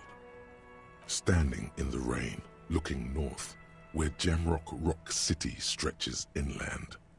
In the rain-swept distance, above the rooftops of Jamrock, a repurposed silk mill stands perched. It would have been so nice to get a sequel, the sequel that they were originally planning before all of the strife and breakup happened. It would have been so dope, because I assume that we would have been able to actually see Jamrock.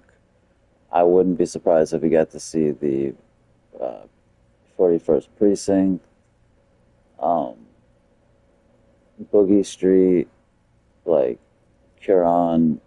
I would not be surprised if they allowed us to see a lot of these places that were heavily mentioned and referred to in this game, but we don't get to actually visit. Like, I really wanted to see Jamrock. Welcome to Jamrock.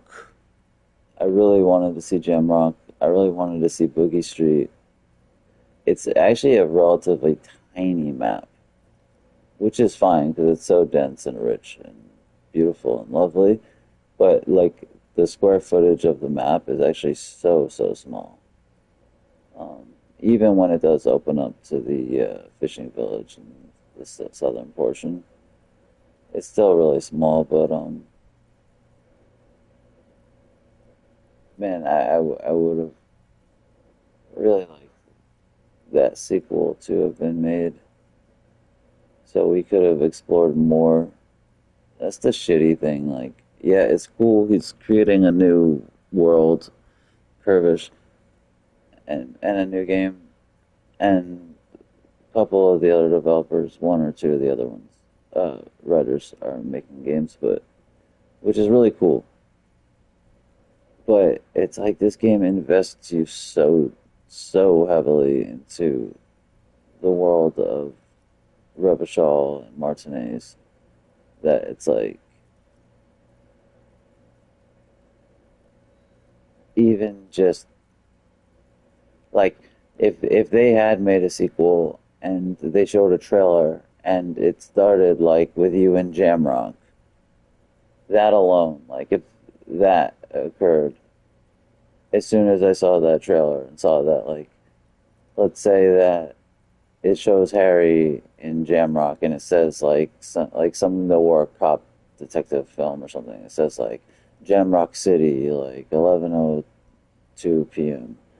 Um, and it like shows gameplay of you like in Jamrock. Like even with that, I would have been like clapping.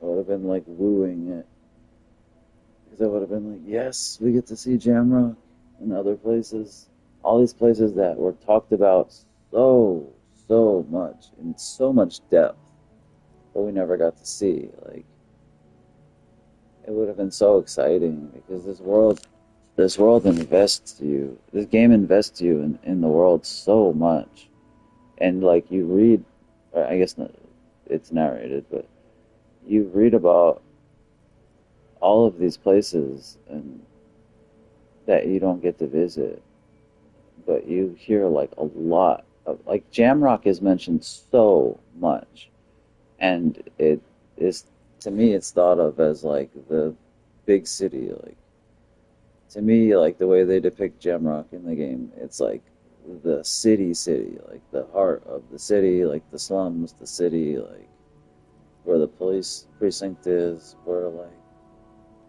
drugs, gangs, drugs, the La Padre Madres, like that's where the shit goes down.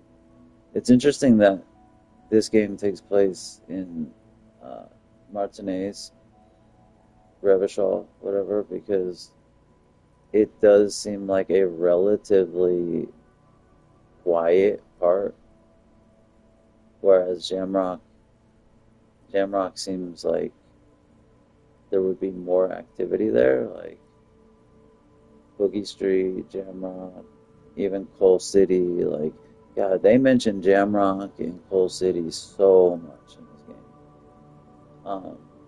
That's why it's such a shame that they never made a sequel, because it would have been so dope, like going to Coal City and Jamrock and Boogie Street and Quran, all of these places that are like nearby. And it honestly feels like it feels like they had set the game up to have a sequel, because even throughout the game, like particularly in the second half, it's like they're continuously mentioning that something is coming, some big event is coming, some big like supernatural, potentially supernatural type thing is coming, and it has to do with the Pale, seemingly. At least it seems like it has to do with the Pale. And perhaps even that hole in the world that you find in the church. And it's like, it really, it really seems like they wanted there to be a sequel, and that they kind of almost set it up to be a sequel, because it's like, all this game really does is investigate this one small murder, and like you get to like learn about Harry and learn about his backstory and do side quests and meet people and stuff. But it's like throughout the game they keep mentioning that like something huge, something big is coming, something big is like very close, something big is coming, and I always thought that big thing was going to happen in this game, and it doesn't, which is fine because the game is still great and intimate and wonderful on its own, but it never comes to fruition. And so I really wonder if they were kind of anticipating that in a sequel it is where it would happen. And it feels like they set up so many things for a sequel, like with how deeply they go into talking about all the different districts, and your precinct. Like, it really feels like that. And what feels like is meant to be canon is you asking Kim to join your precinct and like be your permanent partner. So it really feels like in a sequel, Kim would be part of Precinct 41. He would be your permanent partner, and you would visit like Jamrock and Coal City and Huron and Boogie Street and all of these places. Like, it seems like they perfectly set it up for that. So it's such a shame that it didn't actually come to fruition and that people couldn't play nice. And while it is really cool that Robert Kurvish is creating a brand new world that's super intriguing, it's still I'd still rather that he had stayed and done a sequel because it's like a new world is awesome, but it's like it almost feels like it's going to be arduous, like having to learn all of this new lore, learn all of these new like districts and all of this new history, like for better or worse. This game is so deeply laden with like political stuff, religious stuff, historical stuff. Like there's so much stuff about like the history and the revolution and Dolores Day and like all the different districts and areas and like there's so much about it. Like it's like it's almost like giving you a history lesson on a completely fictional world, like the Franco-Nigerian stuff and like all of the Seminese and Oranjo and all of this stuff, and it's like you learn all this stuff which is all fake, but it's like now it's not even going to be continued in like a new game. So I don't know if Netflix is going to do a show or something. Like we'll see how that turns out. I don't know if Kurvish will be involved in it. If he's not, then I am weary about how that will turn out. But it's a shame if this fiction doesn't get continued in some facet, and it would have been really nice if it was continued in a sequel game. Because you take the time to learn so much deep, rich history of this interesting world, and it's like it's all going to be wasted. And I think that's part of the reason too why people become obsessive about the game, and in a small way I have as well, because it's the only one. You know, there's no sequel or anything. It's like that's it. This is all you get. And there's so much depth to it that, you know, it's a shame that it doesn't get continued. So I understand why people get obsessive about it, but it just sucks that we never get to go to these places and stuff. Like, they are continuously talking about how much of a shithole Coal City is, and like how just active and like shitty Jamrock is, how there's just like, you know, crime, and it seems like it's like the city, and they're always talking about these things. Even going to the island, I thought there would be more to it. And you get all these tidbits about remnants of the past and stuff, but you never get to like go to these places or experience these things, even if it was a prequel. Like a direct sequel, I think would have been great with Harry and Kim as partners, both in Precinct 41, and whatever like crazy pale thing that's coming, you know, comes and threatens the world and the stakes rise. That would have been the best. But also, they could have played around with it. They could have done anything and everything. Like, they could have done a prequel. I wouldn't have minded that at all, even if it didn't include Harry. Or they could have done a prequel that did include Harry. Maybe it does take place during your relationship or before, or maybe it takes place when he's an ace detective. Though it might have actually been more interesting, a game that takes place during the revolution. That could have been cool. Like, there's so many possibilities. It just sucks that none of them were able to be realized. Though I really do want to play Zero Parades.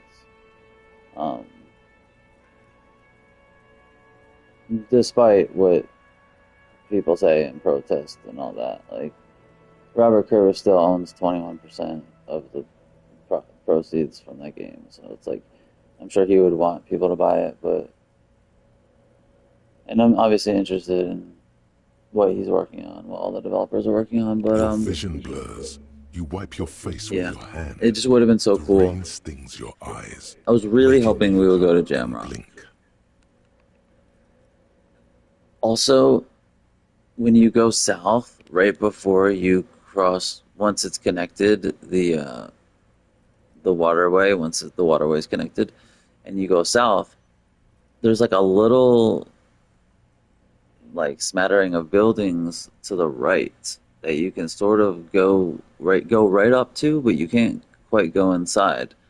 And I always wondered if that would be unlocked or if that was gonna be not gonna be DLC, because I would have wondered that if I had played the game earlier, but I always wondered if that would later be unlocked later in the game or end game, and it never is.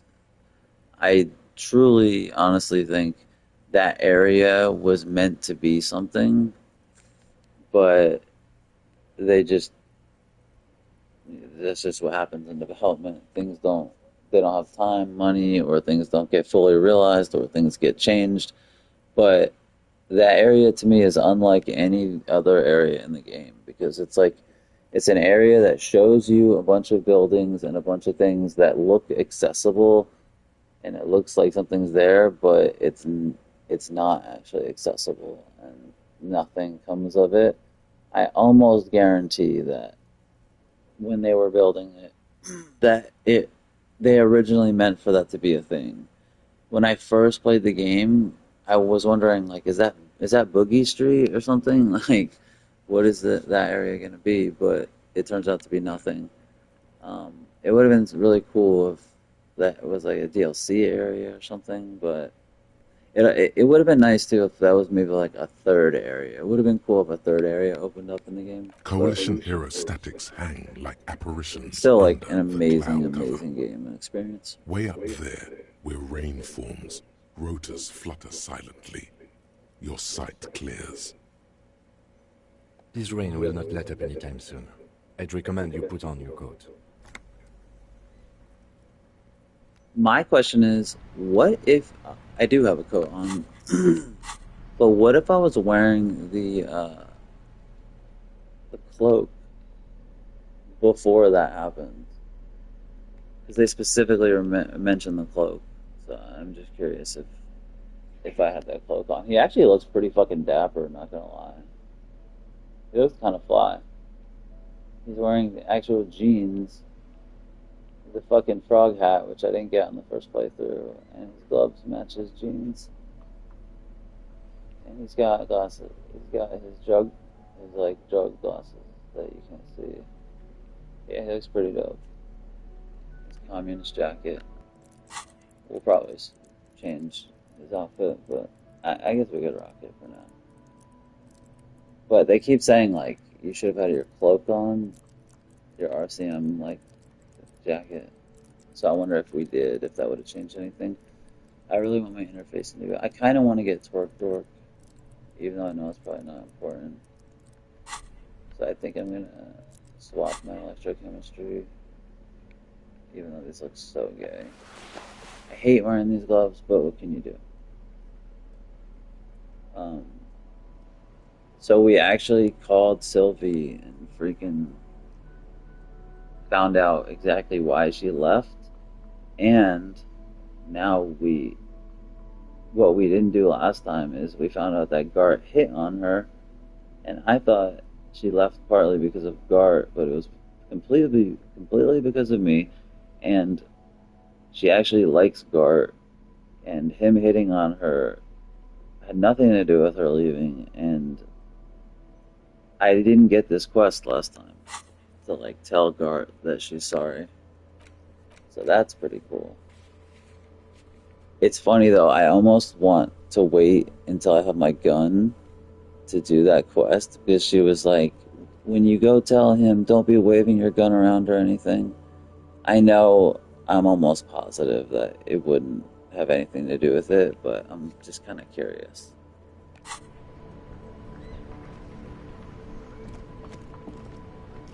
You know what sucks? It's day 2,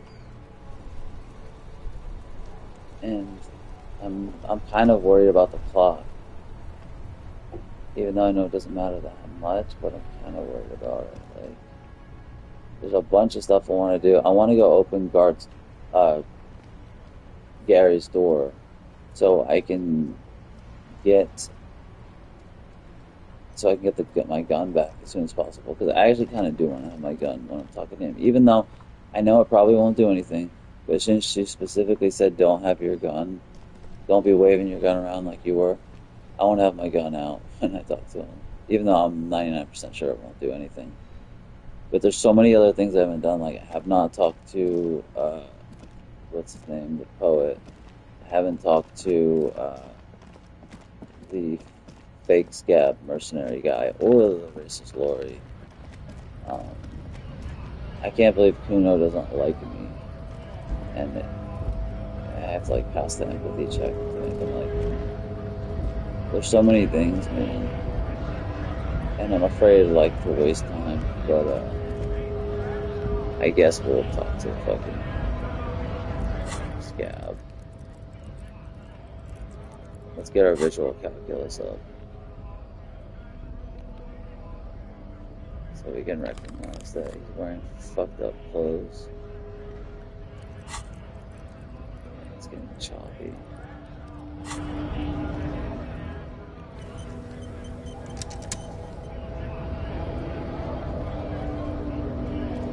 Bastards! We have a right to work! I think I'm pretty close to getting a law jaw. Yes, people get that you are the law. You really don't have to keep saying it. That might be the trigger. Hold up and stay frosty, everyone. Cops are here. Broad-shouldered 51% shareholder. This guy is not who he claims to be. You notice how big he is? Notice how his clothes aren't fitting quite correctly? You here to fuck with us? Beat the honest worker down. Yes. We're here to fight for a cause. Stripes usually have problems with people who have causes. I don't want to be too political. Good. We're fighting for a cause here. Right to work! Right to work! Besides, we're not that different. It helps if people see us talking, cops and strikebreakers together. Shows authorities are on our side. Builds confidence. Shit, I should have saved. I don't know if I saved. Rights of people. Rights of workers. To have gainful employment. His manner of speaking is wooden, the tone of voice bland and uninspired, almost as if compiling replies from a set of learned phrases. Might be time. Don't let the fat bastards tread on you. Cops tend to side with the higher-ups, but you're essentially still workers. I don't trust cops, but I can see you understand the right to work! Right to work!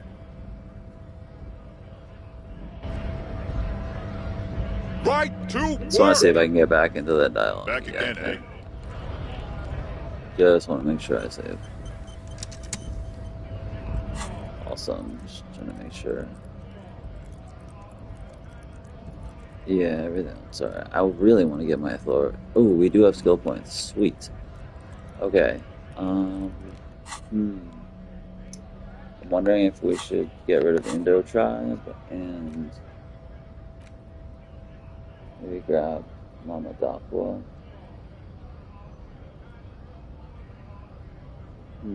There's multiple things I need to do. I need to up my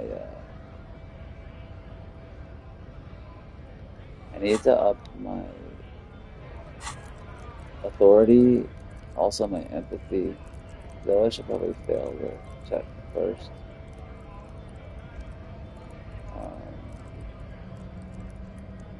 I'm gonna up my authority. I know it's not something I have to do, but trying to cosplay a cop that has high authority, so I know it's probably like a waste, but fuck it.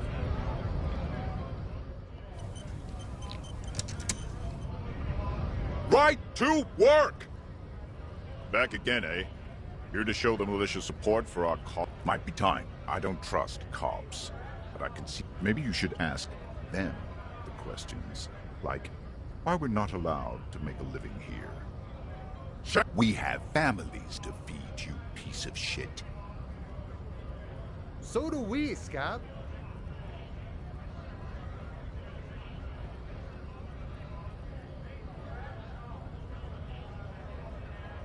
When a bunch of ungrateful, lazy cockroaches can't get their act together, decide to block honest work for other people. Beats me. They mumble nonsense about boardrooms and workers' rights, while we have the right to work! There's something odd in the way he carries himself. His set of clothing looks vaguely mismatched. The different pieces of the attire seem ill-fitting. His shirt is far too small and an unpleasantly tight fit, while the overalls, held up by a belt, seem to fit a man with much more corpulence.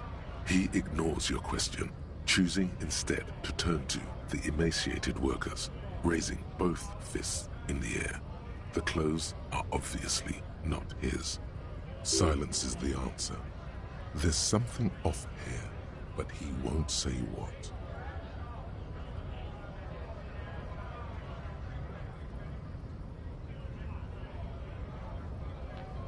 You don't really get him to admit it, I don't think.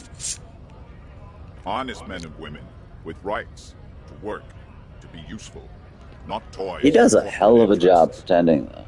I think he's doing a great job. We came here to help the harbor run smoothly in time of crisis. If union fucks don't want work, they ought to let in those who do want work. He was supposed to say, who do want work? I have a question. Why do all these men follow your leadership? You think they follow because I'm big and loud? No. They follow the rules of the market, the rules of the economy, because they were given a job to do! You've been talking to him for quite a while now. Something is off with this guy. Ask him where he's from. What's it to you?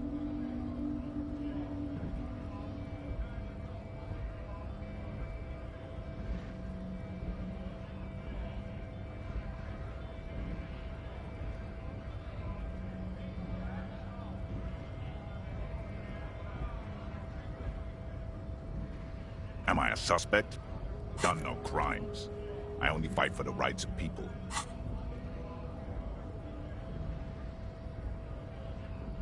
We're all workers, right? Workers stick together. Came from the eminent domain, in Jamrock. Backgrounds in odd jobs, heavy lifting, cargo hauling, bouncer work. I know the drill.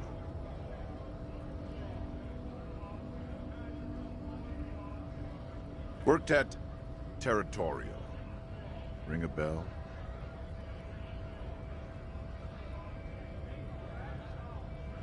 Uh-huh. It was a long time ago. What's it to you? I just want to try the other options. Big mess caused by union greed. But I See if we only can fight get for the rights anything of out of people. him. We're all workers, right? Workers stick together. Came from the eminent domain, in Jamrock. Backgrounds in odd jobs, heavy lifting, cargo hauling. Worked at Territorial. Ring a bell?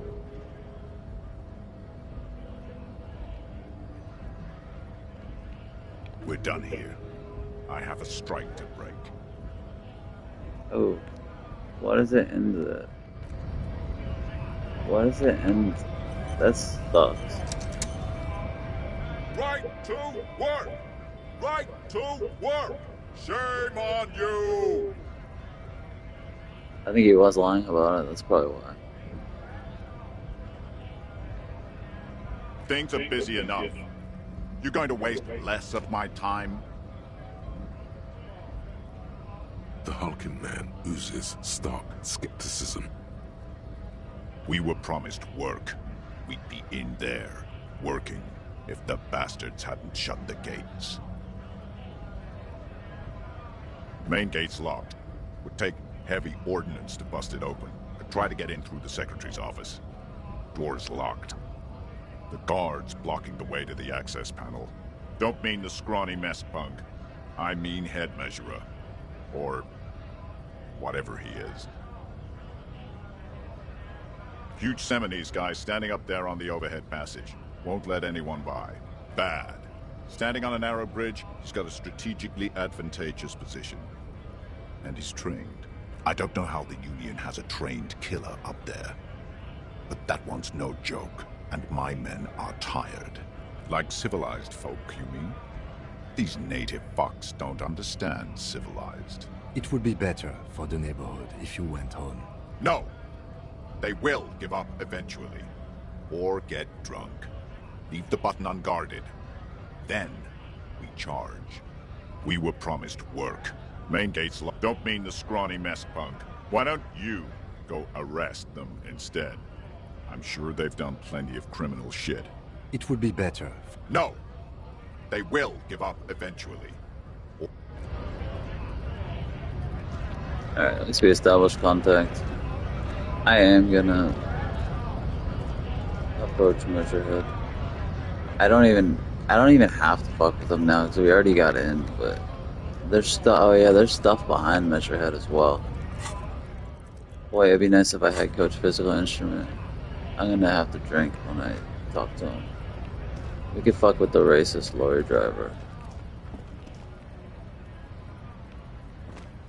It's getting choppy. Yeah, let's do the racist lorry driver. Fuck it. Right to work. Right to work. Kim hates this guy. What would be good to have? What is conceptualization? Yeah, it gives it, I think it adds morale as well.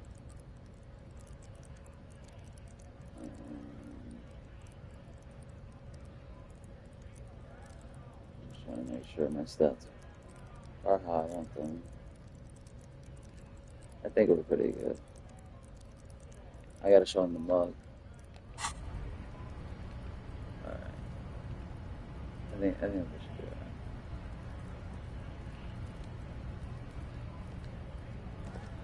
that. Welcome to Revachol.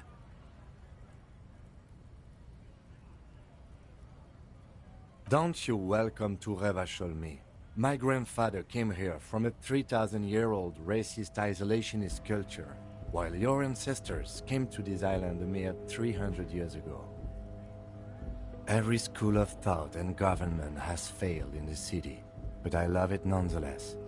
It belongs to me as much as it belongs to you. It's men like you who keep Revachol divided, making it that much harder for everyone to climb out of this post-war limbo.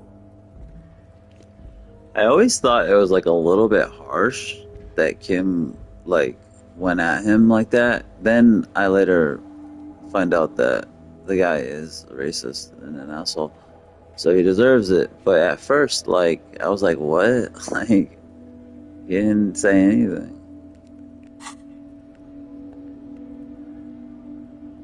Damn, he's being fucked up. What he means is fixation on the Revacholian nation makes it harder for Revachol to actually attain self-determination.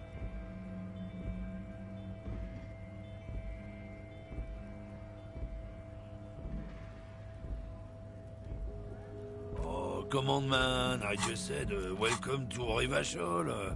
It's a lorry driver thing. I know exactly what you meant. You think my kind doesn't belong here, that I should watch myself and behave. But you see, I'm an officer of the RCM. It's actually my job to make sure you behave. I would advise you to remember that. Silence. The air between them becomes tense. I like how the light came on because it's getting dark. Your partner needs backup. Now's your moment to shine. Oh shit, finger pistols. That's what's really good.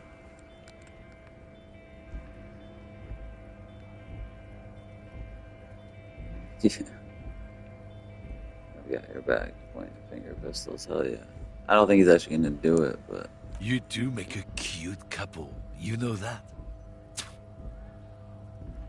The lieutenant exhales and resumes his regular calmness. Whatever you say, officers. He smells of heavy motor oils and his breath of high tar content cigarettes, probably Astra Whites.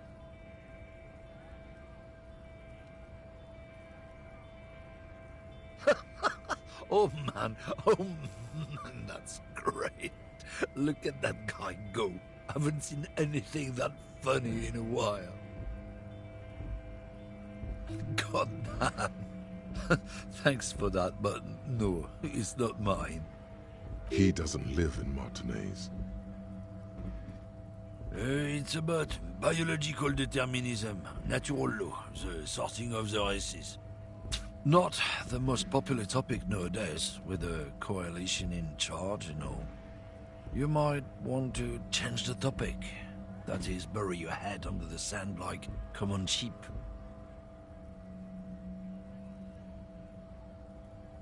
People who've studied these things say that you and me are superior by design.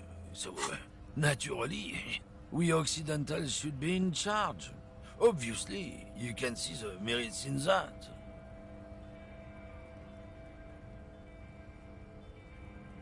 So, lately we Occidentals have experienced an unfortunate downturn when members of the superior race cease to believe in their innate superiority.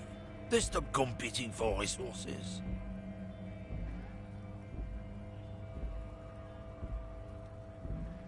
The problem? The damn kips are showing a real good game lately. Same with the mosquitoes.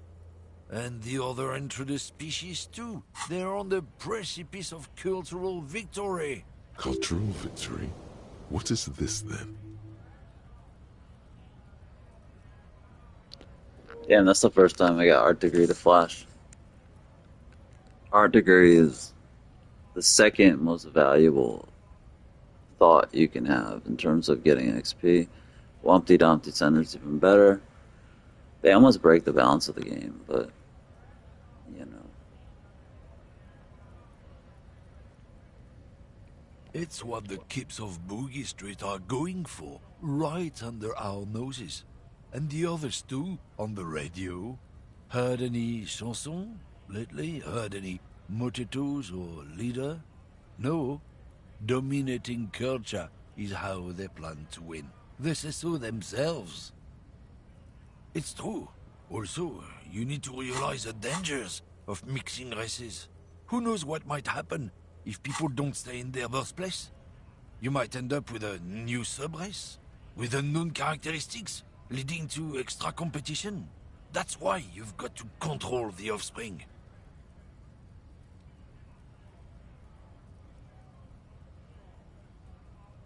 Don't push your luck, Runt.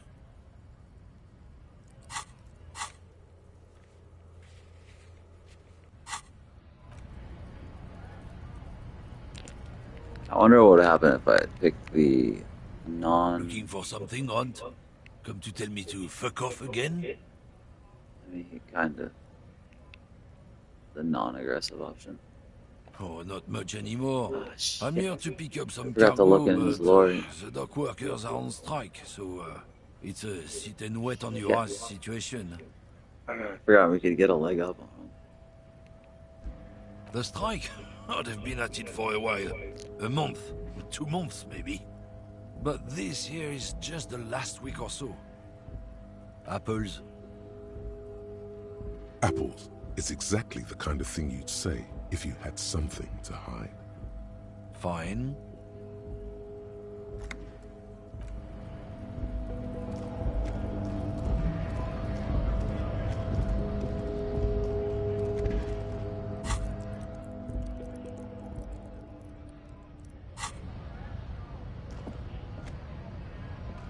lorry stuck in the traffic jam. This big, heavy Grad-made machine is well kept for such an old machine. The windows are clear.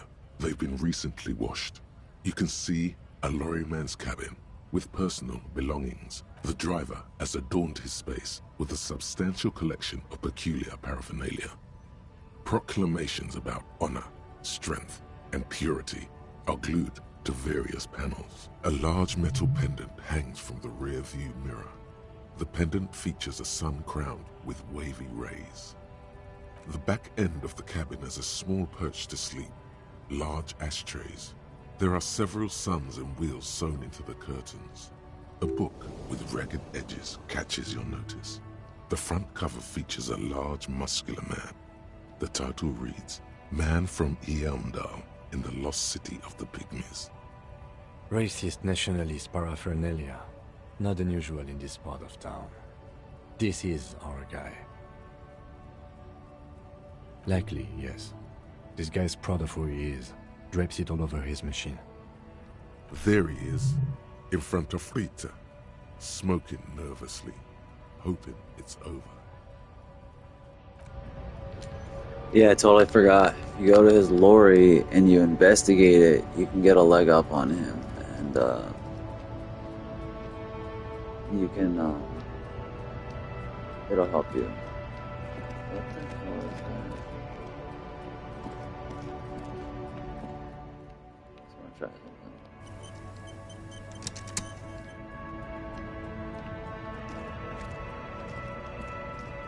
Oh, that's on the screen. I just want to reload it and see if it's being fucked up.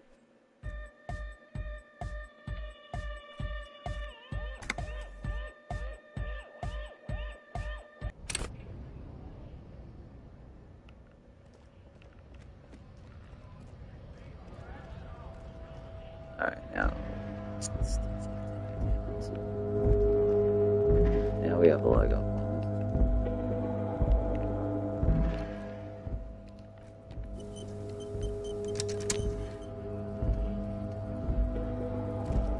Looking for something, Hunt?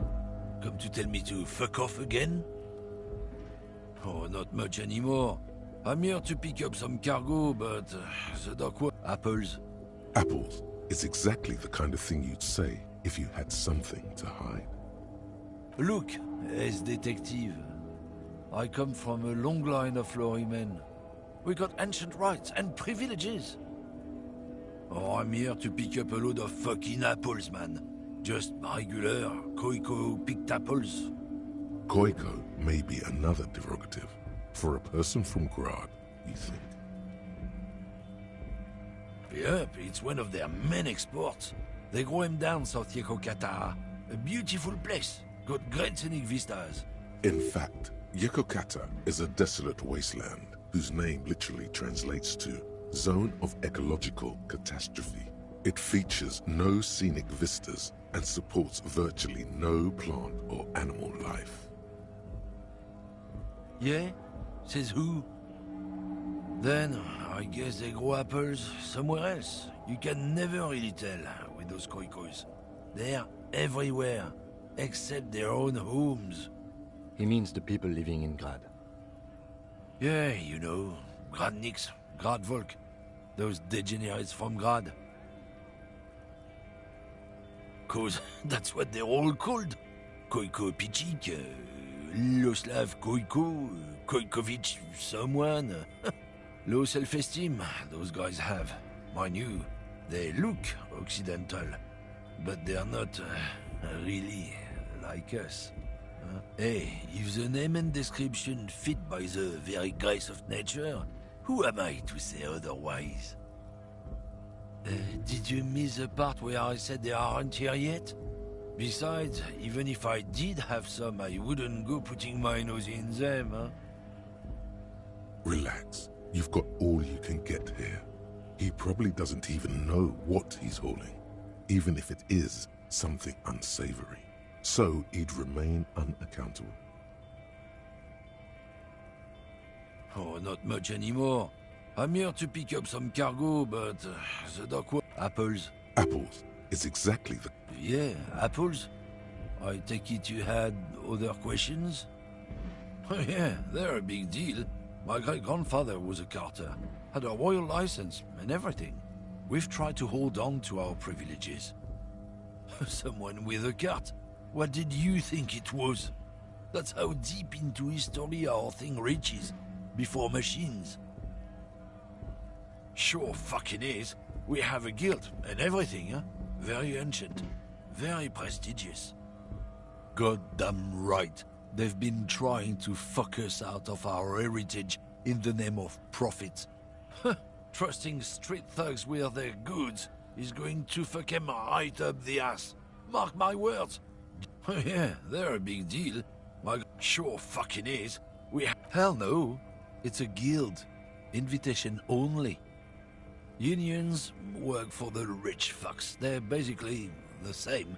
Been trying to fuck us out of our heritage in the name of profit. Trusting street thugs with their... No. Just a straight no. Drugs? They're shit, man. I don't let anything pollute my body. You know where that shit comes from? Sarah Miriza, Safre, Ilmara. They take the money from our local junkies here and then use it to outcompete us in the manufacturing sector. They know they can't beat us in a fair fight, so they have to get us to weaken ourselves somehow. It's racial sabotage, racial economic sabotage.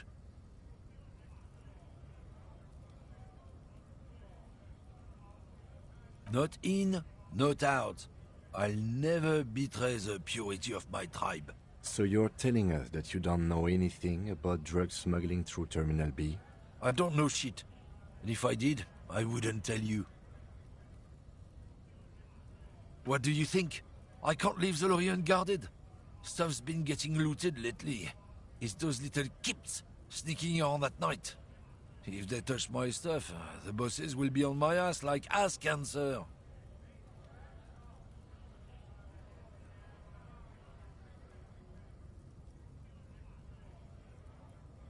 There was a bunch of spilled boxes in the back of a big lorry nearby.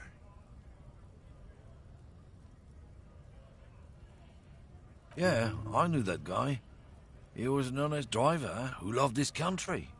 We were having a good debate about genetics at the Wheeling in Rags, when some kip boys smashed his luck and took damn near everything. Lost his fucking job over it.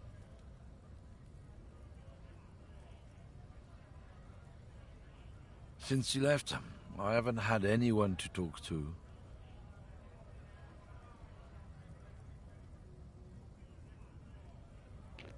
Sorry, I was just pouring a drink. Right quick.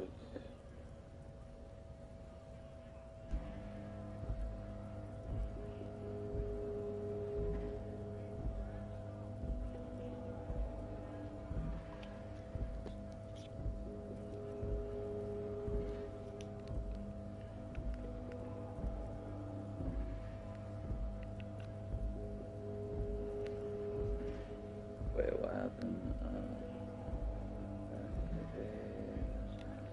It's a fucking travesty, is what it is. Isn't it obvious? Fucking Sealang, that beady-eyed South Samaran. His little side business is a scam. I wouldn't be surprised if he was peddling drugs as well. That's the one. His tribe are natural liars. It's in their blood. He's talking about Sealag. Sealag is not selling drugs. Originally, I thought he was. He's your man, all right. 100%. He's a lorryman selling his employer stuff. Broke the seals on his Humanox lorry. And then the tail driver says, "It's poet." The poet's always my friend. I wouldn't be so sure about it. Not until we've heard what Sealand Hey, my himself man. has to say. That's what he always says.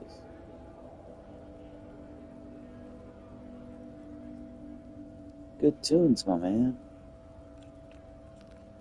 Guess so. When you fucking ask the poet guy for a smoke, he's like, I don't smoke. And he's smoking a cigarette when you ask him. So it's like, wait, what?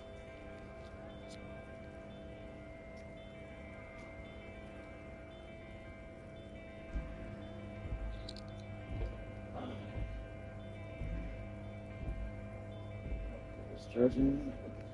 Thank goodness I made it charge.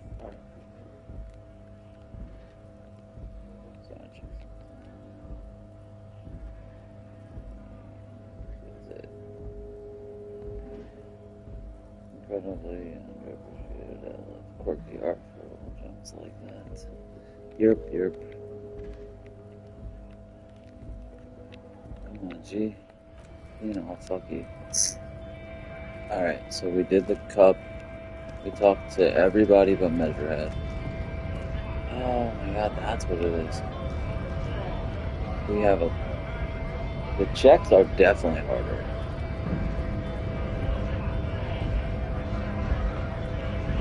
I'm just curious, I forget what the check is.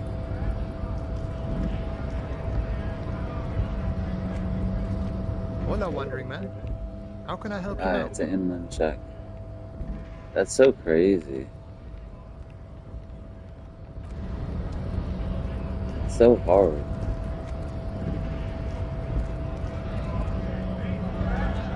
It's choppy. It's fucking running choppy.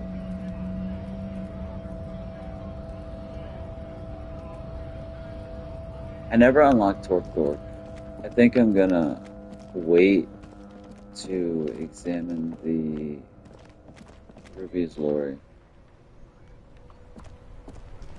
I'm trying to think. Kuno, I gotta get my empathy up. I'm gonna have to just flat out invest in empathy.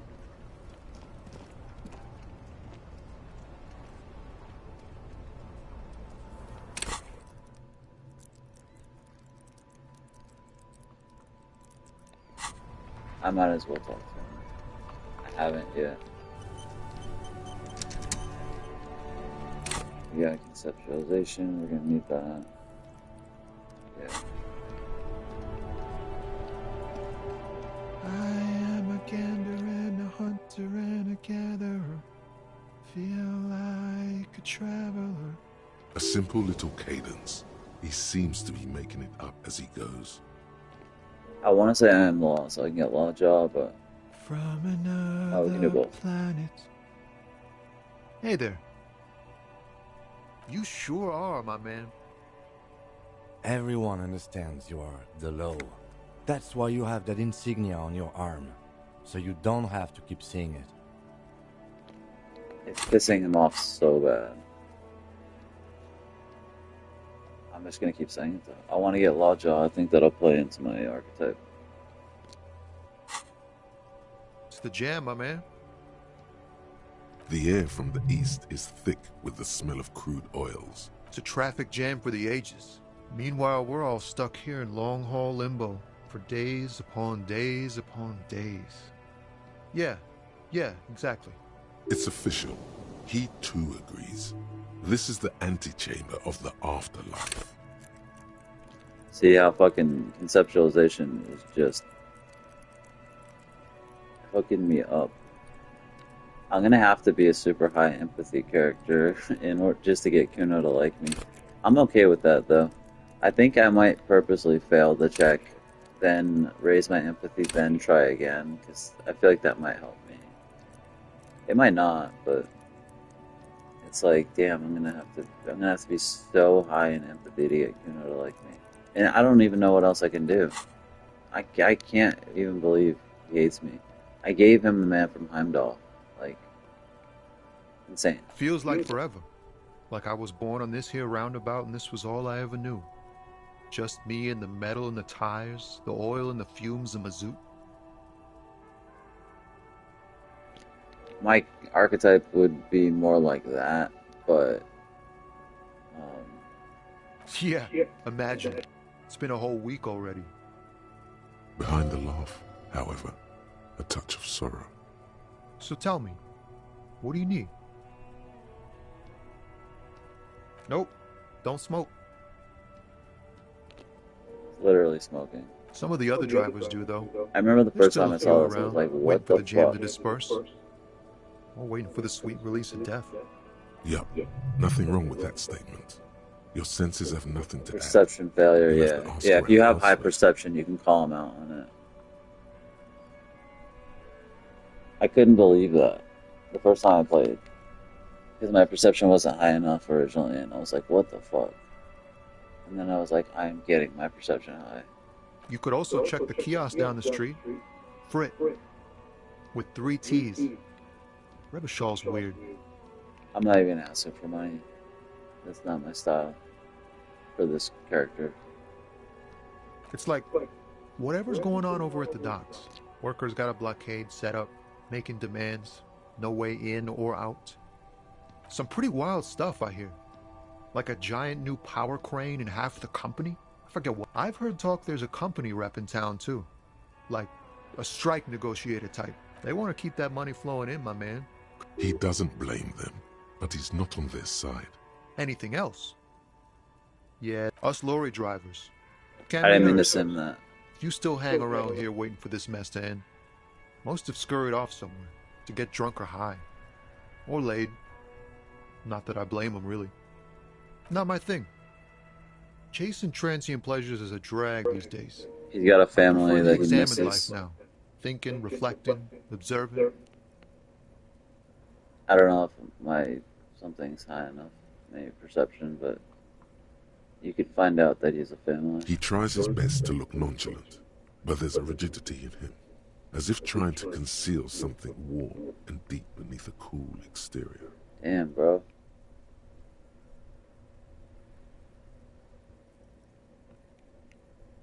I guess I really need some empathy. That's pretty crazy. He ain't one of us drivers. I know that. All accounted for. Otherwise, I haven't really asked about that. Been wasting time right here. Keep him busy. It's easy to see he's telling the truth. Analyzing the fundamental structural and psychological conditions of being stranded in the midst of a sea of motor lorries and their sad, despondent chauffeurs. Nothing. I'm just messing with you, man. Don't mind my idle verbosity. He ain't one of us. It's easy to see he's telling the Analyzing the fundamental a sense of surprise there ain't more bodies hanging from more trees. Oh, high-grade narcotics, illegal firearms. Time to arrest him. Relax. He's merely joking. Ha! No, I'm joking, my man. Found runs a nice, clean business. This haul of cargo is mostly sporting goods. You know, tracksuits and that kind of thing. They usually get shipped to Grad and the Occident, though we've been making headway in the Il Moran market lately. Not unless they've illegalized sports equipment while I was on the road. This rockin' beauty. Sure is, like a rash you can't get rid of. You interested in heavy-duty cargo machinery? I should be able to say yes and identify it.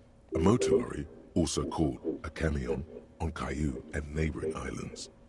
This one looks roughed up enough to be some sort of found rust bucket. Maybe the A6. Good eye, my man. Yup, she's an old one, but reliable. Me and her spent a long time together. There it is again. A little touch of sadness beneath his cool. He thinks he's spent too long in this lorry. We're pals and all, but I can't just freely hand out the merchandise. The bosses won't be happy. Too bad there's no way to get a tracksuit. The man taps his fingers rhythmically against his arm. Ah, man. Me and narcotics go way back. Had some good times surfing the psychic waves of my own consciousness, you know? But those days are behind me. There are other addictions in my life now. Why the inquiry, my man?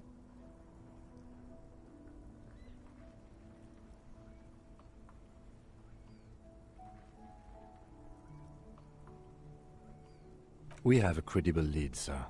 Someone on this roundabout is waiting for a bulk shipment from the harbor to load it on their lorry and drive it to Jamrock. Not me, man. No way. I don't need any trouble. Shit's bad enough anyway. This jam's got folks up in arms, and I'm afraid it's headed toward a conflagration. Gotta guard the stuff. Bosses don't look kindly on missing cargo, and it gives me time to work on my rhymes. A rhymesmith? This is quite credible. It goes with its cadence and way of speaking. Look, man, I try to stay away from the criminal underbelly of Revachol. I'm a guest here. You really need to find another man to probe with those questions.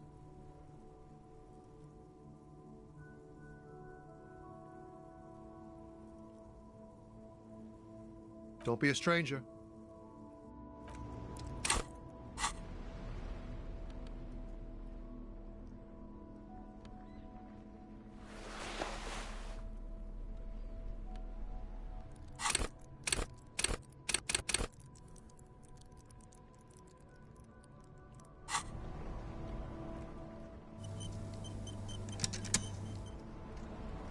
Still here, stuck in this damn jam, my man. What's up?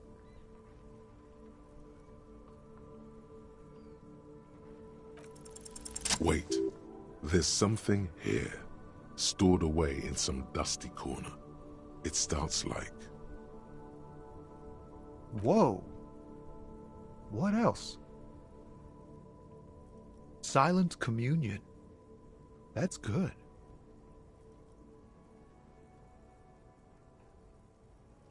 Yo, that's crazy. It's different than it was. I passed this last time.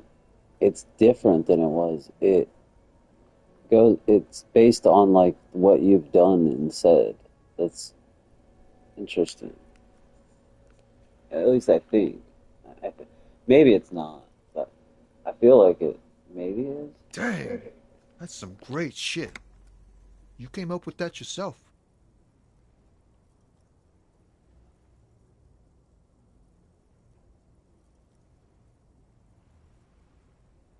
No matter. Great verse is like that sometimes. Ephemeral. You might not look it. Seems you have some literary chops. Maybe they're just messing with you. It's cool. You're an okay guy. For a cop. They're more often into fists than rhymes, see? Let alone honesty in verse. In a small office behind the old military hospital, hunched under the green glow of his desk light, Officer Hans Blau browses through a test print of his Futurist magazine.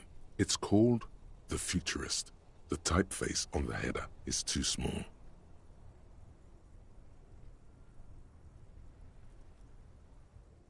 The lieutenant looks at you in silence, a curious look in his eyes, nodding slightly.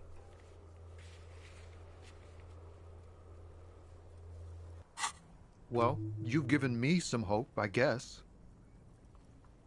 You found some common ground with this man. Even impressed him. The next time you look in the mirror, though, remember those words.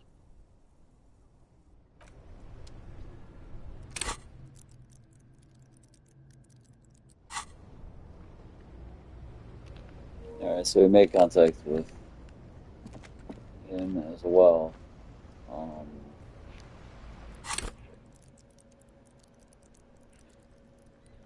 Now what? We gotta talk to the Hardys.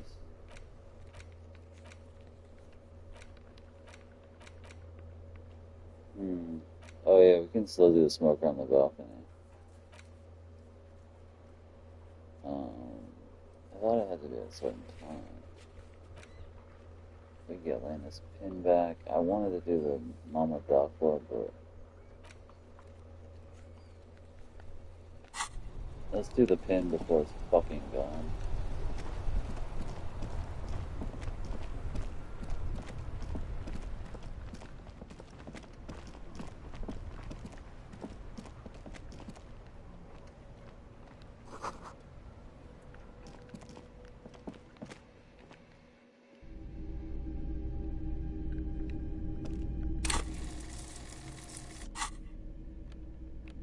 Oh yeah, let's do the electrochemistry then.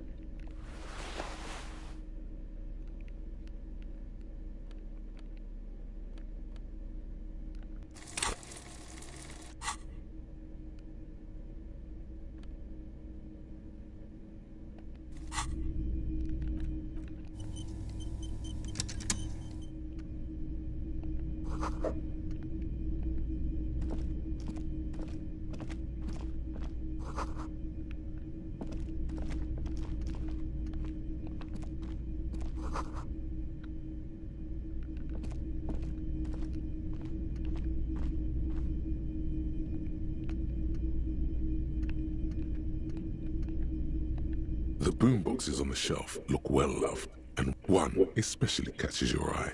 This is you. Golden orange. A sunset suite. Just make sure it works before you buy it.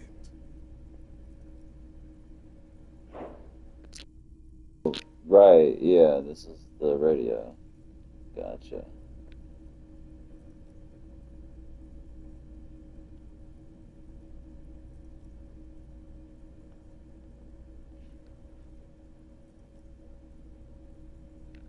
Is the Harman Welshie W2, made in Vespa, designed in Seoul, plays all reel-to-reel format, 2mm, 8mm, 12mm. It's even got a little radio in there. It'll set you More back expensive. 12 real. Pretty sure it's more expensive. If police work means playing tapes, sure, you can use it for that. Or any other time you'd need to play a tape. Absolutely. I've tested each one myself with recordings of speech, found sounds and music from a variety of genres. Even though I don't really like music. That's odd. Why doesn't he like music? Right, this is a strange thing to say. The stuff I record myself, silverware shaking in drawers as motor cars race by, nocturnal animals climbing on the roof, airship rotors, that kind of thing. Maybe you should ditch music as well. Get into these more experimental sounds he's describing. Alright, we got a point. So what do we do? Do we get rid of Indochar? Do we up empathy, or do we fail the empathy checks first? I think I'm gonna fail them first, then up them. Sometimes when you fail a check, the second time it's easier, or it changes the modifier. Or we could just grab the, we get rid of the 15th Indo tribe and grab the Kol Mama Damakwa, Kol Mama Dakwa, the Mama Dakwa, Duck Mama, Dog Mama, Dakwa. Like, something like that, you know. How long does it take, and what does it do? It doesn't do anything bad. This just gives you perception. Honestly, perception is kind of nice to have. Mama Dakwa, Mama Dakwa. I'll wait, though. It's gonna cost either way. Should I buy the radio now? I'm trying to think. Probably.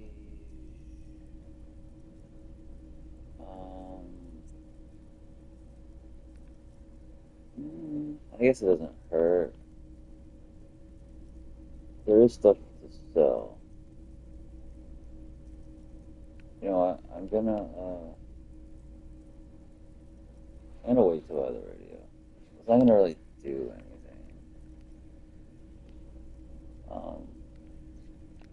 Yeah.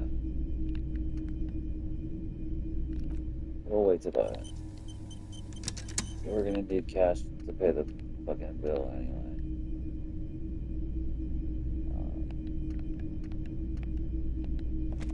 Is this a shirt?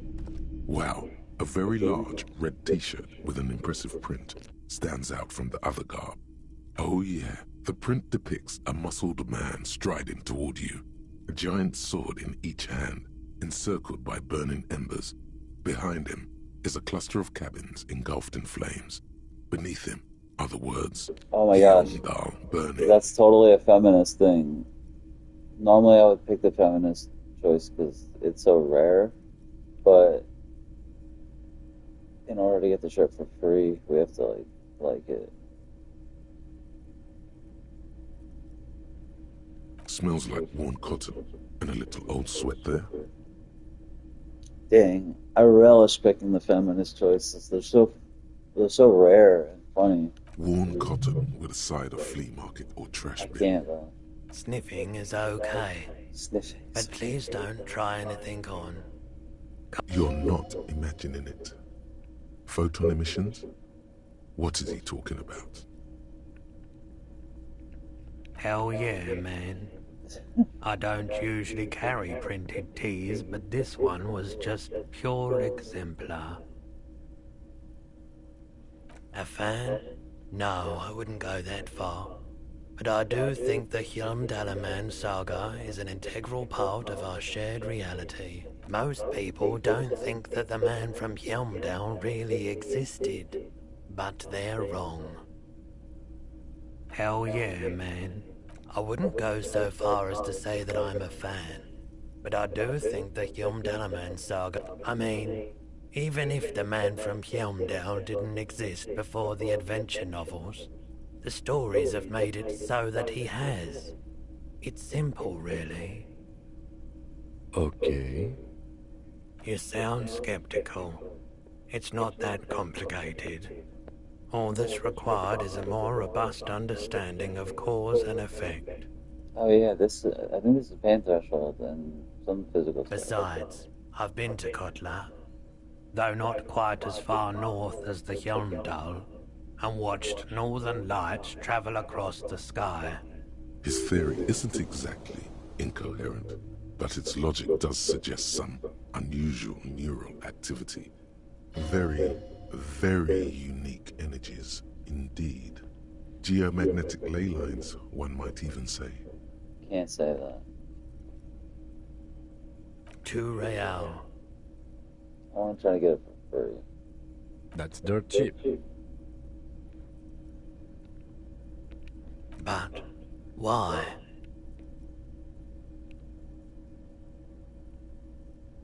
No. Oh man, I guess I didn't establish that I'm a fan of... Normally, there's an option saying that you're like a huge fan. Damn.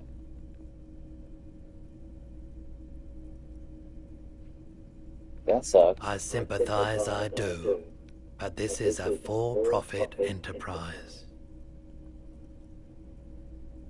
That's so weird.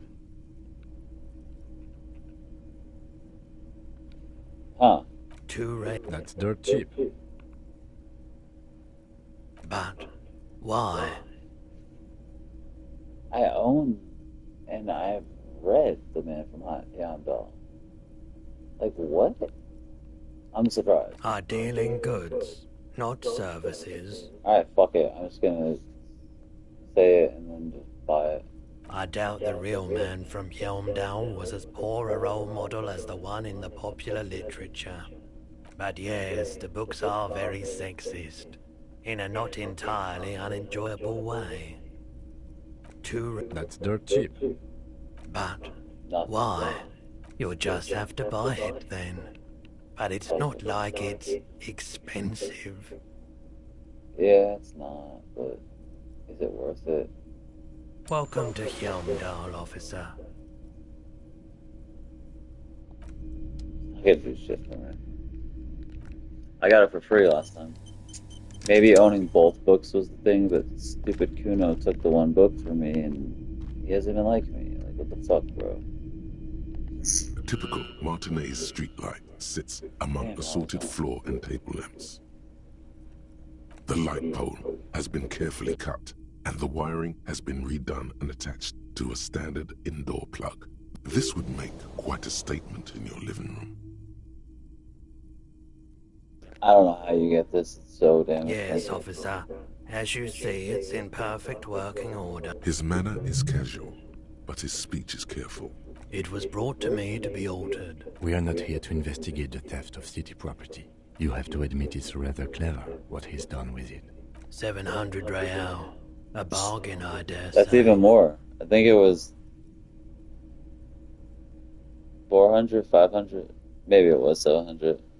It That's so crazy.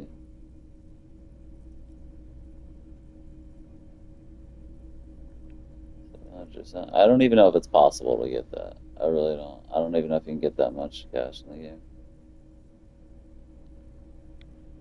The light has undergone 3 transformations. Well, there are the costs of removal and rewiring. The most important transformation is the light's placement among ordinary indoor fixtures. Okay, that checks out. It's so absurd. Yeah, I don't think there's even any way to get it. 700 real. A bargain, I dare say. There's also the matter of rewiring, but the most important 700 real. A bargain. Hey, I don't know where it came from, but it's not every day you get to buy and sell something so extraordinary. Let's see if this has altered my ability.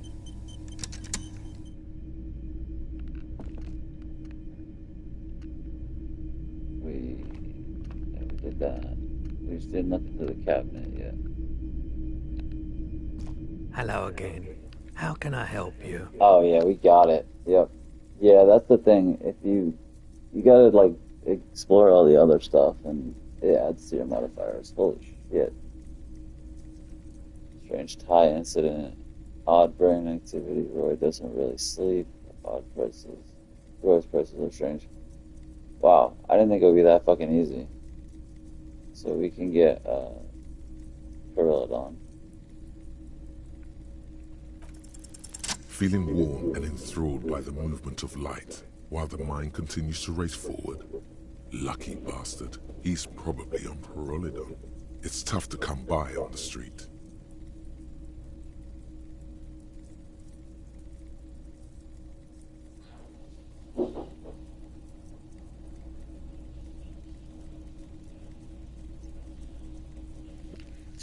A drug developed by the military to treat and prevent radiation sickness.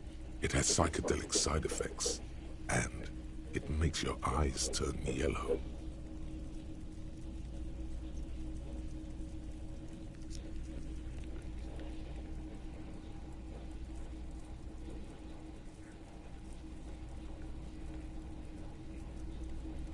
I try to keep the shop at a comfortable temperature. There's a note of indignation in his voice. Those triangle patches on his vest, you have a feeling they mean something, like they're similar to the halogen rectangle on your jacket.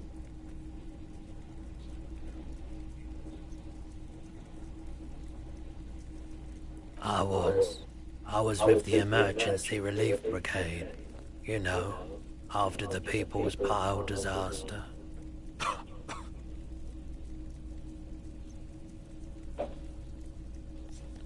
Had to take Perilodon for radiation sickness. That's what you were hinting at just now, wasn't it?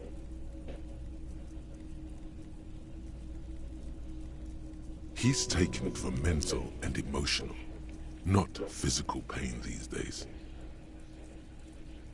I'm trying to make food while I'm simultaneously playing. I'm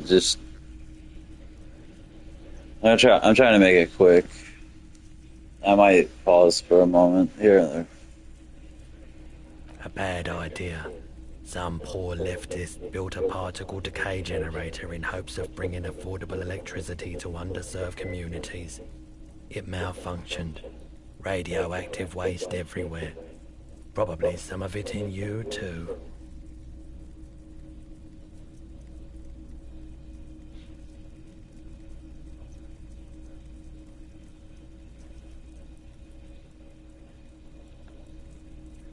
We were an all-volunteer force, self-organized. Tried to help the fire brigades contain the spill.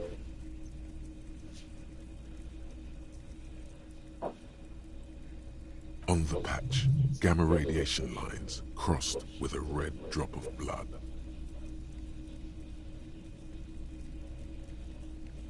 I lived by the river since I was a small boy. The Esperance.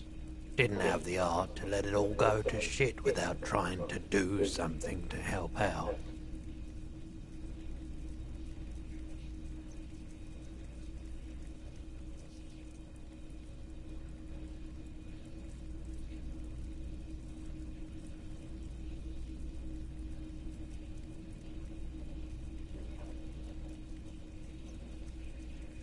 There wasn't much the volunteer force could do, however. We wasted years in the river mud. Years getting sick.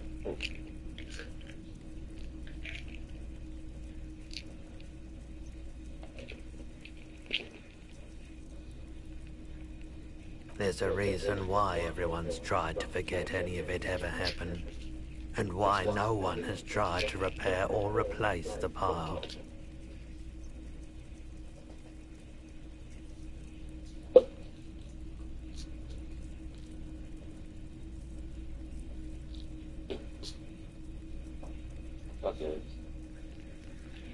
So much disappointment, an early death, cancer mostly.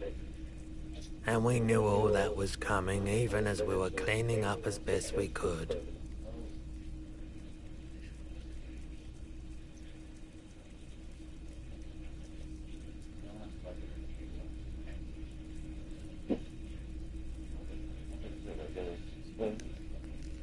No one's. Everyone's.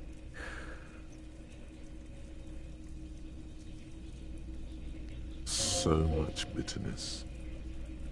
A bunch of poor people built themselves a primitive nuclear reactor, hoping for the best. What do you think is going to happen? The cleanup happened 15 years ago. I was young then. Later, my second aunt died. Left me this shack and all the assorted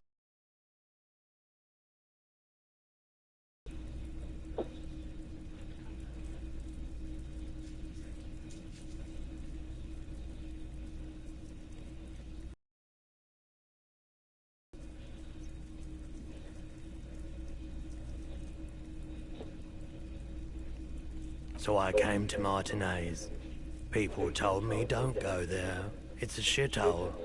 I said, people, we just had a nuclear pile meltdown. I'm gonna get as far away from Forburg as I can. Still in the same city, but...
I like the theory more than the story. We're going to get Fluttering? Outward movement, not vortices.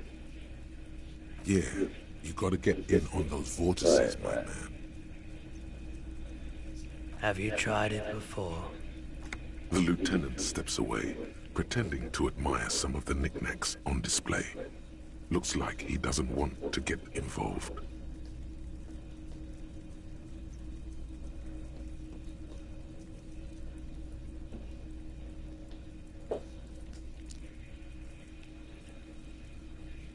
Go ahead then, he thinks. As long as you can walk straight, I don't care. He won't be your nog. but he won't be thrilled about this either.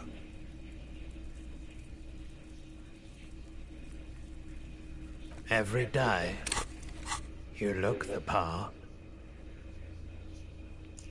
Can't believe I've managed to not say a superstar thing. Here you go, man. Yes, darling. That's the coalition government ordained parroting. Straight into your gut. Straight fire. Not so sure about this.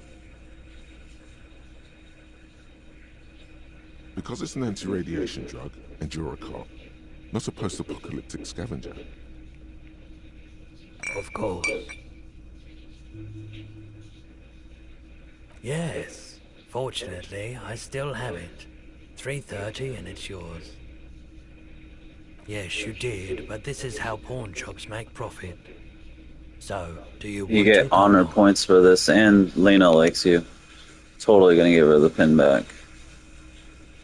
Here you go, officer. Anything else I can do for you today? Oh, we can talk about the Mama Dakwa. We don't. I thought we needed to have the thought internalized. I kind of want to wait to talk to him about it until we have the thought internalized. Maybe that'll change something. Probably not.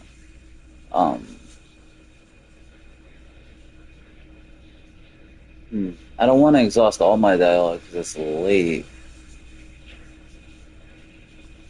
I think I'm going to actually go back to him. I did the thing I wanted to do, get the parroting, which that will help us with Kuno's check. And now we can try the check, fail it, and then do it again. And we could boost with parroting to get even higher up. Kuno is always there as well. I wonder if we should do the smoker on the balcony thing. Let's take a look.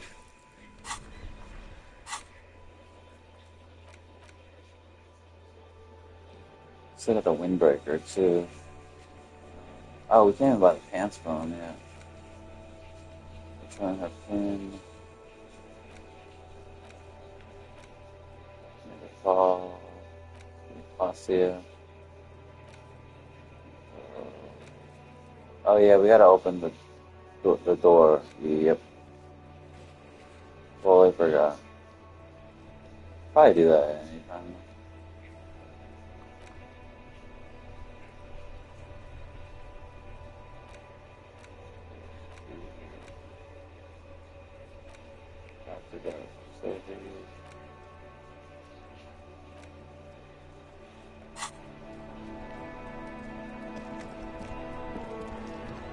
I think I might actually do the moralist thing. It is a lot of dialogue. That's it. Hopefully this isn't time sensitive. You know what? We'll talk to her just to be safe.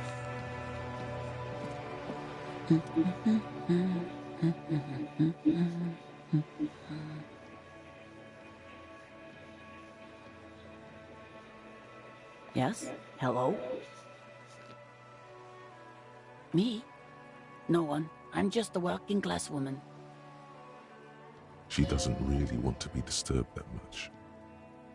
If she's such a working class woman, why isn't she working? Not all the time.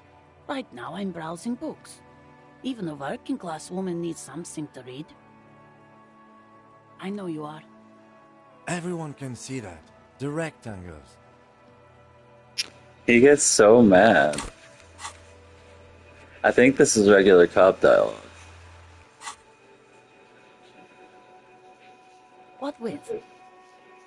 This citizen thinks she can do without your assistance. Don't buy it. They all need help. Her hands move over the book covers. Didn't she, like, offer the bird book? Stained with yellow. It seems like she has spent a lot of time at work, smoking. My husband? No, he's not. Yeah, he kinda is. I don't know. At home now? Out drinking with his friends? Working? She doesn't actually know.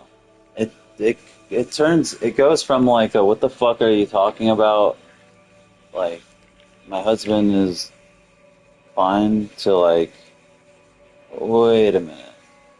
Maybe my husband's missing.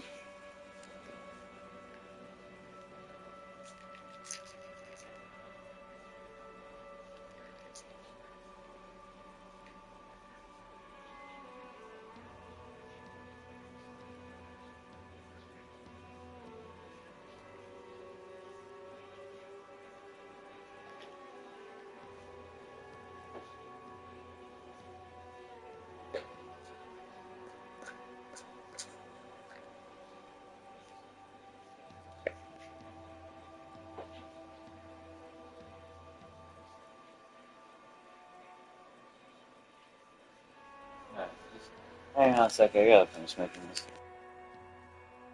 Where is this going, officer?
Yes, but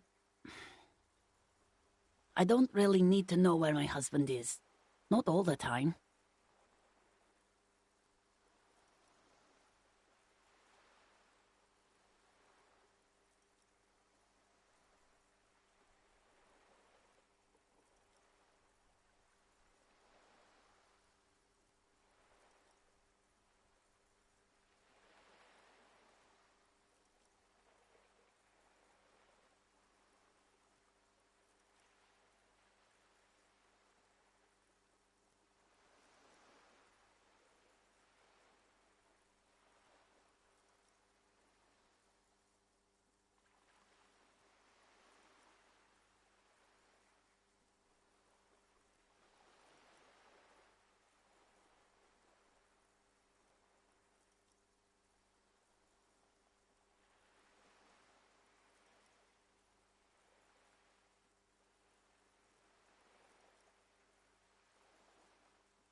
No.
Why are we still talking about this?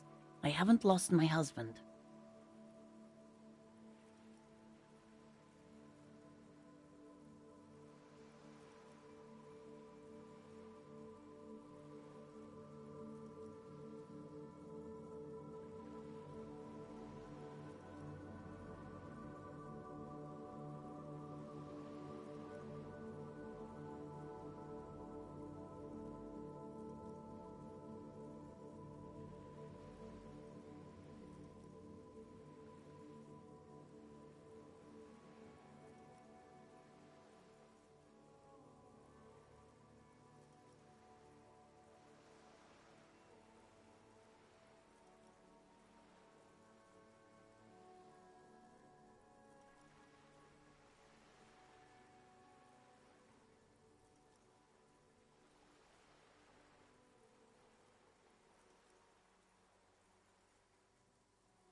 She has, though.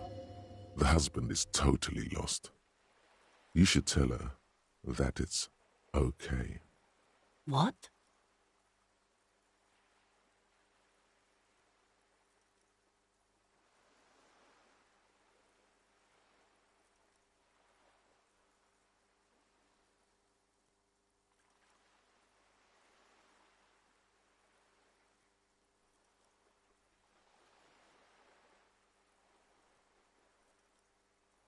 Who said anything about shame?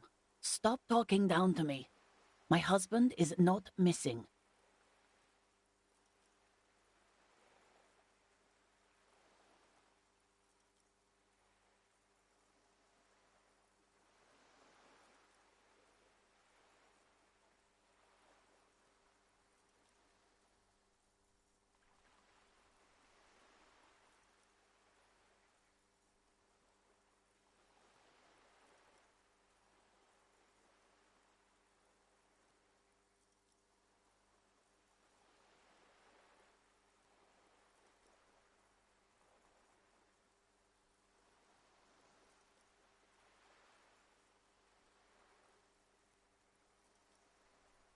But he is. You can feel it. Or maybe it's something else then.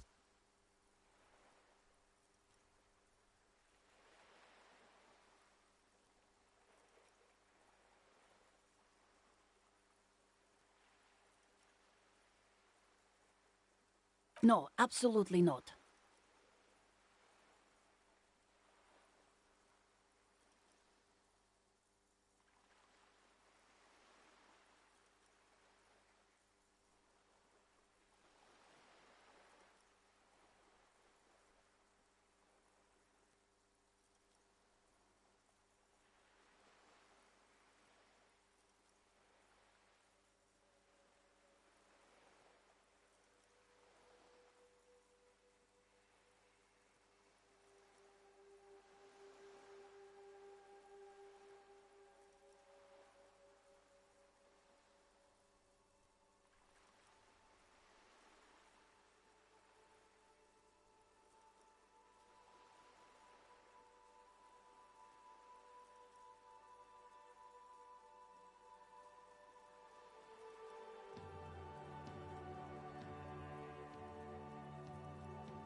Are you a policeman or a nanny?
They are not missing, sir.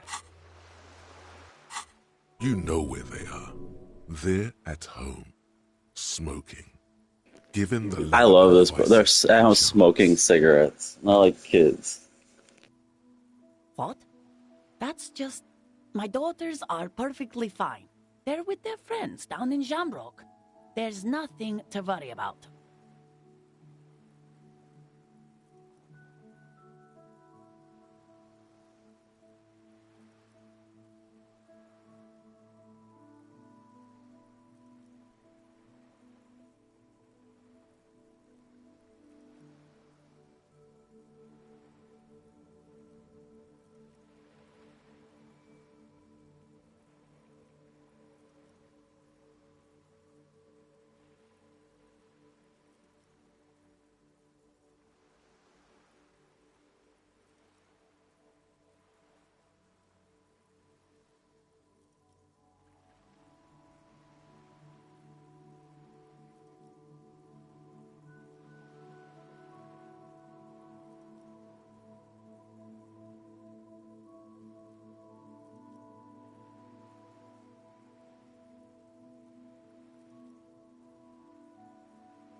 They're almost grown up now, anyway. They're past the age they need me protecting them from everything now.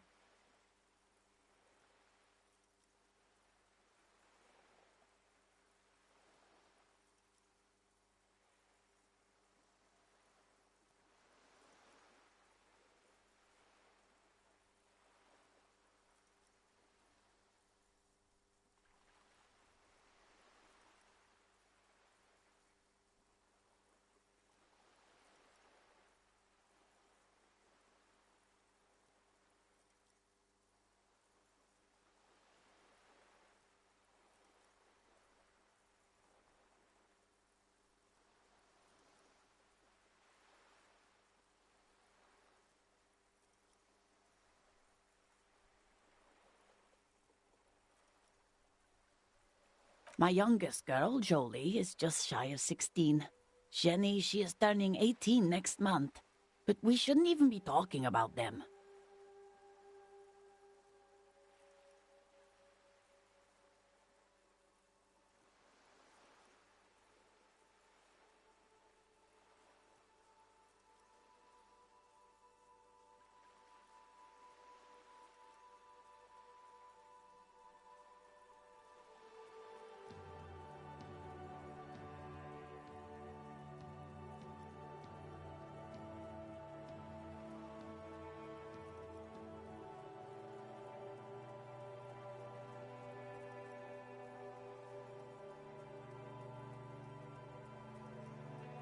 Why do you need to know this? Haven't I repeatedly told you that they're not missing? That they're in Jamrock, safe and well, at some stupid party?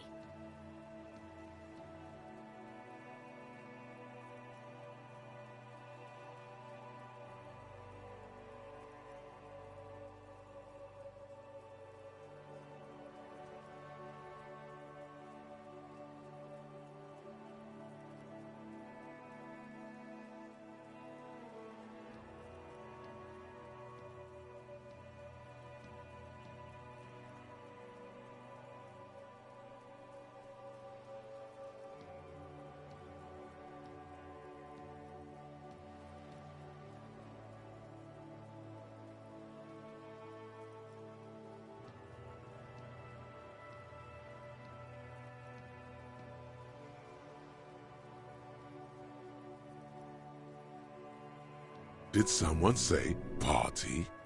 You could use a party. Hunt it down.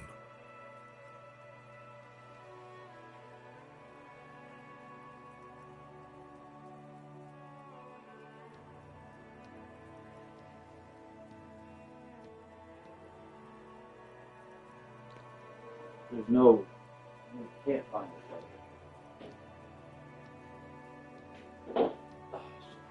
I'm almost done. Yeah, you can't find the party. This would totally give me a superstar card.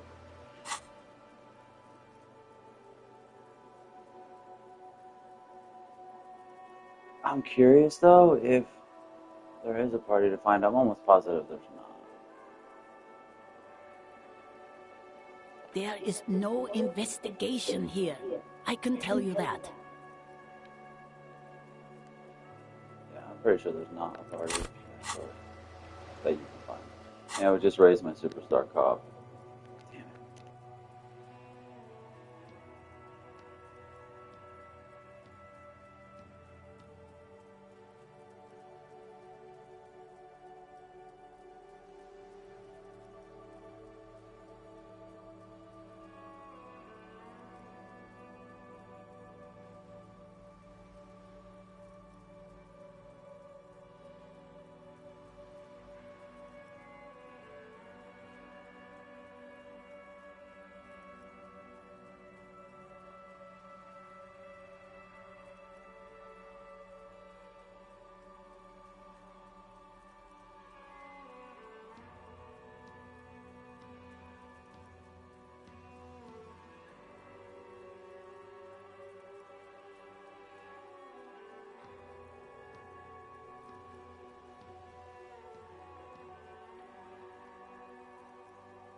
Alright, I'm done. I know everybody left, but...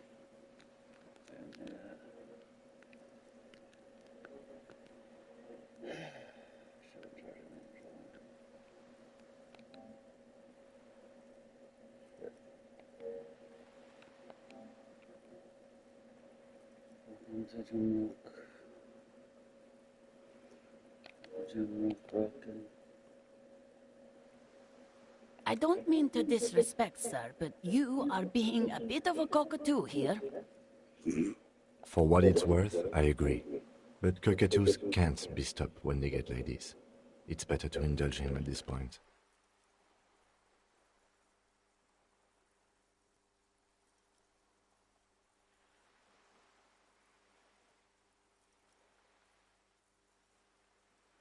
I don't even have a cockatoo.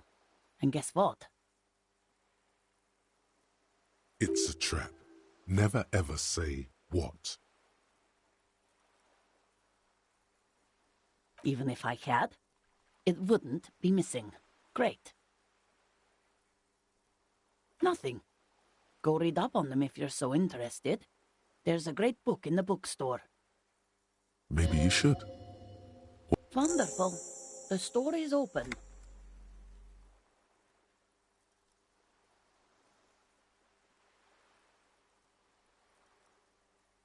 The woman before you nods